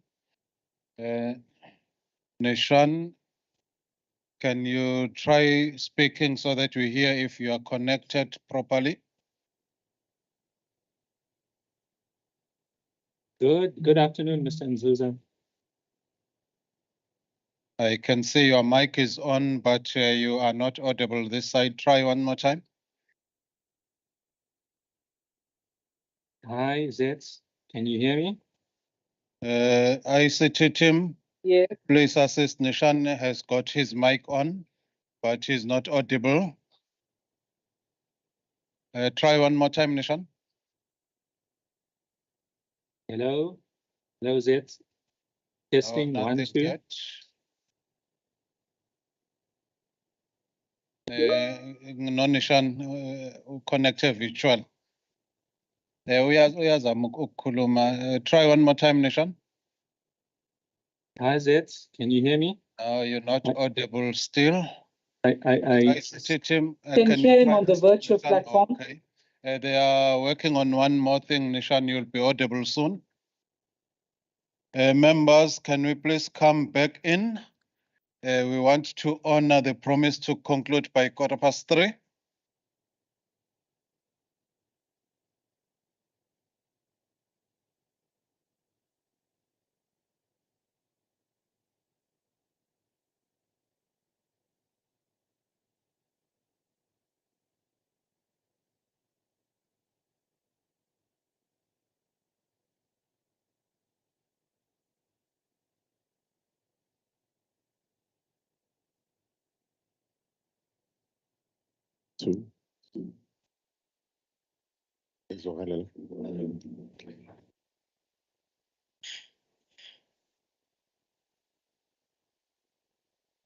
Try one more time, Nishan.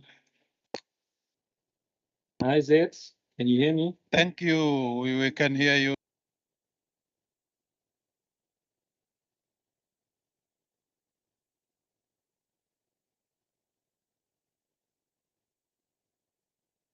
Okay, Zet, should I proceed? Should I kick off? Oh, okay. You're joining the great.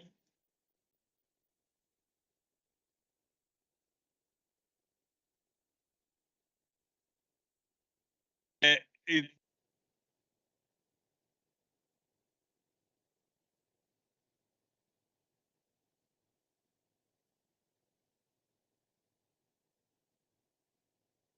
to you just now.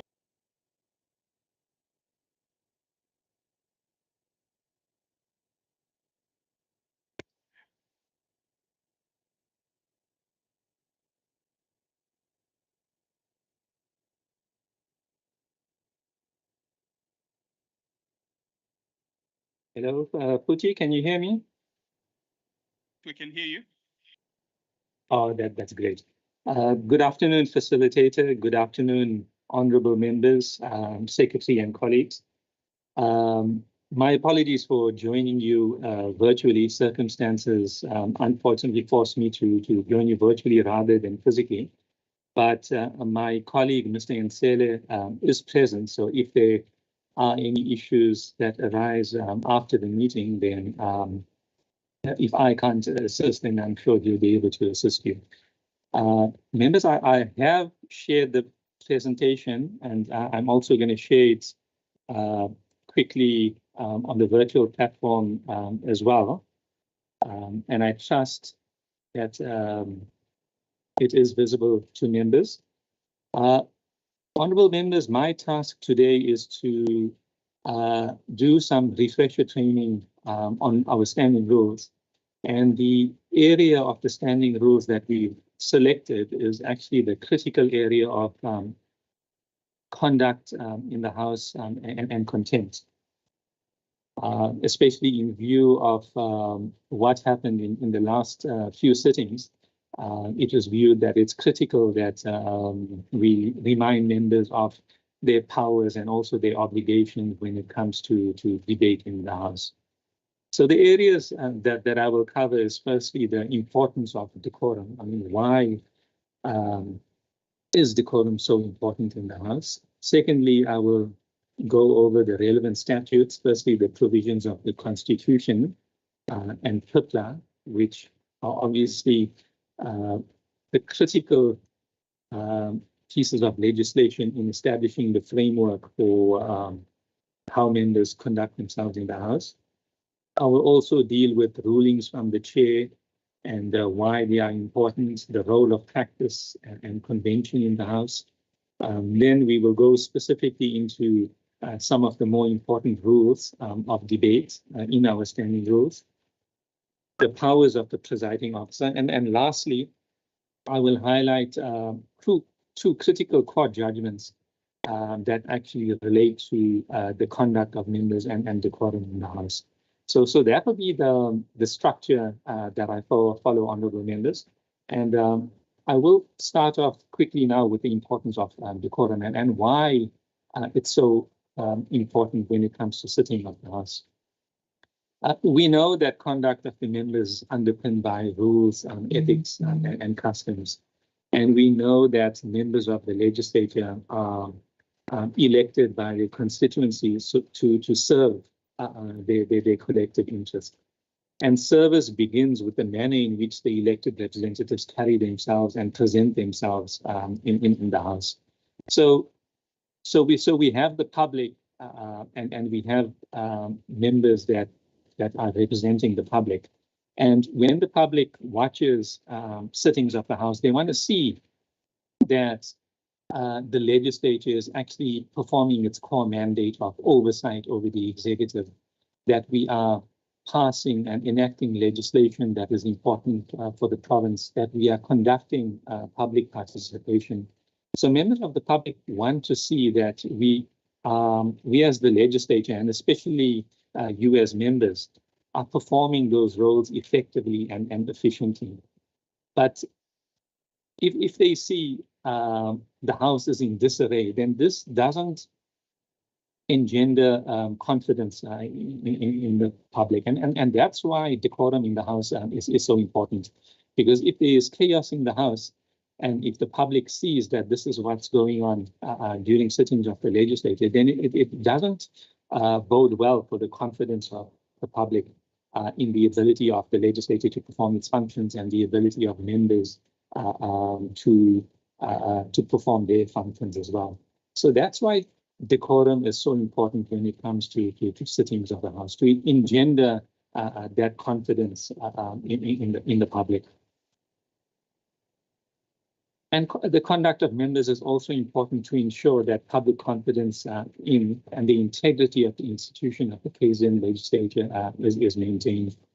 And very often we see that if the public is unhappy with the conduct and performance of the elected representatives, then this is often expressed through protest and action of various forms. So in order to avoid that and to ensure that we create that trust and that confidence in the province, it's critical that during sittings of the legislature, there is decorum and the House performs its functions effectively and efficiently. And obviously, decorum is an umbrella concept. When we talk of decorum, we are talking about the constitutional values.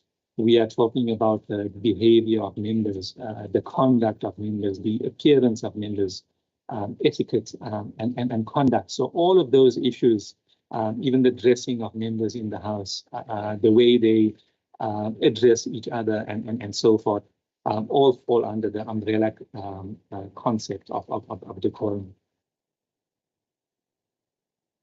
So now that we have a broad understanding of why decorum is so important and what issues fall under decorum in the House, I will take you quickly through the important provisions of the Constitution. We all know that Section 116 requires that the legislature determine its internal arrangements, proceedings, and procedures, and to make rules and orders with due regard to representative and participatory democracy, accountability, transparency, and public involvement.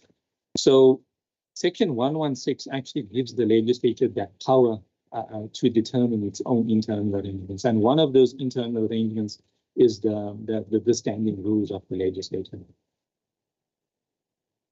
The Constitution also requires that the rules provide for participation of minority parties. So we have to ensure that minority parties are given ample opportunity to participate. It also requires that the rules provide for financial and administrative assistance to parties. So that's why we have funding that's given to parties in order to be able to conduct their research, in order for them to be able to fund their administrative needs and so forth.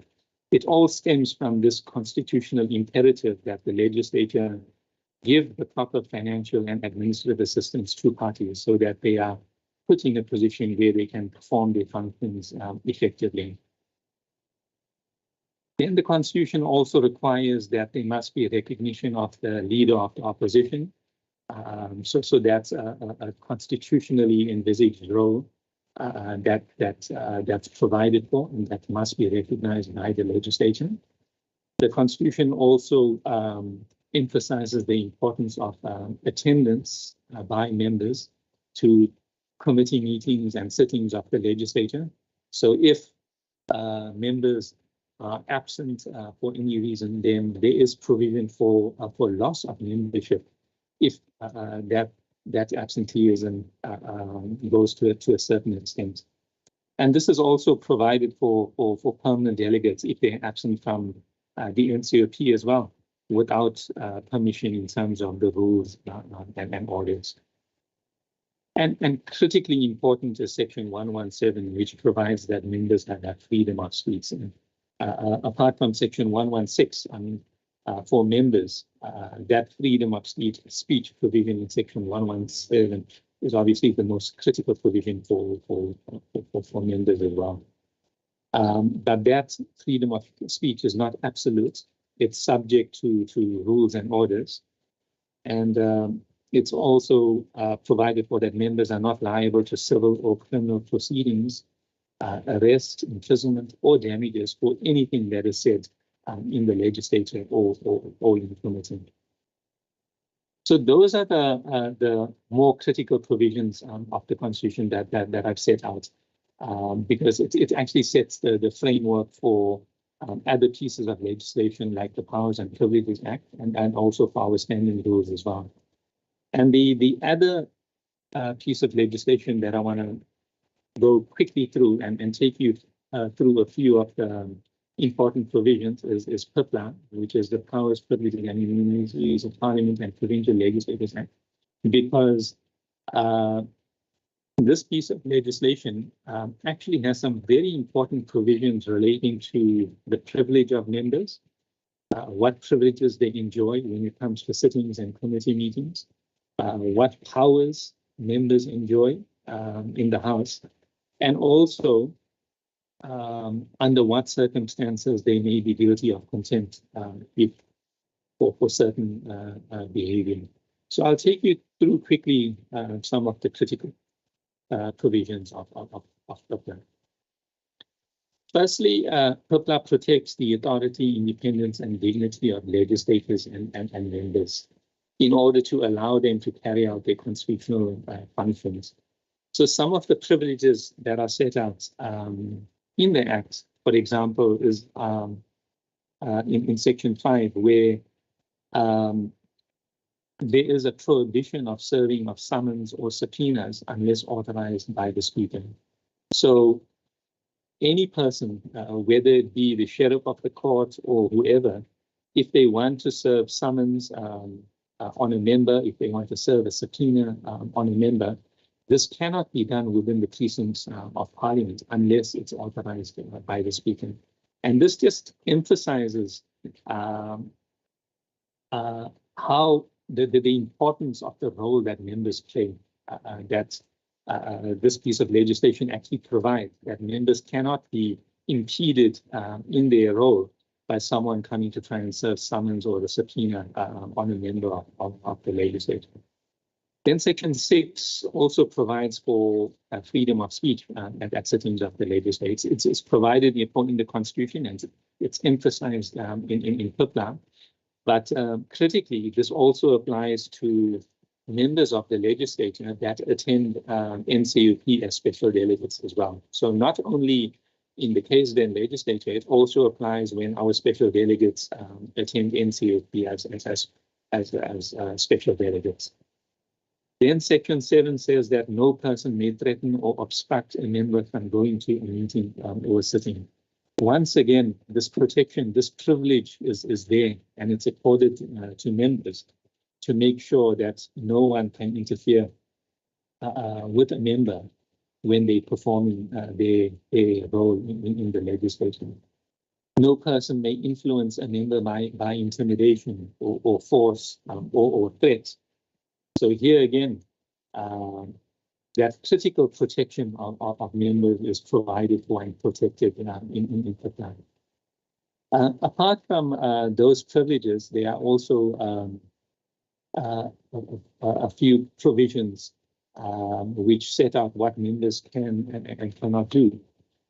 For example, Section 8 says that a member may not ask or receive a fee or a gift for voting in a particular manner. So this is to ensure that when it comes to discussions, deliberations, debates, and voting in the House, then this is done without any inducements or anything like that. Attendance before court, Section 9 provides that if a member is required to attend court, but if there is a sitting going on at the same time, then the Speaker may issue a certificate saying that the member is required to attend the legislature, and this must be accepted by the court. Section 10 provides that a member cannot give evidence in court or outside the legislature regarding contents of journals or evidence given to a committee without leave of the House. So here again, and I'll stress this, and I know I repeat it, I'm repeating it, but it stresses the importance of the role that members play. And all of this protection is there in PIPLA to ensure that members are free and are able to perform their role. The other issue that's also provided in PIPLA, and this hasn't come up yet in the legislature, but it is provided that if a member makes a remark about a member of the public, and if that member of the public feels aggrieved by the statement or remark that has been made by a member in a sitting or in committee, then that member of the public can actually submit a written request to the secretary to have a response recorded. And this request will then go to the ethics committee, and the ethics committee will then decide whether or not to agree to have that response recorded. That's provided for in Section 25. So we've never come across that situation where a member of the public was aggrieved by a statement made by a member.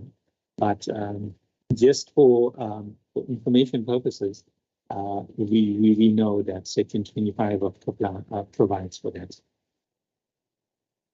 And then apart from all of those privileges that are set out for members and the powers that they enjoy, there are also certain provisions in PIPLA which PIPLA says amounts to contempt. So we will see that if there is a refusal to obey the rules and orders in Section 13, then that amounts to contempt. There is a very specific procedure that's set out in PIPLA. So if there is an allegation of contempt, that a member has contravened any specific provision of PIPLA, then that complaint has to go to the ethics committee, and there has to be due process before the member can be found guilty. If the member is found guilty, then there are sanctions, and these are set out in Section 12. And some of the sanctions will include suspension, and a fine of 1 month's salary if the member is found guilty. And the member may also be referred to prosecution, to the prosecuting authority for criminal charges if it's serious enough. If there is a contravention of PIPLA, then there are in section 27 and 28 sanctions, maximum sanctions that are set out. For example, if a member is threatened or intimidated, and if a person is found guilty of doing that, then they can be sentenced to a maximum of 3 years. That's how serious PIPLA takes that. If there is an unauthorized publication of documents, then there can be a maximum sentence of 12 months. And if a member receives a fee or compensation for voting in a particular manner, then that sanction can be up to a maximum of 15 years. So you will see that some of the sanctions are quite serious. And here again, it's an indication of how serious the Act takes the role of members and their ability to perform their function and to do so in a free and impartial manner. So that quickly covers the Constitution and the critical provisions of PIPLA as well. So now we go on to rulings, precedents, and the standing rules. And first, I will deal with rulings from the chairperson. And we know that rulings from the chair form an important part of the practice and procedure of the House.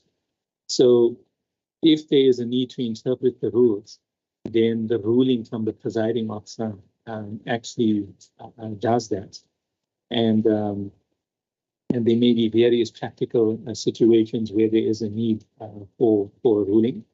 Also, there may be instances where there is no specific rule that applies to a circumstance. And then the presiding officer has to make a ruling in order to cater for that lacuna. For example, a few years ago when COVID hit us and there was no provision in the rules for virtual sittings, then the speaker had to actually make a ruling allowing for that, because there was no provision for virtual sittings. So that had to be covered by a ruling. So where there is an absence of a rule to cater for a specific situation, then this is where rulings actually play an important role.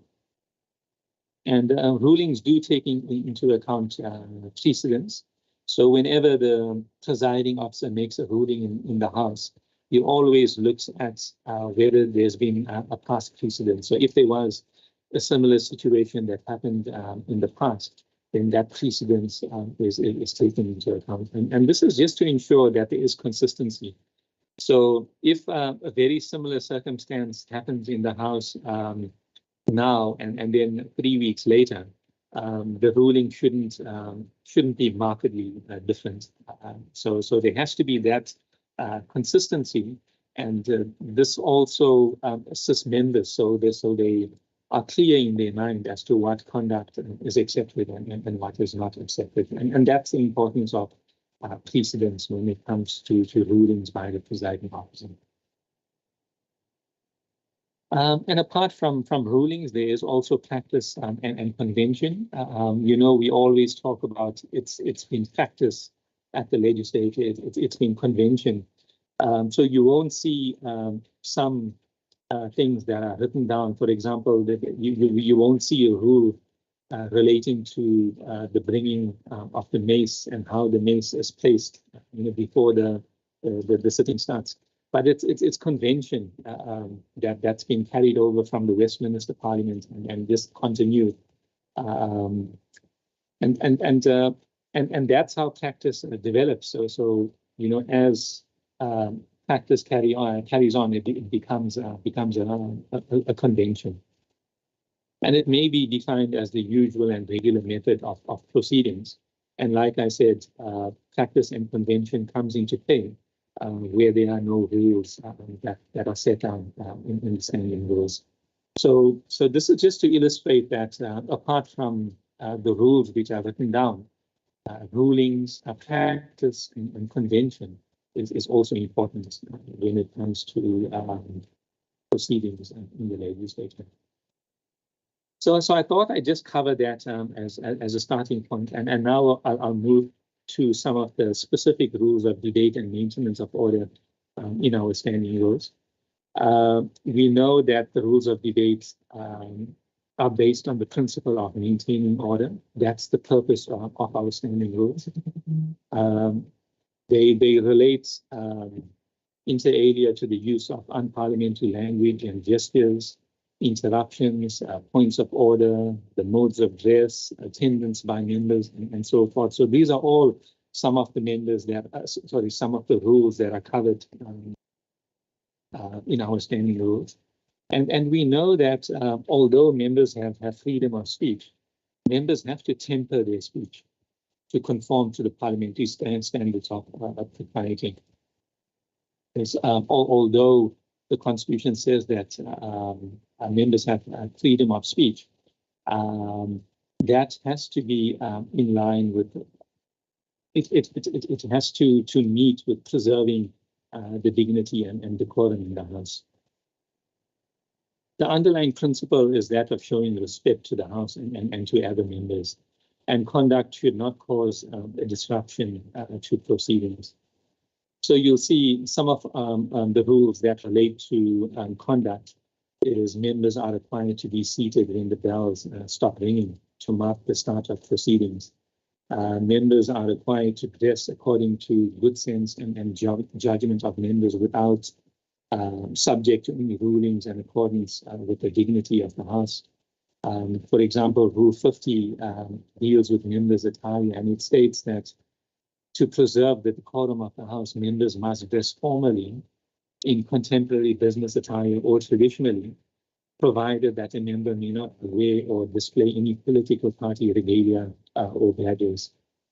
Members are also required to bow to the chairperson on leaving, on entering or leaving or moving to a different part of the chamber.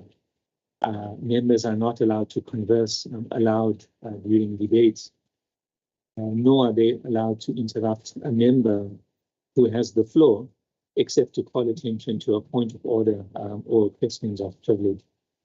So these are some of the more critical provisions in our standing rules that relate to order in the House. Members are also not allowed to bring food into the member. They are, however, permitted to drink water. If members are leaving the chamber, then they must do so quietly and unobtrusively, especially when many members are leaving simultaneously.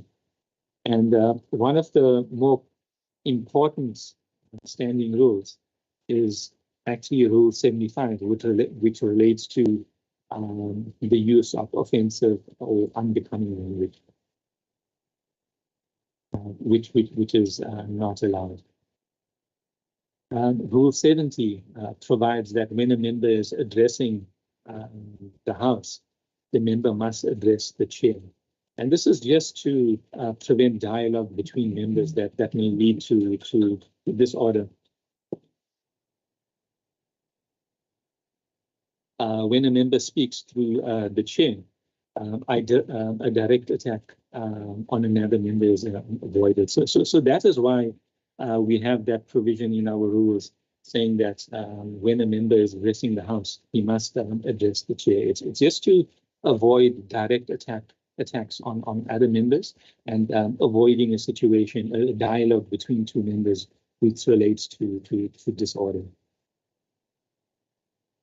When it comes to unparliamentary language, I've mentioned that very quickly, but we can discuss that a bit more because it's such an important provision and it comes into play at almost every sitting.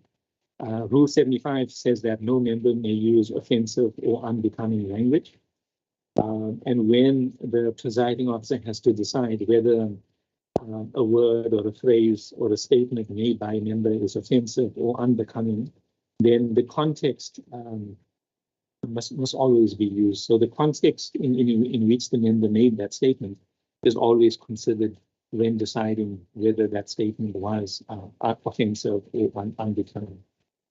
And what sometimes members are tempted to do is they may not say it directly, but they say it is quoted as such, or they'll use something, a statement hypothetically, or they may choose to put a statement in the form of a question or a figure of speech.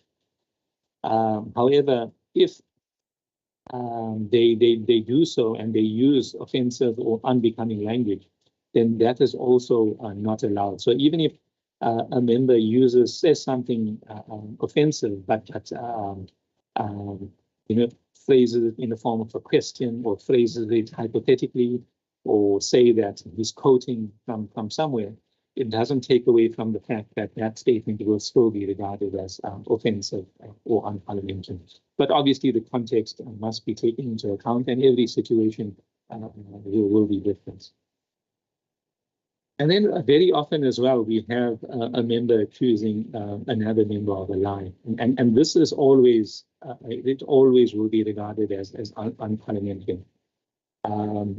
Because if one accuses another member of saying a lie or deliberately misleading the House, then that impacts on the integrity of the member. So it's almost always regarded as unparliamentary as well. Obviously, if the member has good grounds to question whether a member has said something which is misleading or is incorrect, then the member must raise a substantive motion. So if a member feels that another member is misleading the House, or he has made a statement that is incorrect, then the process that should be followed is that the member must raise a substantive motion in the House. And this is just to recognize that it's not for the chair or the speaker or any presiding officer who may be presiding at that time to actually judge the accuracy or otherwise of statements in the House. So if there is a substantive motion, if there is an accusation that a member has misled the House, this must follow the process of being interrogated, possibly by the ethics committee and so forth. And obviously, obscene and coarse remarks are not allowed. So personal remarks referring to a member's physical appearance are almost always unacceptable. The same applies to causing other disturbances, such as making animal noises as well. That is obviously offensive and not allowed in terms of other rules. Gestures are also a form of language. So if a member makes an offensive gesture in the House, that if it is offensive, then that will be ruled as unparliamentary. When a member is referring to other members, the member must always refer to each other as honorable. So generally, no member may refer to another member by using his or her first name or names only. It's become convention that when a member is addressing another member, then he must refer to the member as honorable.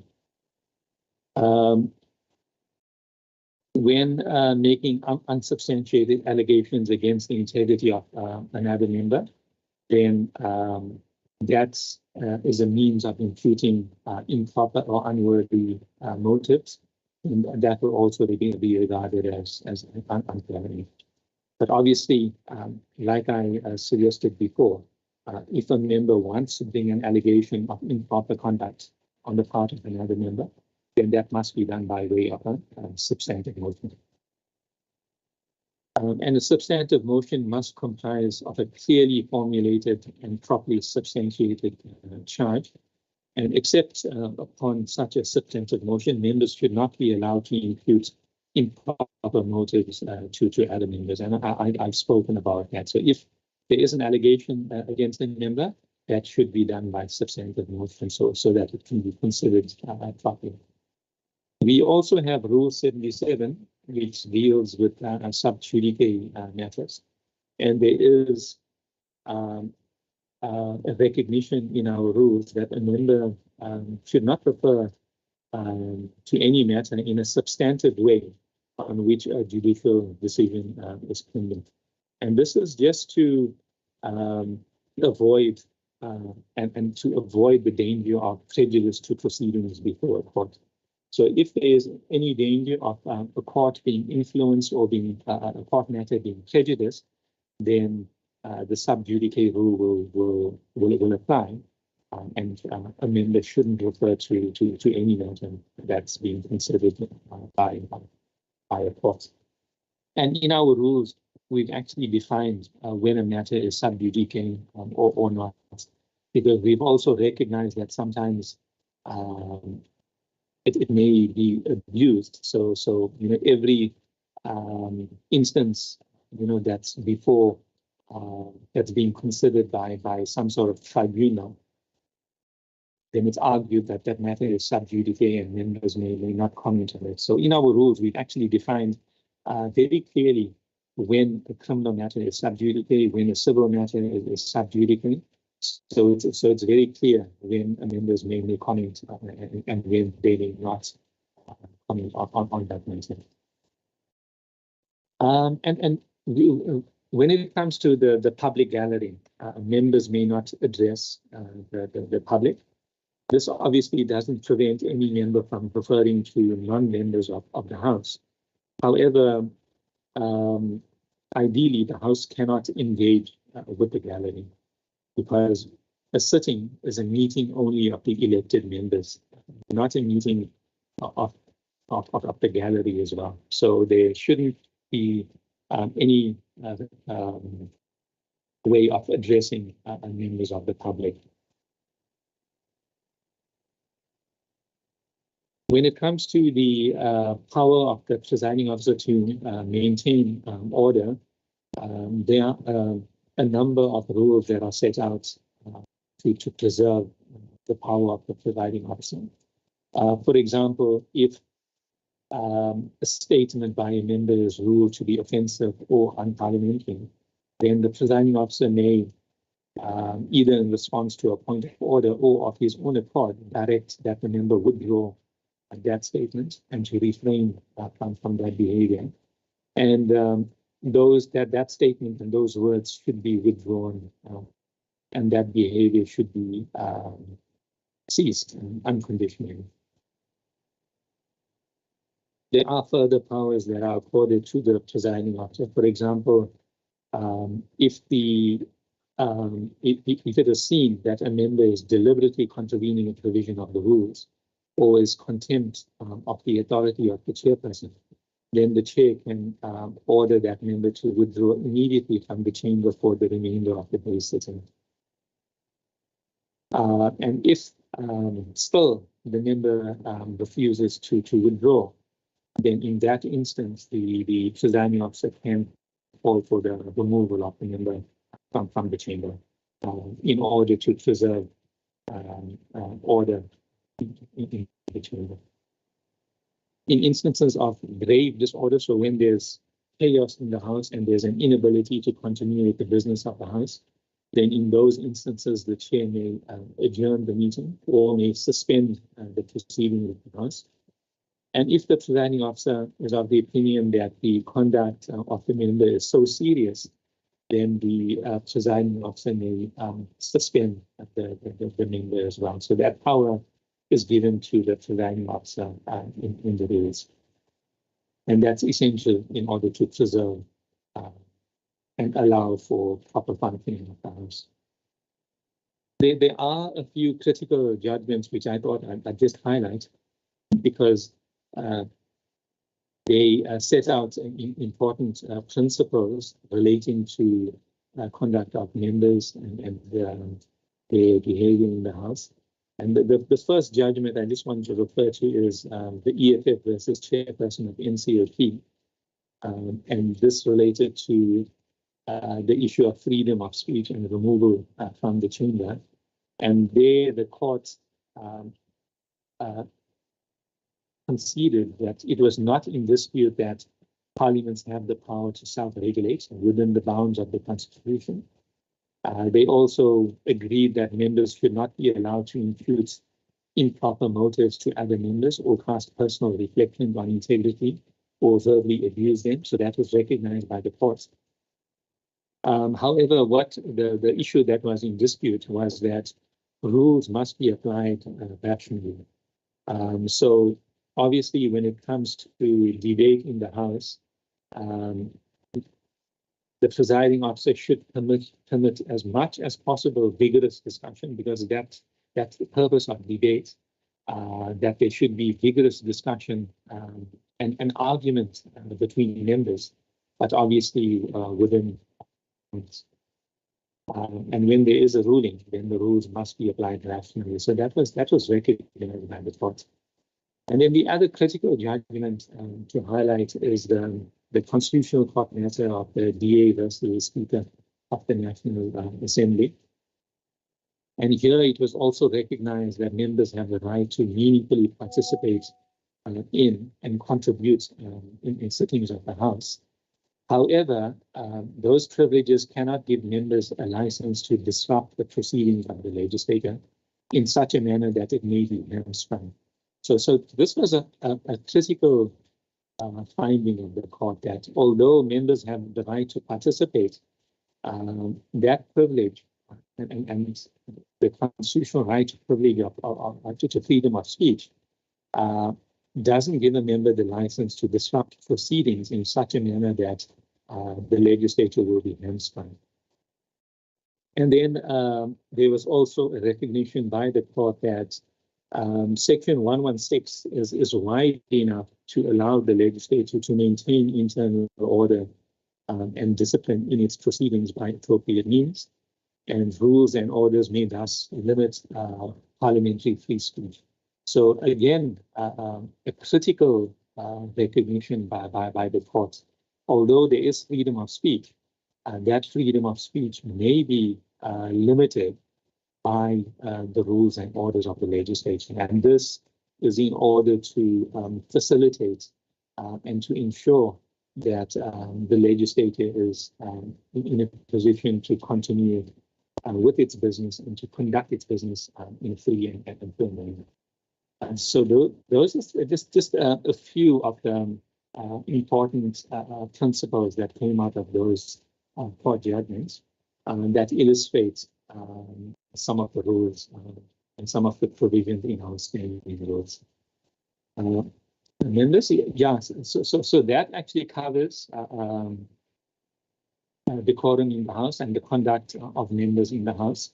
And like I said, I've covered the importance of decorum, the critical pieces of legislation, constitution, and PIPLA, and also the various aspects apart from our standing rules that govern the conduct of members, and that includes rulings, precedents, and practice in the House. Thank you, Chair. I'll end there.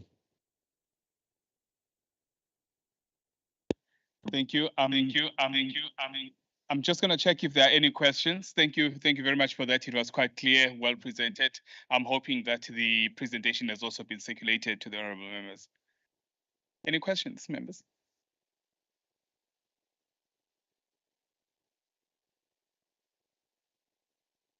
Okay. Honourable member, there is a question, Nishan. Just stand by.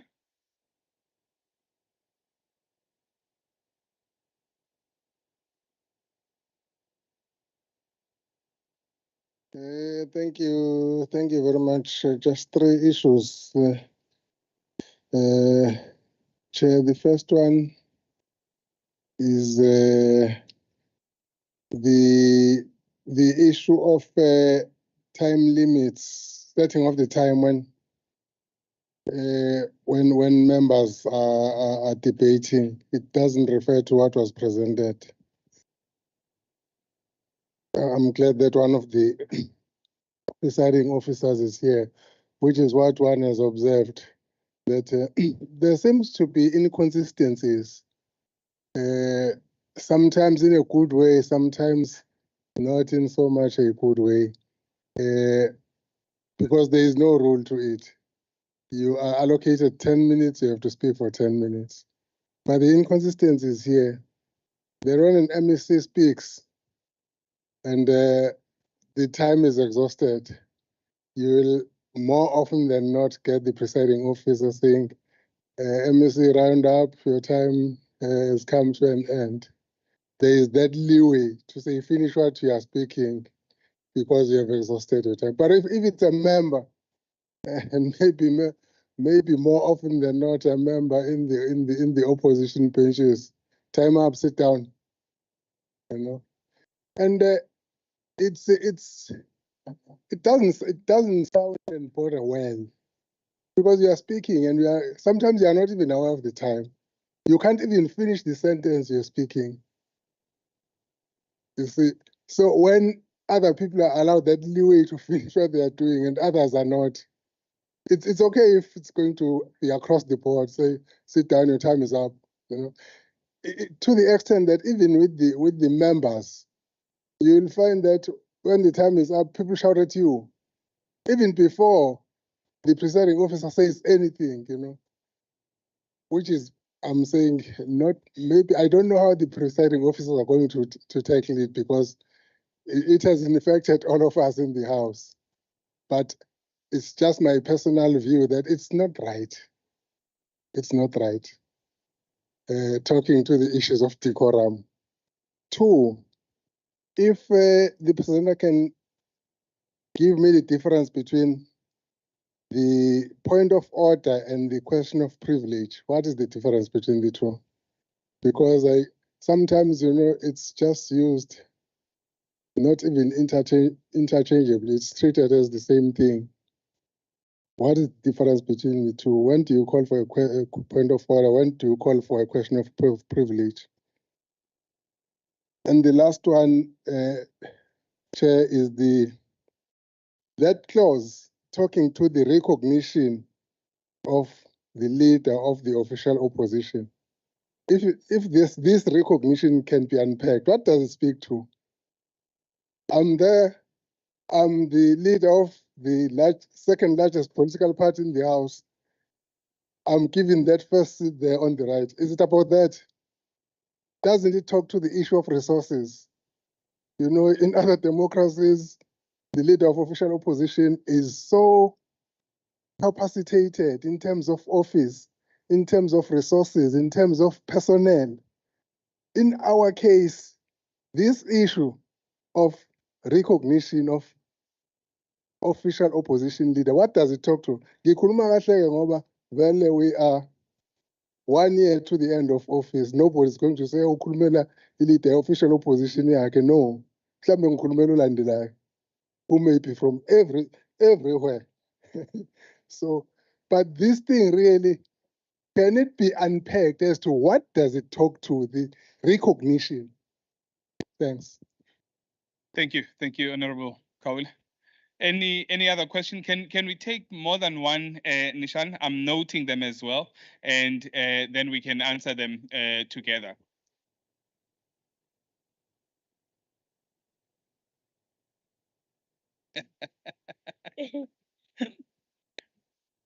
No, thanks, Honorable Facilitator.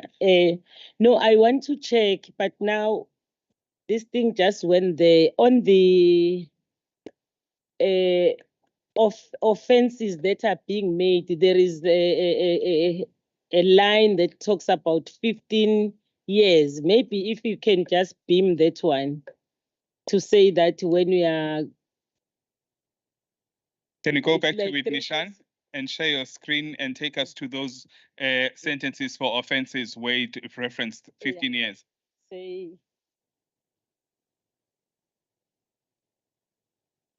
you talk about 3 years, yes, I understand, but that 15 years, I never understood what does it mean. If he can unpack a facilitator, maybe we will be assisted.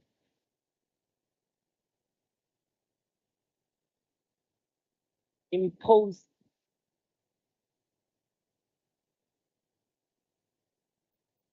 There we go. Okay, so that's the question. In terms of unpacking the 15-year, what exactly it referenced, what would be the typical offences that would fall under that sanction in the case of this legislature? Okay, is that all the questions, honourable members? Okay, Nishan, you got all the questions. There is a total of 4 of them. If you can go through them, thanks, sir.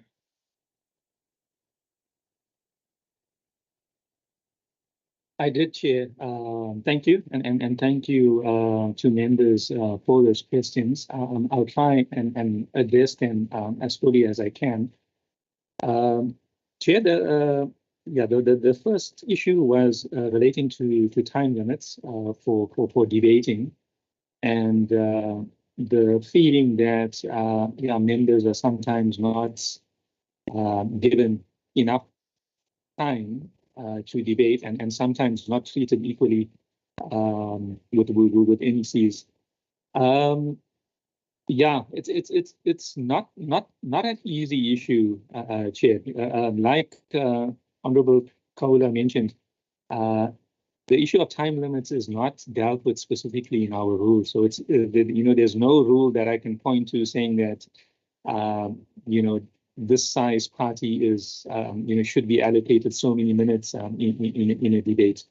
I know it's become convention that the Whips Forum at the start of the term actually looks at the size of the parties and looks at the length of the debate, and then proportionally allocates the time accordingly.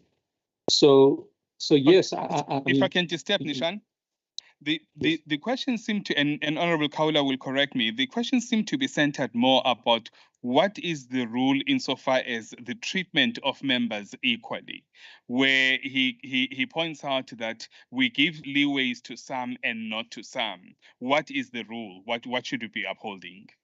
Correct? Yeah, sure. Oh yes, no. Thank you for that, Chair.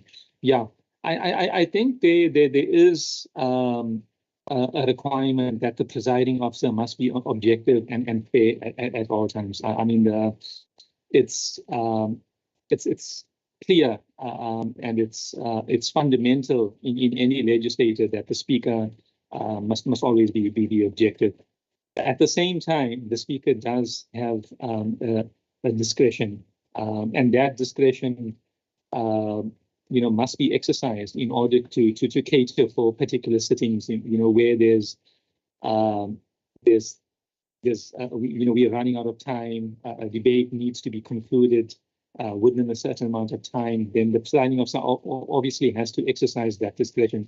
So obviously that discretion has to be exercised fairly, so members and MECs should be treated equally.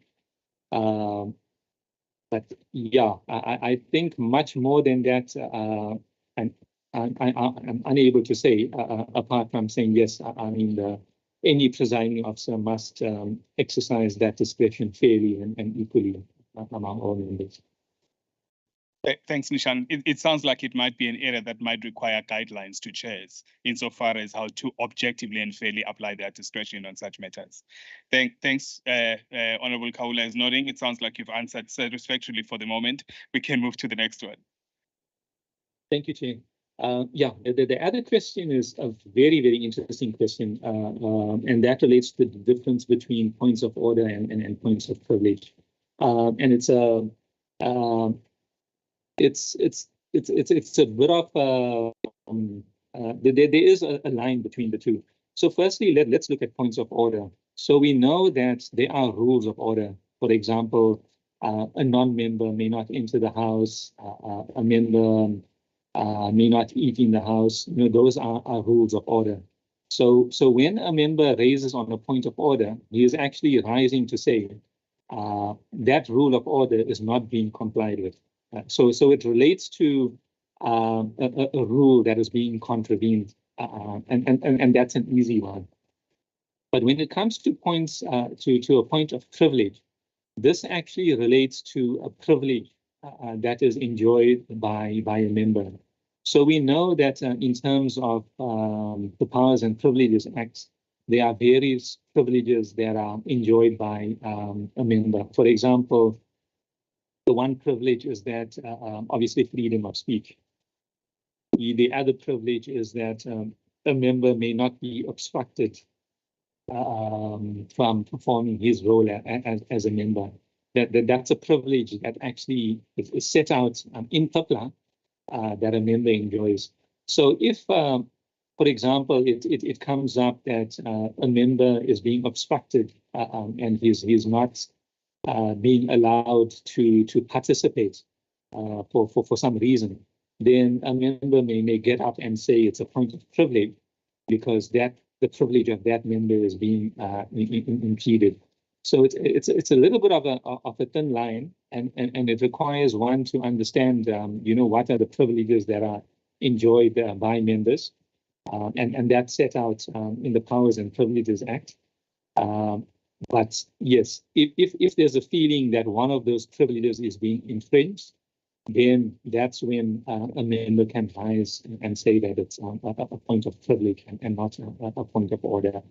So it's, like I said, it's a little bit of a thin line, but in broad terms, that's the difference between a point of order and a point of privilege change. The third question related to the recognition of the leader of the official opposition. And yes, Chair, I think Honorable Kaula was right to a certain extent, because it relates to the it's not just a recognition just for the sake of recognition. It relates to in the main in terms of the Remuneration of Public Office Bearers Act, the leader of the official opposition is remunerated differently to other members because of his position. So that's the main instance that I can think of. So obviously the legislature needs to recognize that this is the leader of the opposition, and based on that, in terms of the Remuneration of Office Bearers Act, the leader of the official opposition is then entitled to that remuneration. And then the leader may also be entitled to other resources as well. In terms of our policies, we have policies relating to administrative assistance, to researchers, and so forth. So although I'm unable to quote the specific provisions of those policies now, I think there is provisions in those policies relating to providing specific resources to the leader of the official opposition. I'm sure there is, but I can confirm that and get back to Honourable Governor. And then, Chair, the last question related to the 15 years, and obviously it's somewhat scary if one actually sees that a member can be sentenced to a sentence of up to 15 years. But what this relates to is if it is found that a member has received a fee or compensation for voting in a particular manner. So we're talking about bribes here. So if it is found that a member has been bribed to vote in a particular way, and if it goes to court, and if the court finds the member guilty of taking that bribe and voting in accordance with that bribe, then that's where the member can be sentenced for a maximum of 15 years. So it may be 2 years, 5 years, 10 years, but it can go up to 15 years. And I think this is just a recognition that it is so critical that a member exercises his role impartially. And that's why Parliament actually set out a maximum sentence of 15 years to recognize how important and how critical it is that a member is able to vote impartially and is not influenced in any way. But yes, to answer your question, it relates to being bribed for voting in a particular manner. I trust I've answered those questions. Thank you, Tim. Indeed you have. Indeed you have. Thank you. Thank you so much. You have. Okay, thank you. Thank you very much, Nishan. It sounds like you have been able to exhaust all questions. Presentation well carried out. Thank you very much. And that probably brings us to the end of this segment of our session. And it brings us to the last item on our program and agenda, and that is the closure. I am led to believe that there has been an apology tendered by the Deputy Speaker, and the Chair of Chairs is going to assume that role, and may I welcome her to the podium. Thank you.